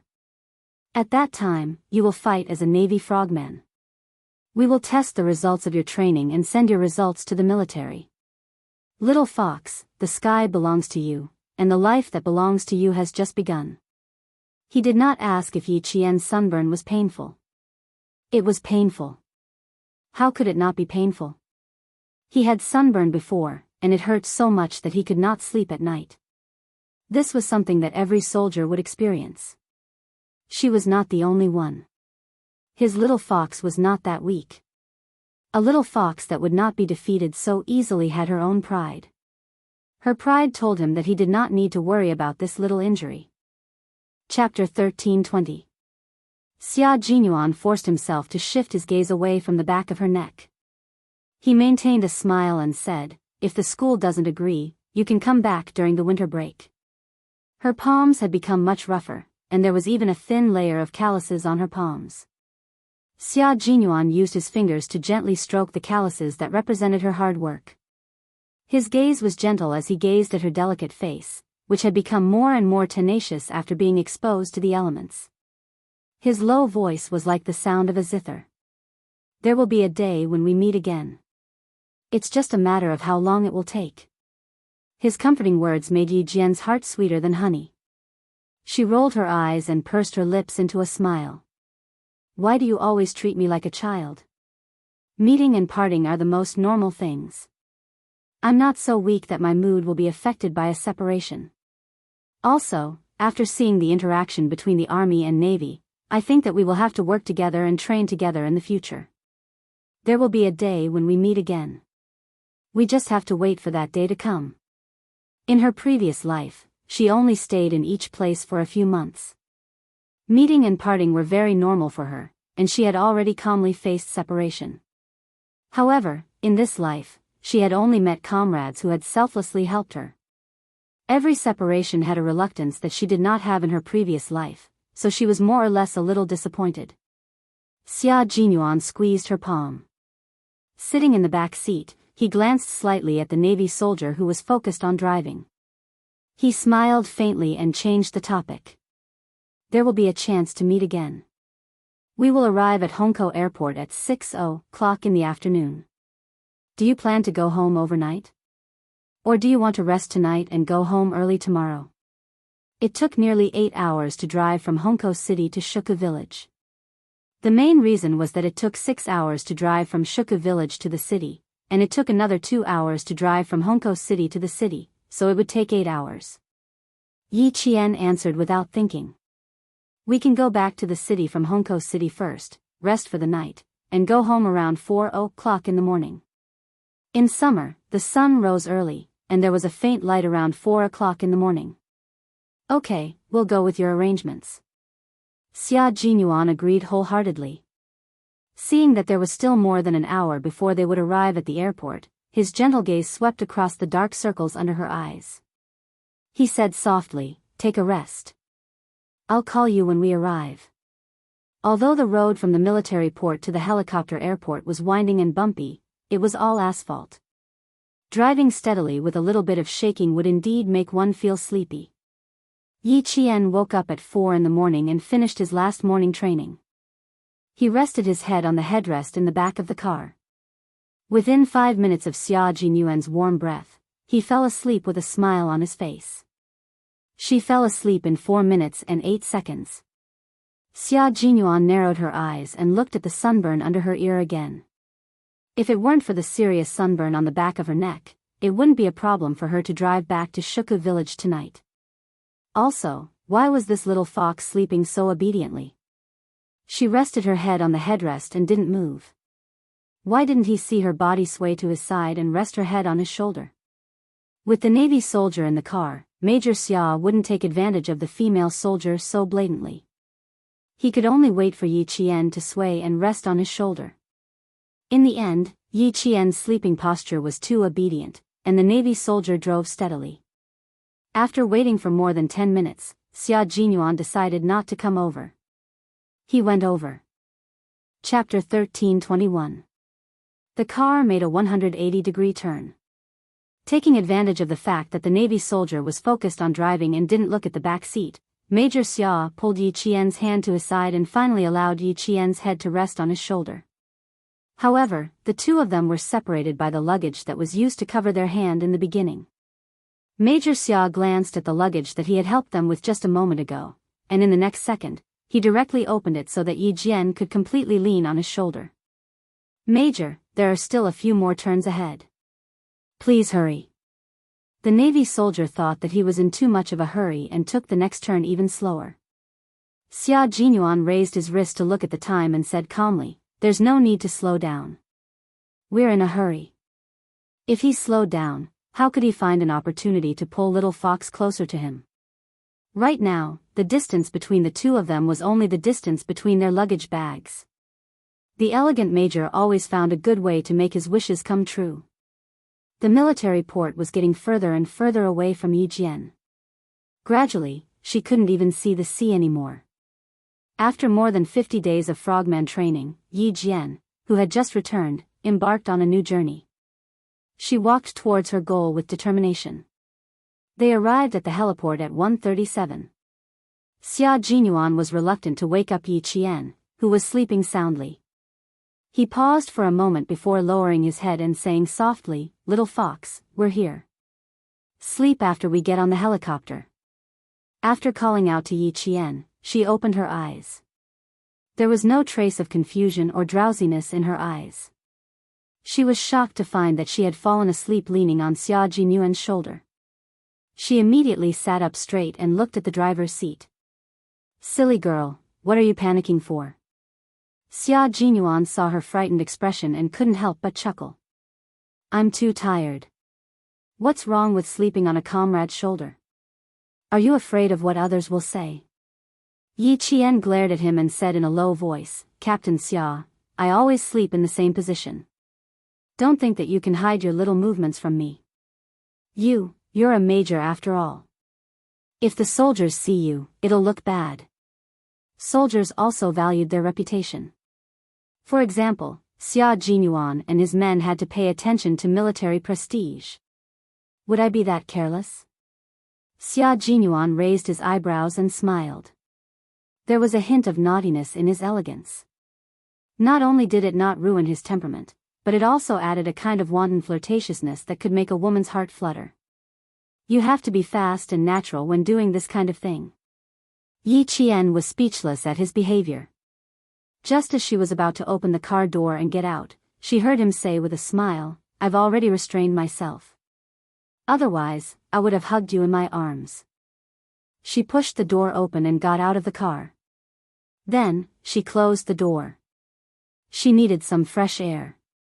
She was shy so quickly. Xia Jinyuan got out of the car elegantly with his luggage in hand. His thin lips were still curled upwards. When they boarded the military helicopter, Yi Qian held onto the cabin door with both hands. She looked back one last time. Her brows revealed the coldness of a soldier. She pursed her lips a little and left the area guarded by the Huaxia Navy with the sound of the propeller. At 6:00 in the evening, Yi Jian and Xia Jinyuan, who had changed into casual clothes, arrived at the downtown area of Hongkou City. Xia Jinyuan, who was dressed casually, carried their shared luggage and took Yi Jian directly to the parking lot of a shopping mall. The car that Ho Zi had prepared had been waiting for them for a long time. Xia Jinyuan took the car key and opened the door for Yi Qian. He smiled at Ho Zi's subordinate and said, "Thank you for your hard work. Go back and tell Brother Z that I'll look for him when I come back." Chapter 13:22. Okay, young Master Xia. The person who delivered the car to Xia Jinyuan was Ho Zi's trusted assistant. He knew both Xia Yiwei and Xia Jinyuan, so he was very clear about Ho Zi's attitude towards the two siblings. He only turned and walked out of the parking lot after Xia Jinyuan drove away. They didn't stay in Hongkou City and even had dinner in the car. They drove all the way to Anyang City. When the car passed by number 1 middle school, Yi Qian looked at the bright red neon sign that read, Anyang City First Key High School, in the night and couldn't help but laugh. That year, I came to enroll alone. In the end, the vice principal of number 1 middle school told me that I could only attend number 1 middle school as an accompanying student. If I didn't agree, I wouldn't be able to attend high school. Thinking back to what happened 3 years ago, it seemed like yesterday. Thanks to her good memory, she could still remember everything that had happened that day. She even remembered the conversation with the vice principal. At that time, I was quite angry. I knew that Yi Jifan might have done something behind my back. At that time, I thought that it was fine if I didn't attend this school. Even if I did, I was afraid that the college entrance examination would be difficult. I was angry, but I thought that since I still had a way out, I tore up the notice in front of the vice principal, took my luggage, and left the registration place. I felt so good that I wanted to laugh all the way and leave in a cool and unrestrained manner. Unfortunately, she wasn't arrogant. After tearing up the notice, she left under the shocked gazes of the parents and students. Xia Jinyuan, who was driving, didn't turn to look at her. He smiled faintly and said, "I came here to look for you, but the security guard said that you weren't there. I called to check and found that you were suspended from school. You came to number 1 middle school to look for me? Why didn't I know about it? You didn't mention it to me. It's all in the past. What's there to talk about?" Xia Jinyuan sneered. Seeing that she was looking at him with great interest, he continued, "When I rushed over, it happened to be the first snow in Anyang City. When the school guard heard that I was looking for you, he secretively told me that you weren't studying in number 1 middle school. For more details, you can ask around at the canteen in front. When he found out that you tore up the notice, the vice principal was so angry that he chased you for several miles. At that time, I was wondering why the girl was suddenly so arrogant. You said that you didn't want to study. You're too presumptuous." Yi Qian laughed. "And Zhen's grandfather arranged for me to train. I didn't think too much about it. But since Yi Jifan was the one, and I didn't want to waste a year, I didn't. I didn't. That year was the year I gained the most. I went to the highlands, the snow mountains, the plains, and almost got stuck in a swamp. Finally, I came to the desert." At the mention of the desert, Yi Qian's eyes lit up like the stars in the sky. "Do you know what desert I went to? The Taklamakan Desert. I saw the most beautiful scenery in the desert poplar trees." At a red light, Xia Jinyuan stopped the car and looked at the girl he admired with gentle eyes. When he heard her mention the Taklamakan Desert, his thin lips curved into a deeper and gentler smile. "I know. I also know that you were training near the Hetian River. If I told you that I was there when you were training, would you believe me?" Yi Qian widened her eyes. "You were there too? Where?" He wouldn't lie to himself. If he said he was there, then he must have been there. "In the sky. I was in the sky," he said softly, in the same place, at the same time. I was flying a fighter jet in the sky, and you were either training or sleeping. Chapter 1323. All the way to the hotel room, Yi Qian was still in shock. What else had he done behind her back? What else had he done for her? After entering the hotel, Xia Jinyuan took out the clothes from the luggage one by one. They were all summer clothes. Each of them had an army training uniform, 2 sets of fitness shorts, and the summer clothes that they usually wore. Yi Qian didn't have many summer clothes. She was wearing a pair of thin jeans and a t-shirt. There were 2 t-shirts with the same design and 2 pairs of slim jeans in the luggage. Xia Jinyuan took out the clothes with his back facing her. He first took out a pair of black casual pants and a white short-sleeved shirt and put them aside. There are still a few days left. I didn't bring enough clothes. Come with me to buy some summer clothes later. Yi Qian nodded no matter what he said. She quietly walked over to the young major, who was bending over to adjust his clothes. When he straightened his back, Yi Qian reached out and gently and quietly hugged his muscular waist from behind. She leaned closer to him and pressed the side of her face against his back. Xia Jinyuan, what else have you done for me? What else do you do for me that I don't know about? Is it because I don't know, or because I didn't ask? Are you planning to keep it from me forever? His body temperature was transmitted to her face through the thin material of his clothes, and it seemed to turn into a warm current that flowed into her heart bit by bit. It was warm, safe, and also dangerous. Even though she knew it was dangerous, she still fell without hesitation. Yi Qian gently rubbed her cheek against the soft material of his shirt. She closed her eyes and said, "Why didn't you tell me about all the things you did for me?" Such a proud man was willing to do so many things for her, but he never thought of telling her. Even a cold-hearted person would be touched. Even if he was in danger, she was still willing to throw herself into it. Xia Jinyuan, can you stop doing things for me in secret? If you do, please tell me, okay? The more I know, the more touched I will be and the more I will fall in love with you. You want me to fall in love with you more and more, don't you? Silly girl. Xia Jinyuan held her hand around his waist and slowly turned her around to bury her head in his embrace. He lowered his head and smiled gently as he planted a kiss on the top of her head. Aren't you afraid that I'll do something to make you love me more and more? How could this be? How could he? How could Xia Jinyuan, who was as calm as a breeze, do something that he disdained to do? Yi Qian raised her head slightly to look at him. Her dark eyes were so clear that Xia Jinyuan could clearly see his own face reflected in her eyes, as if it had been branded into her heart. He couldn't help but tighten his long arms around her. His heart softened to the point that he wished he could embed her directly into his body and become one with her. Yi Qian, who was being held tightly by him, had already curled her lips into a smile. She replied firmly, "No, the Xia Jinyuan I know is an indomitable soldier. He is an upright man. He would never do something that a hypocrite would do." This was a form of trust, a trust without any impurities. She trusted him so much that she believed everything he said. Xia Jinyuan's heart softened even more. He planted a few light kisses between her brows and said, "Good girl, with your words, I feel that my life has been worth it." The lights in the hotel were warm and orange. The floral wallpaper on the wall reflected the 2 figures, one tall and one short, embracing each other. They looked so harmonious and affectionate. Chapter 1324. I didn't do much. Sometimes, it's just a piece of cake. Silly girl, why do you always like it when I flatter you? Major Xia sighed. Although Little Fox was cunning, she was a complete blank piece of paper when it came to handling relationships between men and women. Just listen to what she said.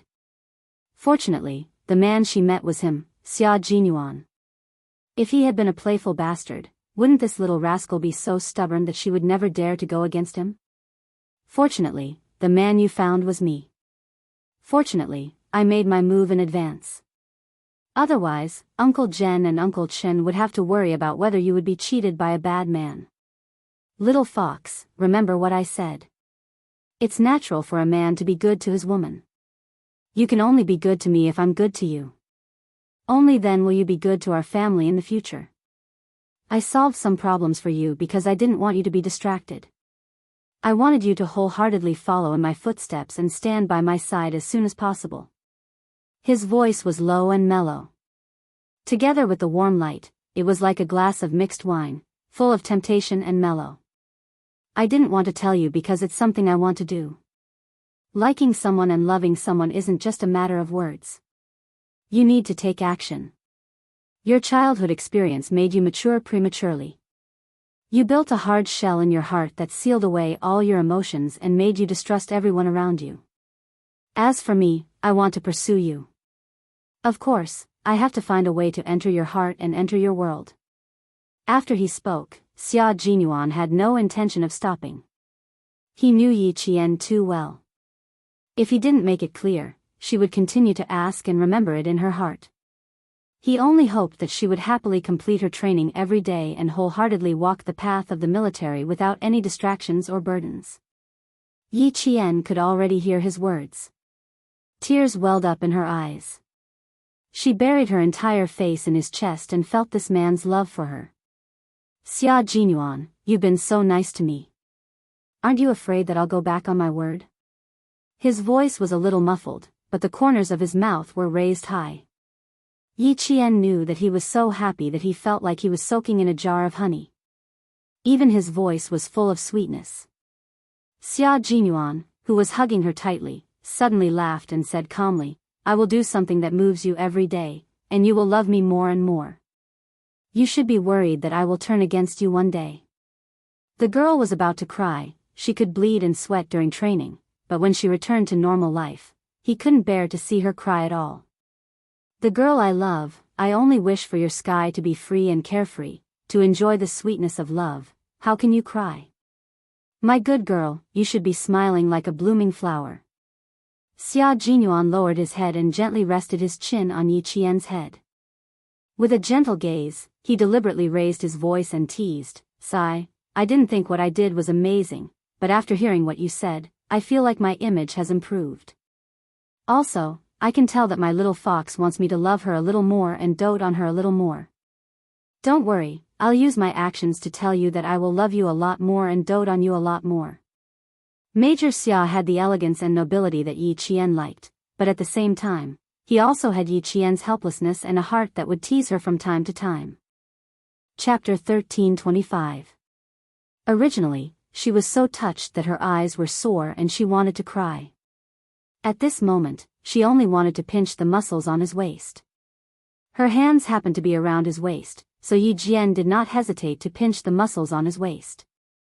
If you go back on your words one day, I'll carry a gun and carry a cannon on my back. I'll go to heaven and earth to find you. That's scary? The young major laughed out loud. Then I'll have to be more careful. With my little fox's instincts, I'm afraid a sniper bullet would be enough to kill me. That's too scary. I'd better be honest and stay by your side. I'll stay by your side.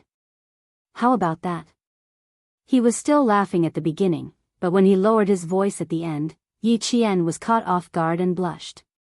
Can't we talk properly? I'm going to take a shower. Hurry up and go back to your room. Even though Yi Qian had a strong heart, he couldn't help but sniff at those sweet words. Xia Jinyuan laughed even louder. He quickly lowered his head and kissed her lightly on the lips. I'll leave my luggage with you. Let's go out to the night market in 5 minutes, okay? After training for so long, it's time for you to relax. We have to strike a balance between work and rest to win the next battle. The atmosphere was good, and the lights were warm. However, Xia Jinyuan didn't make any further moves. Even his arms were gently wrapped around Yi Qian's waist. He was avoiding the sunburn on Yi Qian's back. He let go of his hands and placed a pair of shorts in her hands. Wear this. It's comfortable. When we get to the pharmacy later, we'll buy a cooling ointment. Your sunburn still needs to be treated. The injury on my shoulder isn't serious. You don't have to be so nervous.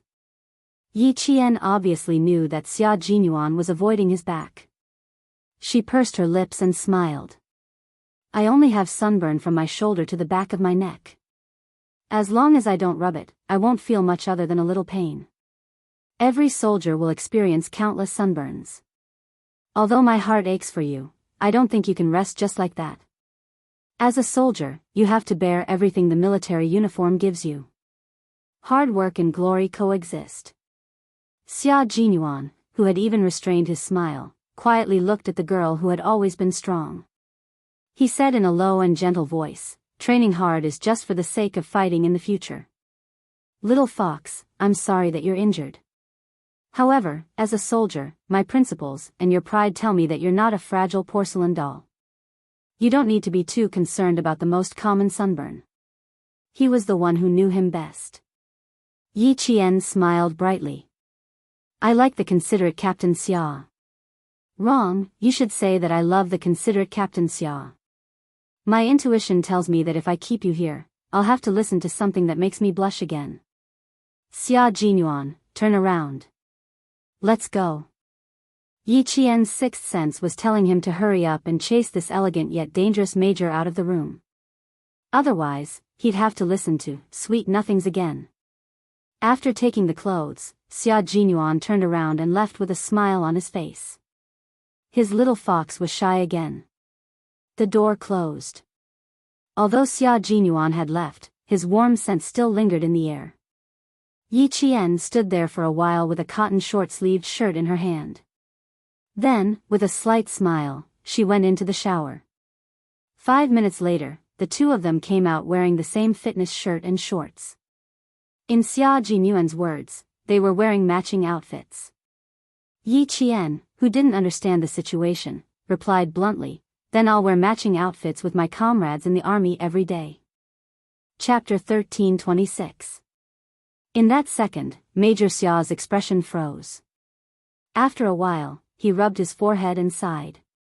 We have to stop talking about this topic. We can't talk about it anymore.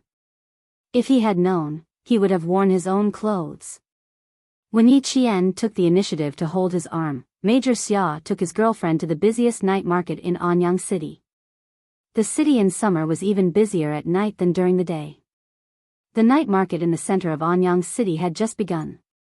Wearing the army's uniform, the two held hands and went shopping for the first time since they started dating. The two of them weren't very interested in eating. They wore the army's uniform all year round and used the uniform issued by the army. Therefore, the two of them only needed to hold hands and walk among the crowd. They listened to all kinds of sounds and enjoyed the rare time they had together. I used to dream of holding your hand, going out for a walk with you, going out for a look.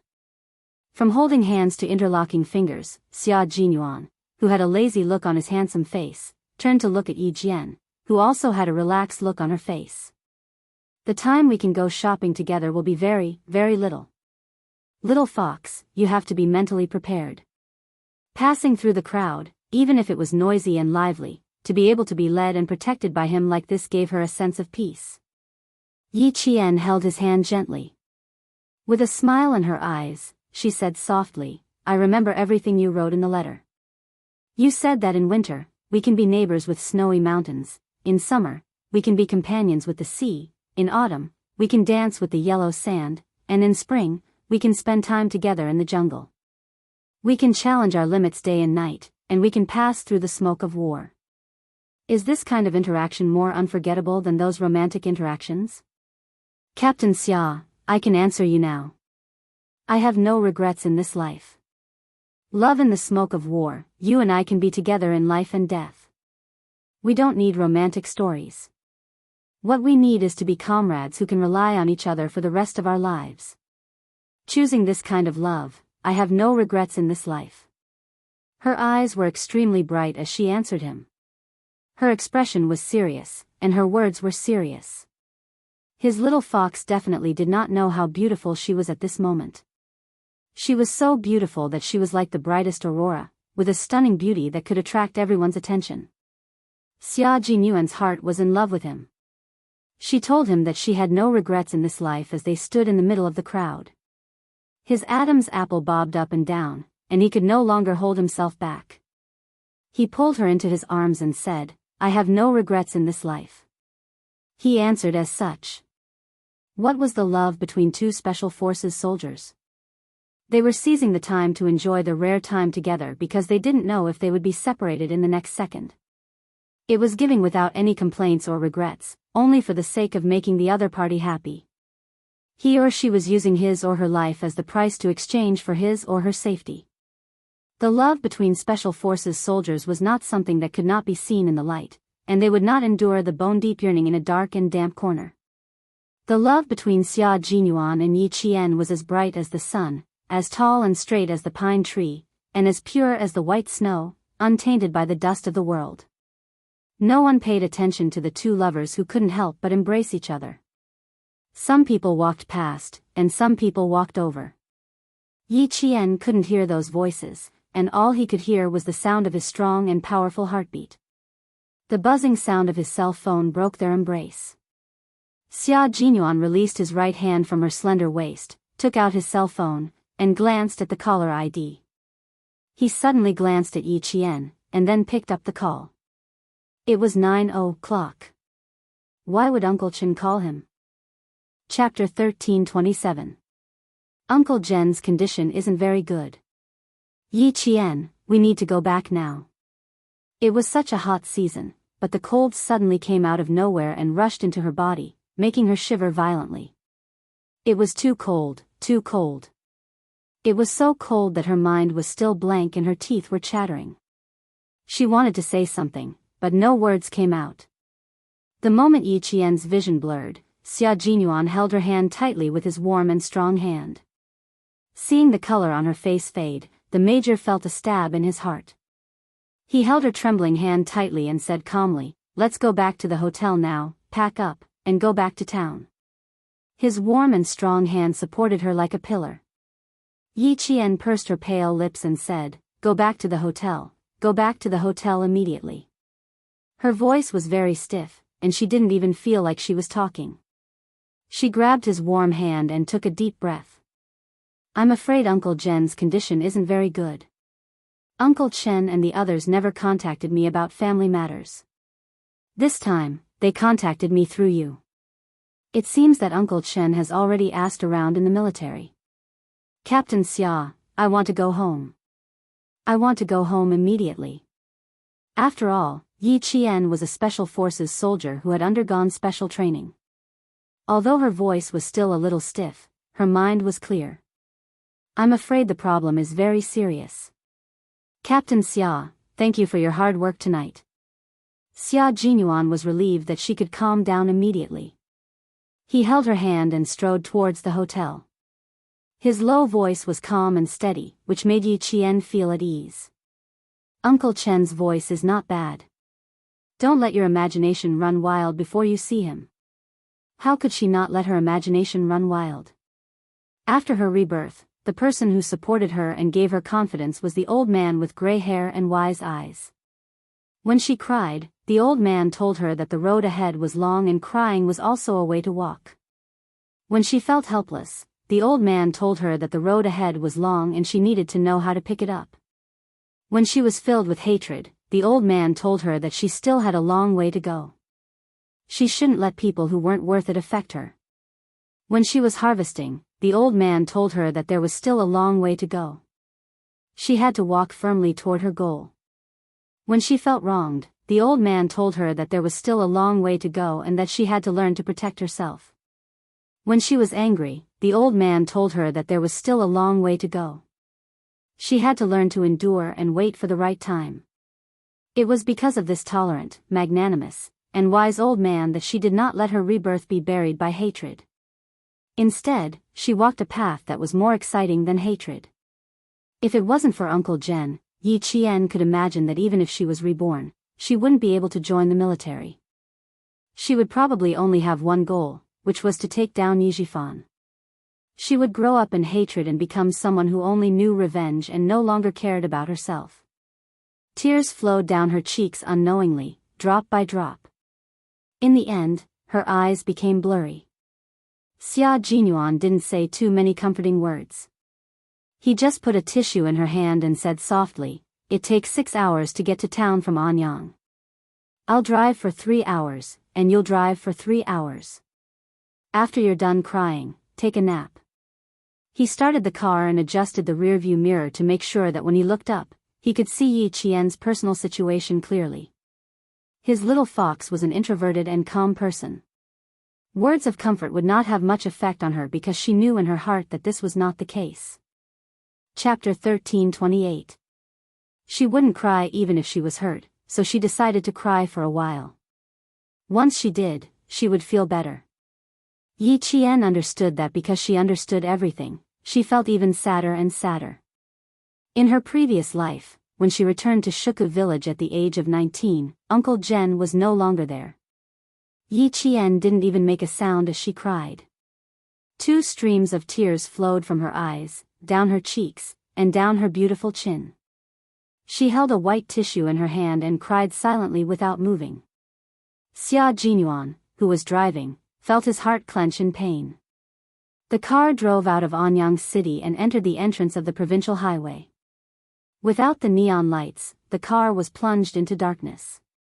Xia Jinyuan instinctively wanted to turn on the interior lights, but just as he raised his hand, he heard Yi Qian say hoarsely, "Don't turn on the lights. I'm fine. I'll be fine after crying." Yi Qian wiped her tears with a tissue. Her nose was red, and she lowered her head. Her thin shoulders were so sad that they seemed to have collapsed. Xia Jinyuan pursed his lips and said softly, "Birth, old age, sickness, and death are natural laws. No one can avoid them. Besides, the situation isn't very good right now. There's no other bad news. Get some sleep. We still need you to drive in 3 hours." This was the only way to let her sleep for a while. Only by sleeping could she have the energy to face everything. Yi Qian's nose was a little blocked from crying. She sniffed softly and showed a hint of weakness that she didn't usually have. She didn't want to talk, so she nodded gently. She leaned against the car door and closed her eyes. She didn't say a word. Even her sadness was silent. Xia Jinyuan couldn't bear to see her like this. He turned the steering wheel to the left, turned on the car's emergency lights, and parked by the side of the road. His handsome face tensed up as he pushed open the door and got out of the car. Yi Qian heard the noise and opened her eyes. She saw Xia Jinyuan walk around the front of the car. The glaring headlights shone on his figure, and she could clearly see that his handsome side profile was tense. Yi Qian couldn't help but sit up straight. She watched him walk to her side and open the car door. "What's wrong? Is it?" Before she could finish, he grabbed her hand and said in a low voice, "Get off, Yi Qian." Yi Qian, whose eyes were swollen from crying, got out of the car. Before she could steady herself, he grabbed her waist and pulled her into his embrace. "I want to kiss you right now. You can open your eyes and look at me, or you can close your eyes and feel me." "What?"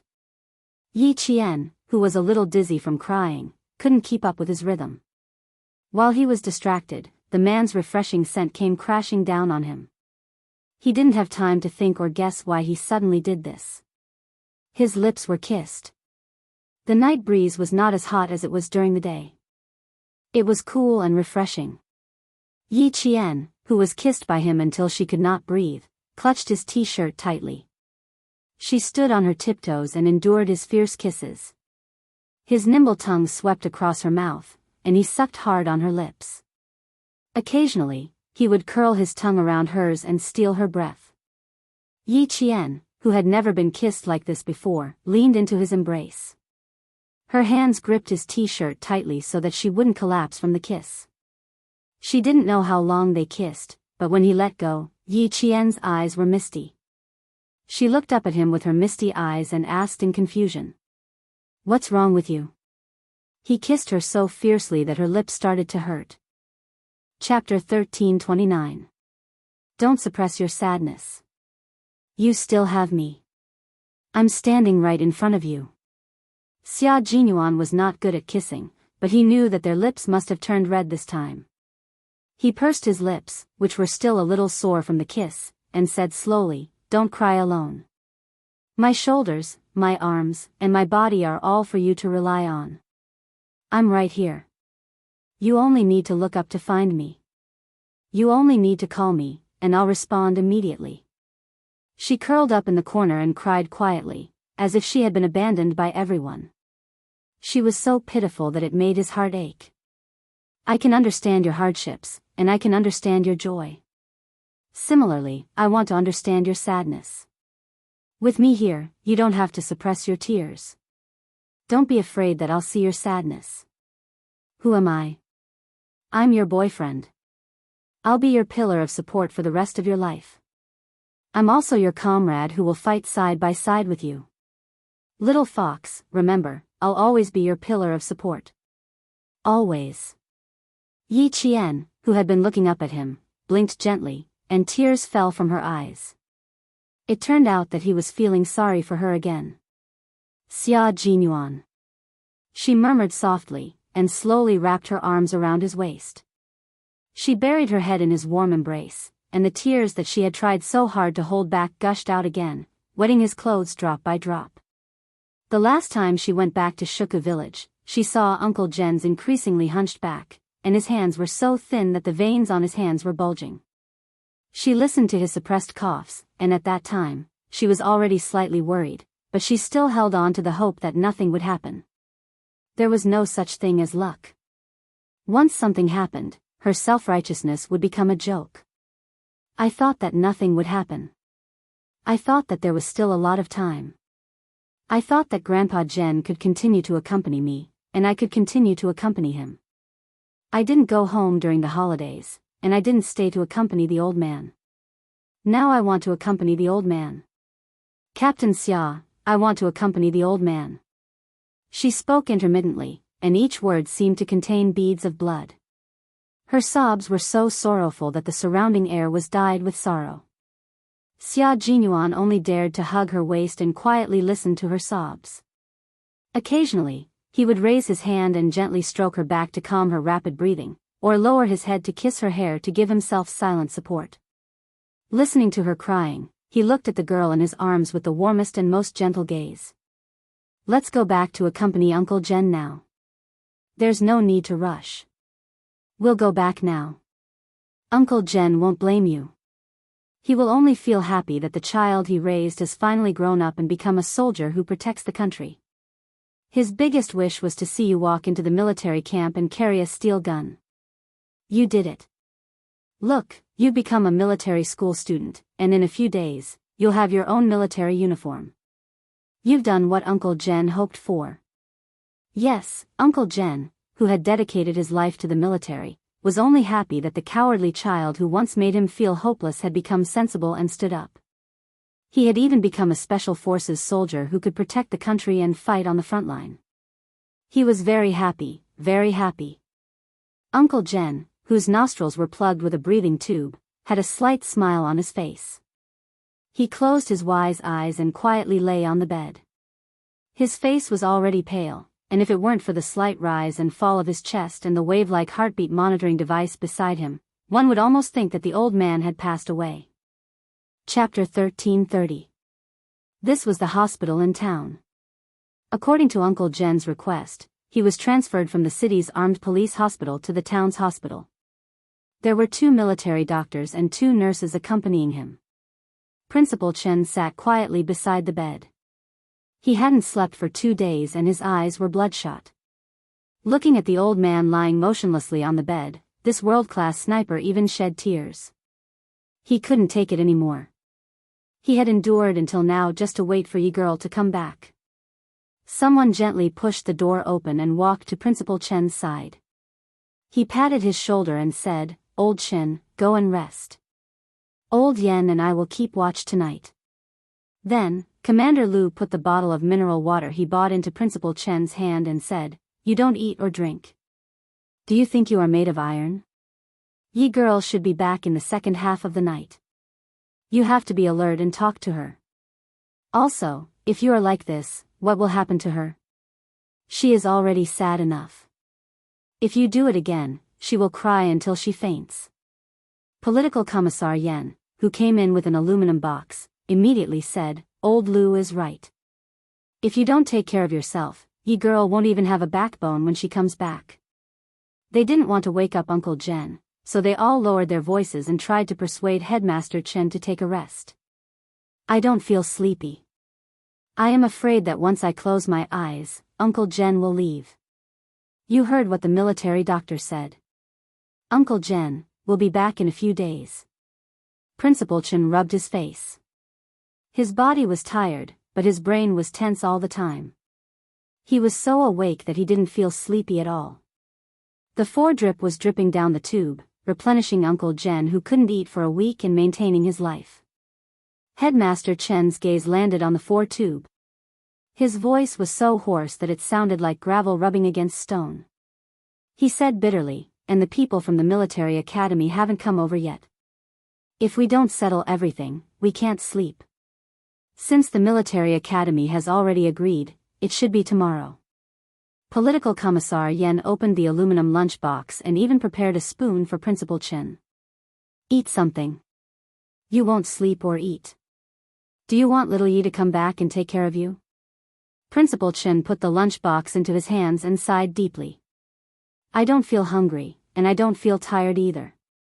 But you're right. When little Yi comes back and sees me like this, she'll be worried about me. I'll go back and change my clothes later. I don't want her to worry." Regiment Commander Lu nodded. "Go back after you're done eating. If you're tired, you can take a nap at home.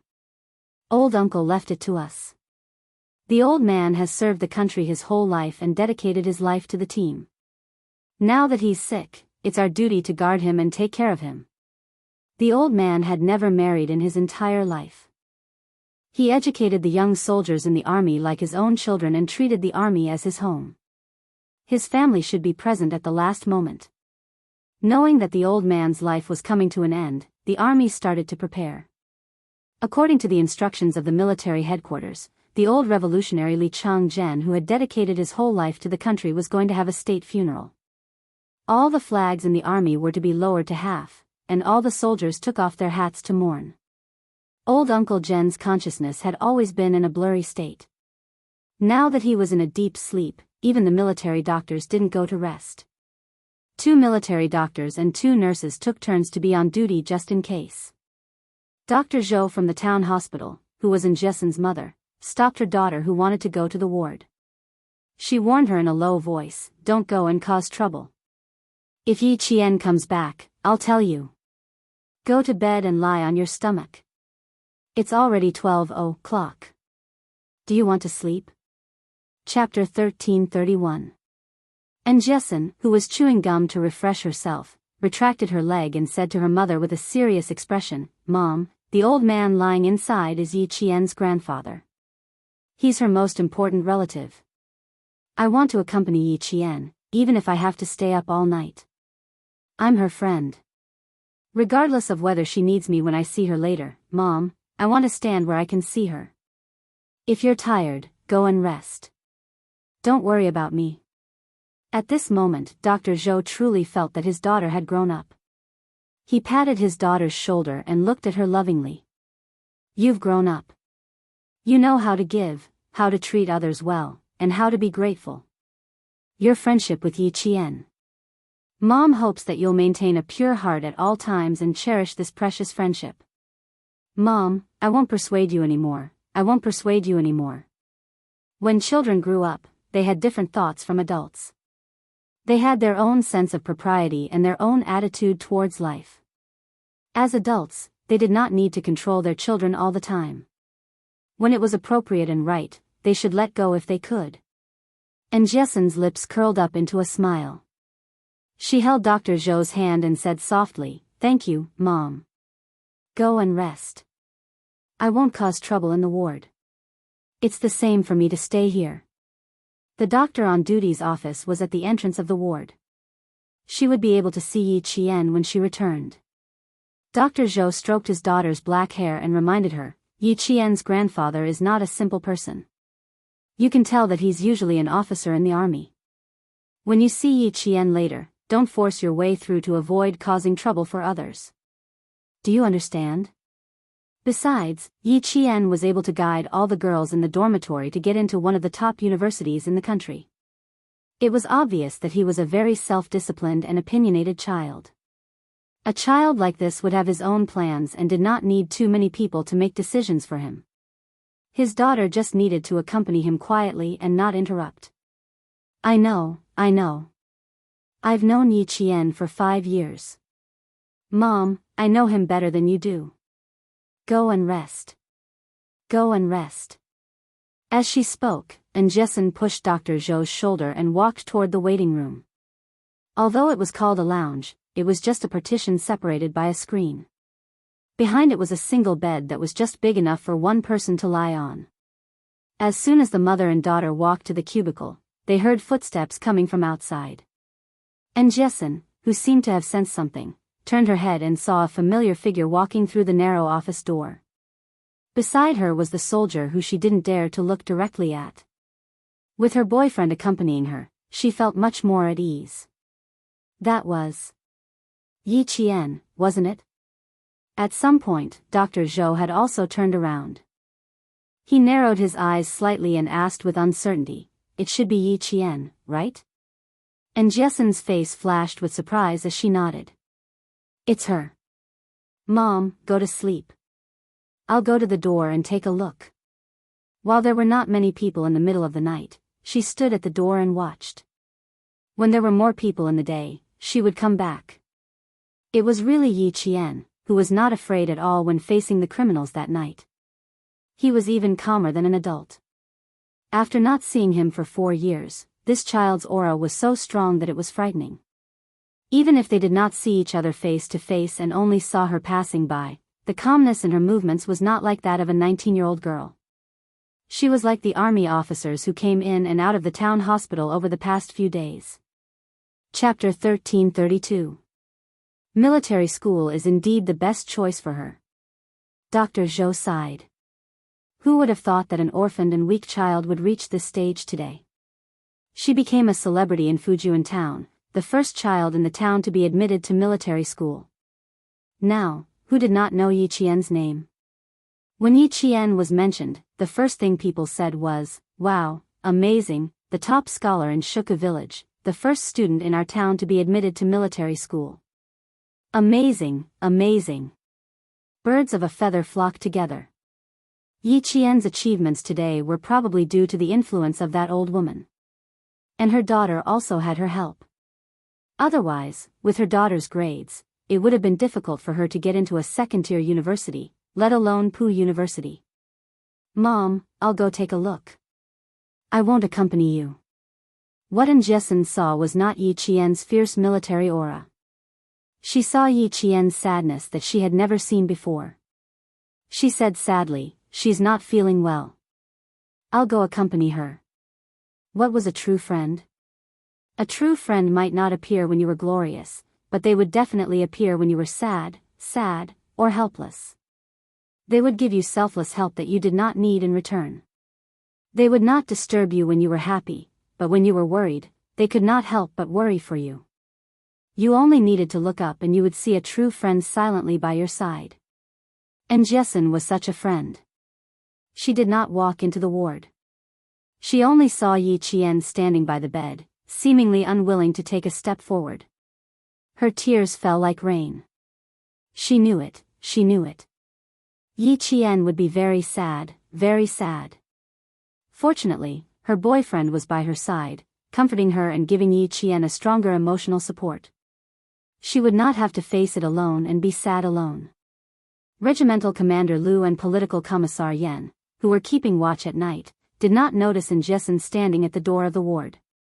They were all looking at Yi Qian worriedly, who refused to walk to the bedside after she walked in. They were afraid that she would not be able to accept it in a short time and something would happen to her. "Little Yi, come over here." Political Commissar Yan, who was standing by the bed, waved his hand and said kindly, "Uncle Jen woke up an hour ago. Sit here and accompany him. When he wakes up, talk to him." Yi Qian wanted to walk over as well, but her legs felt as heavy as 1,000 pounds. She couldn't take a single step.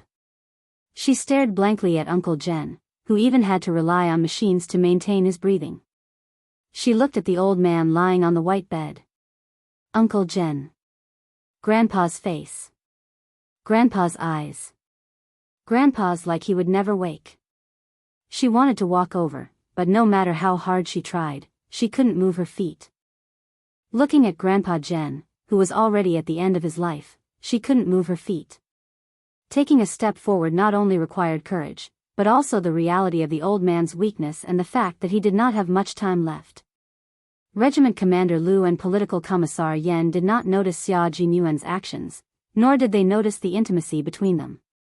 Instead, when they saw Yi Qian take a step forward, they both stepped forward at the same time, wanting to help Yi Qian. The two of them doted on Yi Qian as if she was their own daughter. They could not bear to see her in such pain. Chapter 1333. Little Girl Yi. When Yi Qian finally walked to the bedside, Commissar Yen gently stroked her hair and said earnestly, "Don't forget what I taught you. Being strong and brave is the first lesson I taught you. You must always remember it in your heart. No matter what you face, you must be strong and brave. Do you understand?" Yi Qian's lips trembled slightly at the elder's sincere teachings and meticulous care. Tears reached the corners of her eyes, but she held them back. When she nodded heavily, the tears finally came out. "I understand. Don't worry." She was already in this state, but she still knew to tell the people who cared about her that she was fine. His little fox's pure heart also made his heart palpitate. Yi Qian sat down and held Uncle Jen's skinny right hand. She lowered her head and let the tears flow down drop by drop. It was very quiet in the ward. Everyone's breathing was so soft that it was almost inaudible. After speaking softly, they stood aside and quietly watched Uncle Jen sleep. His chest was only moving up and down slightly. They were afraid that if they made too much noise, they would wake up the old man from his light sleep. In fact, everyone knew that he was not in a light sleep. He was in a coma. Colonel Liu gestured to make a phone call and quietly left the ward. He wanted to call Principal Chen, who had gone back to wash up. It took 6 hours to drive from Anyang to town by car at 60 kilometers per hour, but they only took 3 hours. The two of them drove from the provincial highway to the highway, and little girl Yi arrived at 12:30. "Let's go together," Commissar Yen said softly and said to Xia Jinyuan, "Major, let's stand outside for a while. Leave some space for little girl Yi. This child is too restrained." Xia Jinyuan had the same idea. He nodded slightly and followed Colonel Liu and Commissar Yen out. Commissar Yen sighed and said softly, "We'll leave little girl Yi in your care. Uncle Jen's funeral will be handed over to the army. Please help us take care of little girl Yi." Why didn't they transfer him to the provincial hospital? Don't the doctors have any way to save him? Xia Jinyuan, who was handsome and cold, had to turn around to take a look before he spoke, as if he was afraid that Yi Qian would hear him. He lowered his voice and said, "How can you stay in the town hospital? Uncle Jen has been in poor health for the past 6 months. During the new year, we even stayed in the provincial hospital for more than 20 days without telling little Yi. At the end of May, we stayed in Anyang for more than 10 days. Every time, Uncle Jen told us not to tell little Yi. This time, he suddenly fainted. We used a helicopter to send him to the city. There's no other way. The old man's life has entered the countdown. Before this, old uncle strictly ordered us not to disturb little Ye's training.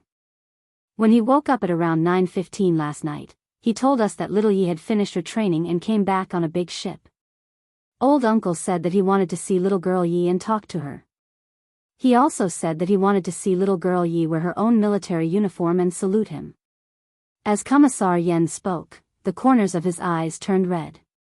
Old Shen immediately contacted Major General Yang of the army.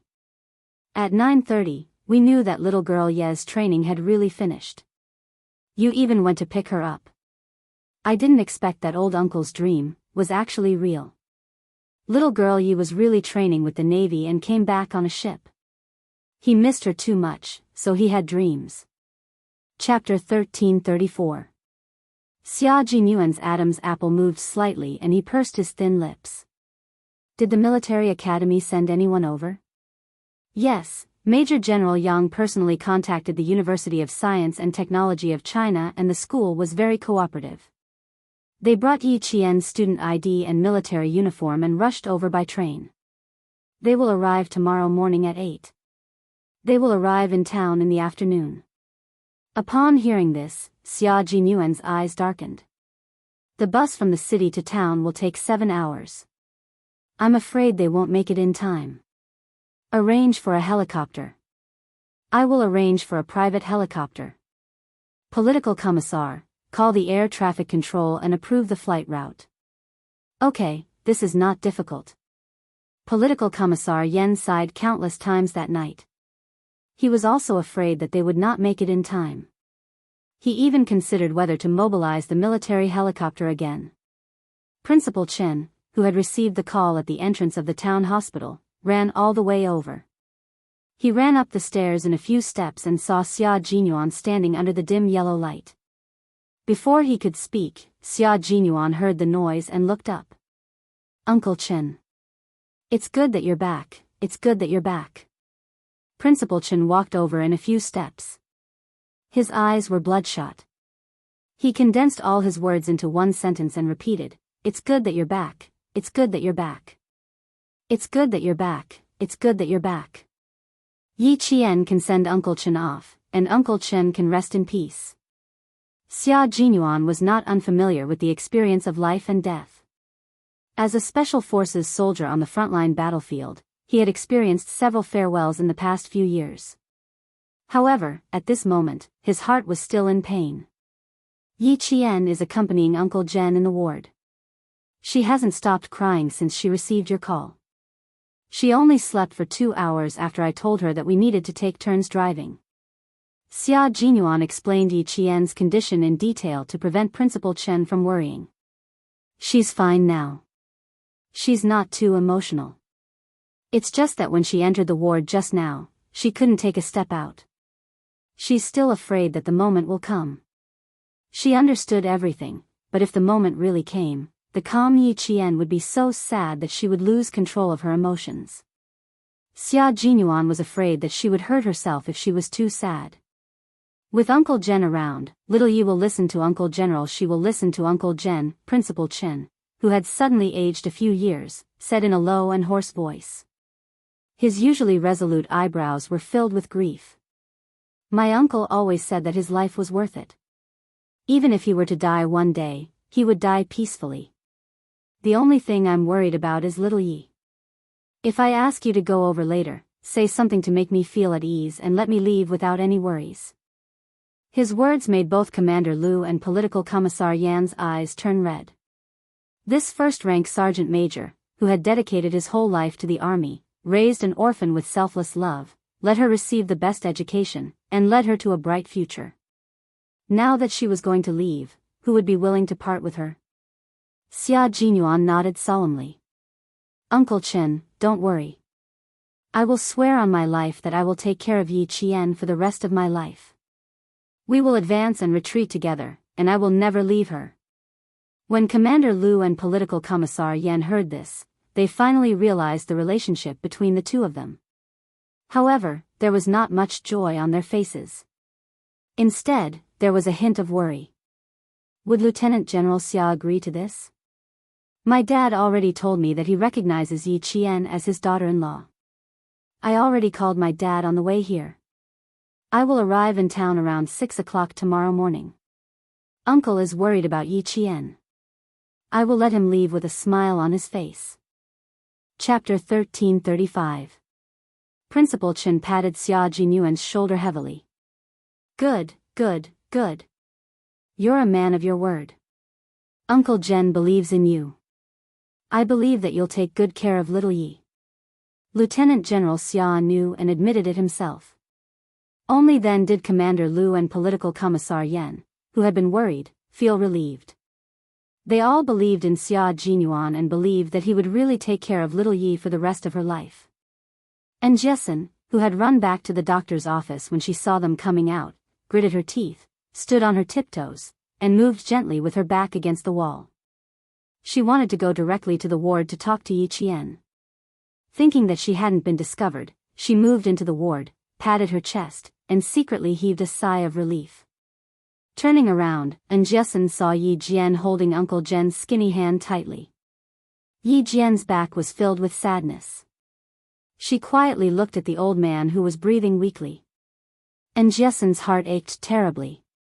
She walked over and called out softly, "Little Jian, Outside, Xia Jinyuan looked away from the ward and explained, "Jiasun, Yi Qian's best friend. Her mother is Dr. Zhou from the town hospital. It's already so late. I'm afraid she's waiting for Yi Qian to come back. That child is not bad." Principal Chen recognized Jiasun. He saw her bend over and put her arms around Yi Qian's shoulders. His gaze was gentle as he said, "She's a sincere person. She can play with little Yi." It should be said that the girls in little Ye's dormitory were not bad. They often called during the summer vacation. A girl named Li Qian saw that she couldn't find Yi Qian and was afraid that something had happened to Yi Qian. She actually asked her parents to drive to Shuka village. It was little Ye's fortune to have friends like them. At around 1:30 a.m., Jiasun walked out of the ward with red eyes. If it weren't for Yi Qian's persuasion, she would have stayed with him until dawn. Jane Eyre said that she wanted to stay with Grandpa until dawn. She walked out and said in a sobbing voice, dragging her feet as she left. She also couldn't bear to see these matters of life and death. Xia Jinyuan looked at the time and said in a deep voice, "Uncle Chen, I'll stay here to accompany Yi Qian. You, Tuan Lu, and political commissar should rest. I'm afraid I'll be busy tomorrow, so I'll have to trouble you." Principal Chen still wanted to say something but was stopped by political commissar Yen. "Old Chen, you should rest. You can talk to little Yi tomorrow morning." With Xia Jinyuan's persuasion, Principal Chen did not insist on staying. Before he left, he reminded Xia Jinyuan, "Let me know immediately if anything happens. We'll rest next door." Without alerting Yi Qian, the three of them went next door to rest. At around 4 o'clock, Uncle Jen opened his eyes unconsciously. The old man's eyes were covered with a layer of mist, so much so that he couldn't even see clearly. He called out, "Little Yi," in a daze, then slowly closed his eyes. Yi Qian held the old man's hand tightly and replied in a trembling voice, "I'm back. I'm back to see you. Grandpa, I'm back to see you." Yi Qian looked at Uncle Jen nervously, then suddenly realized something and looked at the heart machine. Seeing that the wavy lines that represented the heartbeat were still rising and falling, Yi Qian suddenly raised his hand and bit his wrist with his teeth. He began to sob softly. Xia Jinyuan called the military doctor over and asked him to examine Uncle Jen carefully. 2 minutes later, the military doctor sighed and said, "Be prepared. The old man has already fallen into a coma. He might wake up, or he might die in his sleep." After the military doctor finished speaking, he lowered his head and looked at Yi Qian. His expression changed drastically. "You've bitten your hand so hard that it's bleeding. Let go." Chapter 1336. In her previous life, Yi Qian had developed a habit of suppressing her emotions. Although she had changed a lot in this life, she was still somewhat affected by her previous life. When she was devastated, she would suppress her emotions again. Xia Jinyuan's expression changed drastically when he heard the military doctor's low voice. His elegant, dark eyes flashed with an extremely cold light. He took 3 steps from the other side of the bed to Yi Qian and grabbed her wrist tightly. "Do you know what you're doing? Do you need me to tell you?" He spoke in a low voice to suppress the anger in his heart and the anger in his eyes. Looking at the circle of teeth marks on her skin, Xia Jinyuan felt as if a ferocious beast was rampaging in his chest. "Self-harm, you're harming yourself. Uncle Jen used his lifetime of wisdom to teach you. He taught you how to face reality and how to be strong. Yi Qian, are you repaying him for his teachings in such a way that Uncle Jen doesn't want to see?" He was just short of saying that she was a huge disappointment to Uncle General. The military doctor glanced at the two of them. One was suppressing his anger, while the other was suppressing her grief. He hurriedly comforted Xia Jinyuan, who was suppressing his anger. Okay, it's understandable. Come out and disinfect the wound first. He was afraid that Xia Jinyuan would injure Yi Qian again, so he took Yi Qian's wrist from his hand and took a closer look. He couldn't help but gasp. Isn't this a little too cruel? She bit herself so deeply. Disinfect and debride the wound first, then give her a tetanus shot. The military doctor said in a low voice and motioned for Yi Qian to follow him out. Girl, no matter how sad you are, you can't hurt yourself, understand? You look like a sensible child, but why are you doing things that make others worry? He then looked at Xia Jinyuan, who was even more furious. She's going to clean the wound. You stay here. Xia Jinyuan's jaw tightened. Hearing this, he said politely to the military doctor, "Thank you for your hard work." He then looked at Yi Qian, who had her head lowered and her shoulders slumped. He saw the sadness and fragility in her body, and the suppressed anger in him finally turned into heartache. Go and treat your wounds with the military doctor. I'll look after Uncle. Uncle Jen was Little Fox's only family. He was her pillar of support. She regretted not spending more time with him. She blamed herself for not spending more time with him. His little fox would rather use self-harm to vent the self-blame in her heart than to let everyone see the pain in her heart. No matter how sad she was, she still knew how to take care of their emotions. How could he bear to be angry with her? Yi Qian's eyes were still a little confused. She didn't know that she had bitten herself so hard. Seeing Xia Jinyuan's tense expression, Yi Qian bit her lower lip. She originally wanted to explain, but in the end, she only said, "I'll be back soon." After the military doctor took her out of the ward, Xia Jinyuan sat gently on the chair. He held Uncle Jen's skinny hand and said softly, "Uncle, Yi Qian listens to you the most. When you wake up, you must talk to her properly. You have to take care of your body and teach her more. This girl listens to you the most. She will listen to whatever you say. You haven't seen her walk into the military camp yet. We are all waiting for you to personally send her to the military camp to become a soldier. Also, let me tell you a piece of good news. The military has decided to send her to my team. My team is a special forces unit. You probably didn't know, right? When you wake up, I'll pick some things that I can talk to you about. I'll let you know what unit Yi Qian will be joining in the future." Chapter 1337. Xia Jinyuan chatted softly with Uncle General the military doctor, who was in his 40s, cleaned Yi Qian's wound and advised her earnestly, "The old man is already so old, but he can still joke with us when he's awake. This shows that he has a big heart. Since you're his only family, how can you harm yourself and make him worry about you? Treating yourself well is the greatest filial piety to the old man, do you understand? Young lady."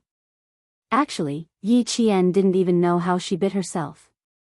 If the military doctor hadn't reminded her, she wouldn't have felt any pain. Yi Qian nodded shyly and wiped away the tears on her face. She secretly adjusted her emotions. She had to control her emotions. Everyone knew that Grandpa Jen was worried about her the most. How could she disappoint him? The military doctor saw that her eyes were gradually clearing up. Even the sadness between her brows was gradually hiding. Only her bright eyes had a touch of determination. The military doctor couldn't help but smile. 10 minutes later, Yi Qian, who had bandages wrapped around her wrist, thanked the military doctor. She got up and went back to the ward to continue accompanying Uncle General. Xia Jinyuan was still talking softly to Uncle General even though he knew that the old man couldn't hear him. He still said softly, "With you around, Yi Qian will know that there's a family waiting for her wherever she goes. There's a home waiting for her to return to. Uncle, when you're done sleeping, please open your eyes. We're all waiting to hear your voice. I'm still waiting to go fishing with you. Also, when I hold my wedding with Yi Qian, I want to offer you another cup of tea. Thank you for teaching her and nurturing her into a talent. Thank you for letting me take advantage of her." Yi Qian, who was standing at the door, listened to them and laughed for a while. Grandpa Jen was her family. Uncle Chen was also her family. In the future, Captain Xia would also be her family. For their sake, she had to pull herself together. She couldn't let them worry about her. Yi Jian wiped away her tears and patted her cheeks gently. She took a deep breath and walked into the ward with her head held high and her chest puffed out.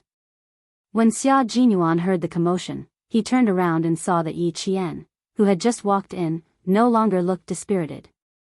His eyes were filled with determination, just like the Yi Qian who did not show any signs of fear in the face of training and war. She had already adjusted her emotions and mentality. I'll keep watch. You lean against the bed and sleep for an hour each. Xia Jinyuan held her hand and pulled her to sit on the bench with him. Someone from the army will come to visit Uncle during the day. As Uncle's relative and his only granddaughter, you have to keep your spirits up. Do you understand? Yi Qian did not refuse again. Okay, wake me up in an hour. She had to keep her spirits up and let Grandpa Zhen see her in her best state when he woke up. She couldn't let him worry, and she definitely couldn't let him worry. After adjusting her mentality, Yi Qian didn't sleep very well. However, she still slept until 6:30 in the morning. In a daze, she heard Xia Jinyuan talking. Dad, come over with the leaders from the military academy. How many guards did you bring? They arranged for a private helicopter. The captain can only carry 5 people. 2 leaders from the military academy are coming, so you can only bring 1 guard. Yes, everything has been arranged. The air route has been approved. The 2 leaders from the military academy will only arrive at Anyang train station at 8 o'clock. Dad, go to the train station and wait for the 2 leaders from the military academy. Only Xia Jinyuan could directly arrange for Lieutenant General Xia to wait for someone at a certain place. Chapter 1338. Yi Qian knew that Xia Zhong would be coming, but she did not know that the military academy leaders would be coming as well. She suddenly stood up from her sleeping position and heard a familiar voice. Little Yi, you're awake. It was Principal Chen's voice. Uncle Chen. Yi Qian turned around and saw Principal Chen pouring water into a kettle. When she saw another relative of hers, her eyes reddened. You've worked hard these past few days. I came back too late. Silly child, don't be so polite. Principal Chen, who had slept for a few hours last night, felt much better. His eyes were no longer bloodshot. Come, take a cotton swab and put some water on the corner of Uncle Chen's mouth to moisten his throat. Yi Qian immediately took the cup and cotton swab. She looked very serious as she gently took care of Uncle General Xia Jinyuan, who was making a call outside the door, turned around and saw that Yi Qian had woken up. He said a few words and then hung up. The 2 military doctors who were patrolling the room in the morning came together with 2 nurses. They were going to do a daily checkup on Uncle Zhen. The old man has been unconscious for a longer period of time than 2 days ago. Everyone, please be mentally prepared. After the 2 military doctors finished the checkup, they put down the phone and sighed together. The old man's physical strength was completely destroyed. He had been holding on for so long because he was holding on to one last breath. Once he stopped breathing, it would be the end of him. Yi Qian pulled the thin blanket around her and listened attentively to every word the military doctor said. Then, she asked softly, I want to know, is there any possibility of my grandfather waking up? I can't be sure, but there is a possibility. It's the so-called final radiance of the setting sun. The military doctor's words made Yi Qian shudder involuntarily. Xia Jinyuan, who came in, immediately put his hand on her shoulder and asked the military doctor calmly, if he stays unconscious, how long can he last on the 4-drip alone? The old man's organs are failing, so he can't take in too much 4-drip. How long he can last depends on his willpower. In other words, it was impossible for Uncle Zhen to recover. The only reason he was still breathing was because of Uncle Zhen's willpower. Yi Qian, who had better grades than the other students in the medical school, suddenly had a glimmer of hope. You mean that my grandfather's brain is still conscious, and there's a high possibility that he'll wake up, right? You can think of it that way. The military doctor nodded. As long as the brain hasn't stopped working and there are still senses, the old man will still have a chance to wake up. That's good, that's good. Yi Jian's eyes lit up. As long as Grandpa Jen still had a chance to wake up, she would try to awaken more of his will to live. She hoped that he could survive this. She hoped that he could survive this. She hoped that he could survive this. The military doctor seemed to know what she was thinking. He shook his head slightly and didn't say anything more. The patient's family would always hope for a miracle to happen. Unfortunately, miracles wouldn't happen just because you thought they would. Especially in the case of the old man, his organs were already at the end of their life. Even if he woke up, he would just wake up. It wasn't appropriate for too many people to stay in the ward. Under Principal Chen's instructions, Xia Jinyuan accompanied Yi Qian to wash up and tidy herself up before coming back. Regiment Commander Liu and Political Commissar Yen went to the bun shop in town to buy vegetable buns and deep-fried dough sticks. They were waiting for Yi Qian to wash up and eat together. "Uncle wants to see you in your uniform." Uncle Chen called the military, and Major General Yang from the army called the military school. They hope that the school can cooperate and fulfill the old man's wish. Chapter 1339. The school leaders will arrive at the Anyang train station at 8. I'll get my dad to pick them up, and then we'll take a friend's private jet to come here together. There was water flowing out of the tap, and the sound of the water seemed to drown out his voice. Yi Qian splashed the cold water on his face, and the sad emptiness in his heart seemed to have been torn apart. This was Grandpa Jen's last wish. She wanted to rouse Grandpa Jen's will to live, but the old man knew in his heart, he really couldn't do it. "I'll let Grandpa see my most spirited side." Wiping the cold water off his face, Yi Qian looked up with bright eyes and stared at himself in the mirror. "I won't let Grandpa down." The face in the mirror was tenacious, and those jet-black eyes were like a pure obsidian thrown into water, causing the eyes to ripple. The corners of her mouth slightly tightened, revealing a trace of stubbornness. Although her facial features were beautiful, there was not the slightest bit of delicacy. Even the tips of her brows contained the piercing coldness of a soldier. This was the Yi Qian that Uncle Jen wanted to see, Yi Qian. At 8 o'clock, the two leaders of the military academy were led by the guards to meet with Commander-in-Chief Xia. When they saw that the one waiting for them was Commander-in-Chief Xia, their expressions became even more solemn. They carried Yi Qian's military travel bag with his military uniform and saluted the lieutenant general with the gold stars on his epaulets. At 8:37, they took a private helicopter and rushed to Fujian town. The helicopter needed to land on the training ground of the recruit training camp. When the helicopter circled over, the boom boom boom of the propellers made the townspeople look up at the sky, and they pointed and talked with curiosity. Yi Jifan stood on the side of the street. His eyes, which were growing more and more powerful with each passing day, were gloomy. His gaze fell on the private helicopter that was beginning to descend.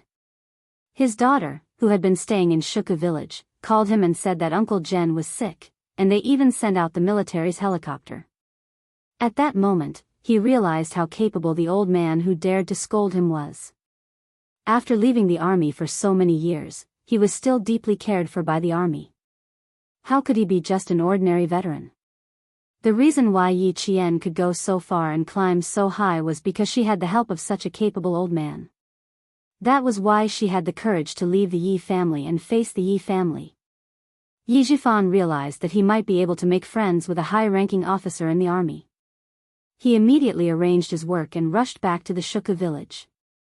He wanted to see a high-ranking officer arrive so that he could make arrangements for Uncle Jen's funeral as the representative of the Shuku village.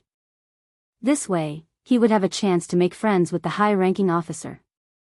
A few days after Yi Jifan returned to the village, all the villagers recommended him to visit Uncle Jen at the hospital on behalf of all the villagers. The first day he came, he was turned away by Principal Chen before he could even enter the ward. However, he did not give up and still came to the hospital early. This was the fourth day. Looking at the descending helicopter, a smile appeared in his gloomy eyes. Being refused entry for 3 days, it was worth it. Commander-in-Chief Xia waited for the helicopter to land and jumped off immediately. He walked with only one bodyguard with him, and the 2 military school leaders who came down after him could not help but jog. "Dad, run a few steps. If you can't, take a motorcycle here. Uncle Jen is awake, you have to hurry. Xia Jinyuan gripped his phone tightly and said in a deep voice, the military doctor said. Uncle Jen will wake up soon. Chapter 1340. Riding a motorcycle.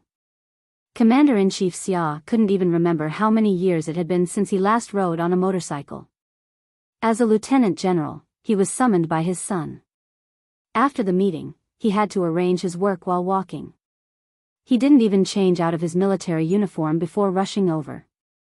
Commander-in-Chief Xia looked down at the golden epaulette on his shoulder that represented his military rank. He waved his hand and signaled for the guard to come over. Go and find a motorcycle. He turned his head and said to the two school leaders, let's ride there together. Since the lieutenant general had expressed his opinion, the two school leaders naturally had no objections. They immediately rode the motorcycle to the town hospital. Xia Jinyuan said in a low voice and returned to the ward. At 9:40 a.m. Uncle Jen suddenly opened his eyes. Before Yi Qian, who had been watching over him, could speak, Uncle Jen said first, I think I saw the little girl come back. His voice was so weak that it was almost inaudible. However, his misty eyes suddenly brightened up and he looked much more energetic. No one was happy about this state. Everyone's heart skipped a beat. It was the final radiance of the setting sun. Good boy, Grandpa doesn't like it when you cry. The old man's weak voice spoke intermittently. His eyes were full of kindness and peace as he gazed at the child in front of him who had worried him for nearly 20 years. It's good that you didn't cry. As soldiers, we bleed, not tears. You have to remember this. If you cry too much, your heart will be filled with cowardice. Yi Jian held the old man's hand tightly, which was so thin that he could not even lift it up. She nodded gently and replied, I remember. I will always remember your words. Shed blood but not tears. I will always remember your words. Her heart was trembling uncontrollably and she was flustered. Even though her body was shivering uncontrollably, Yi Jian forced herself to keep a faint smile on her face so that the old man who was looking at her could feel at ease. Grandpa knows.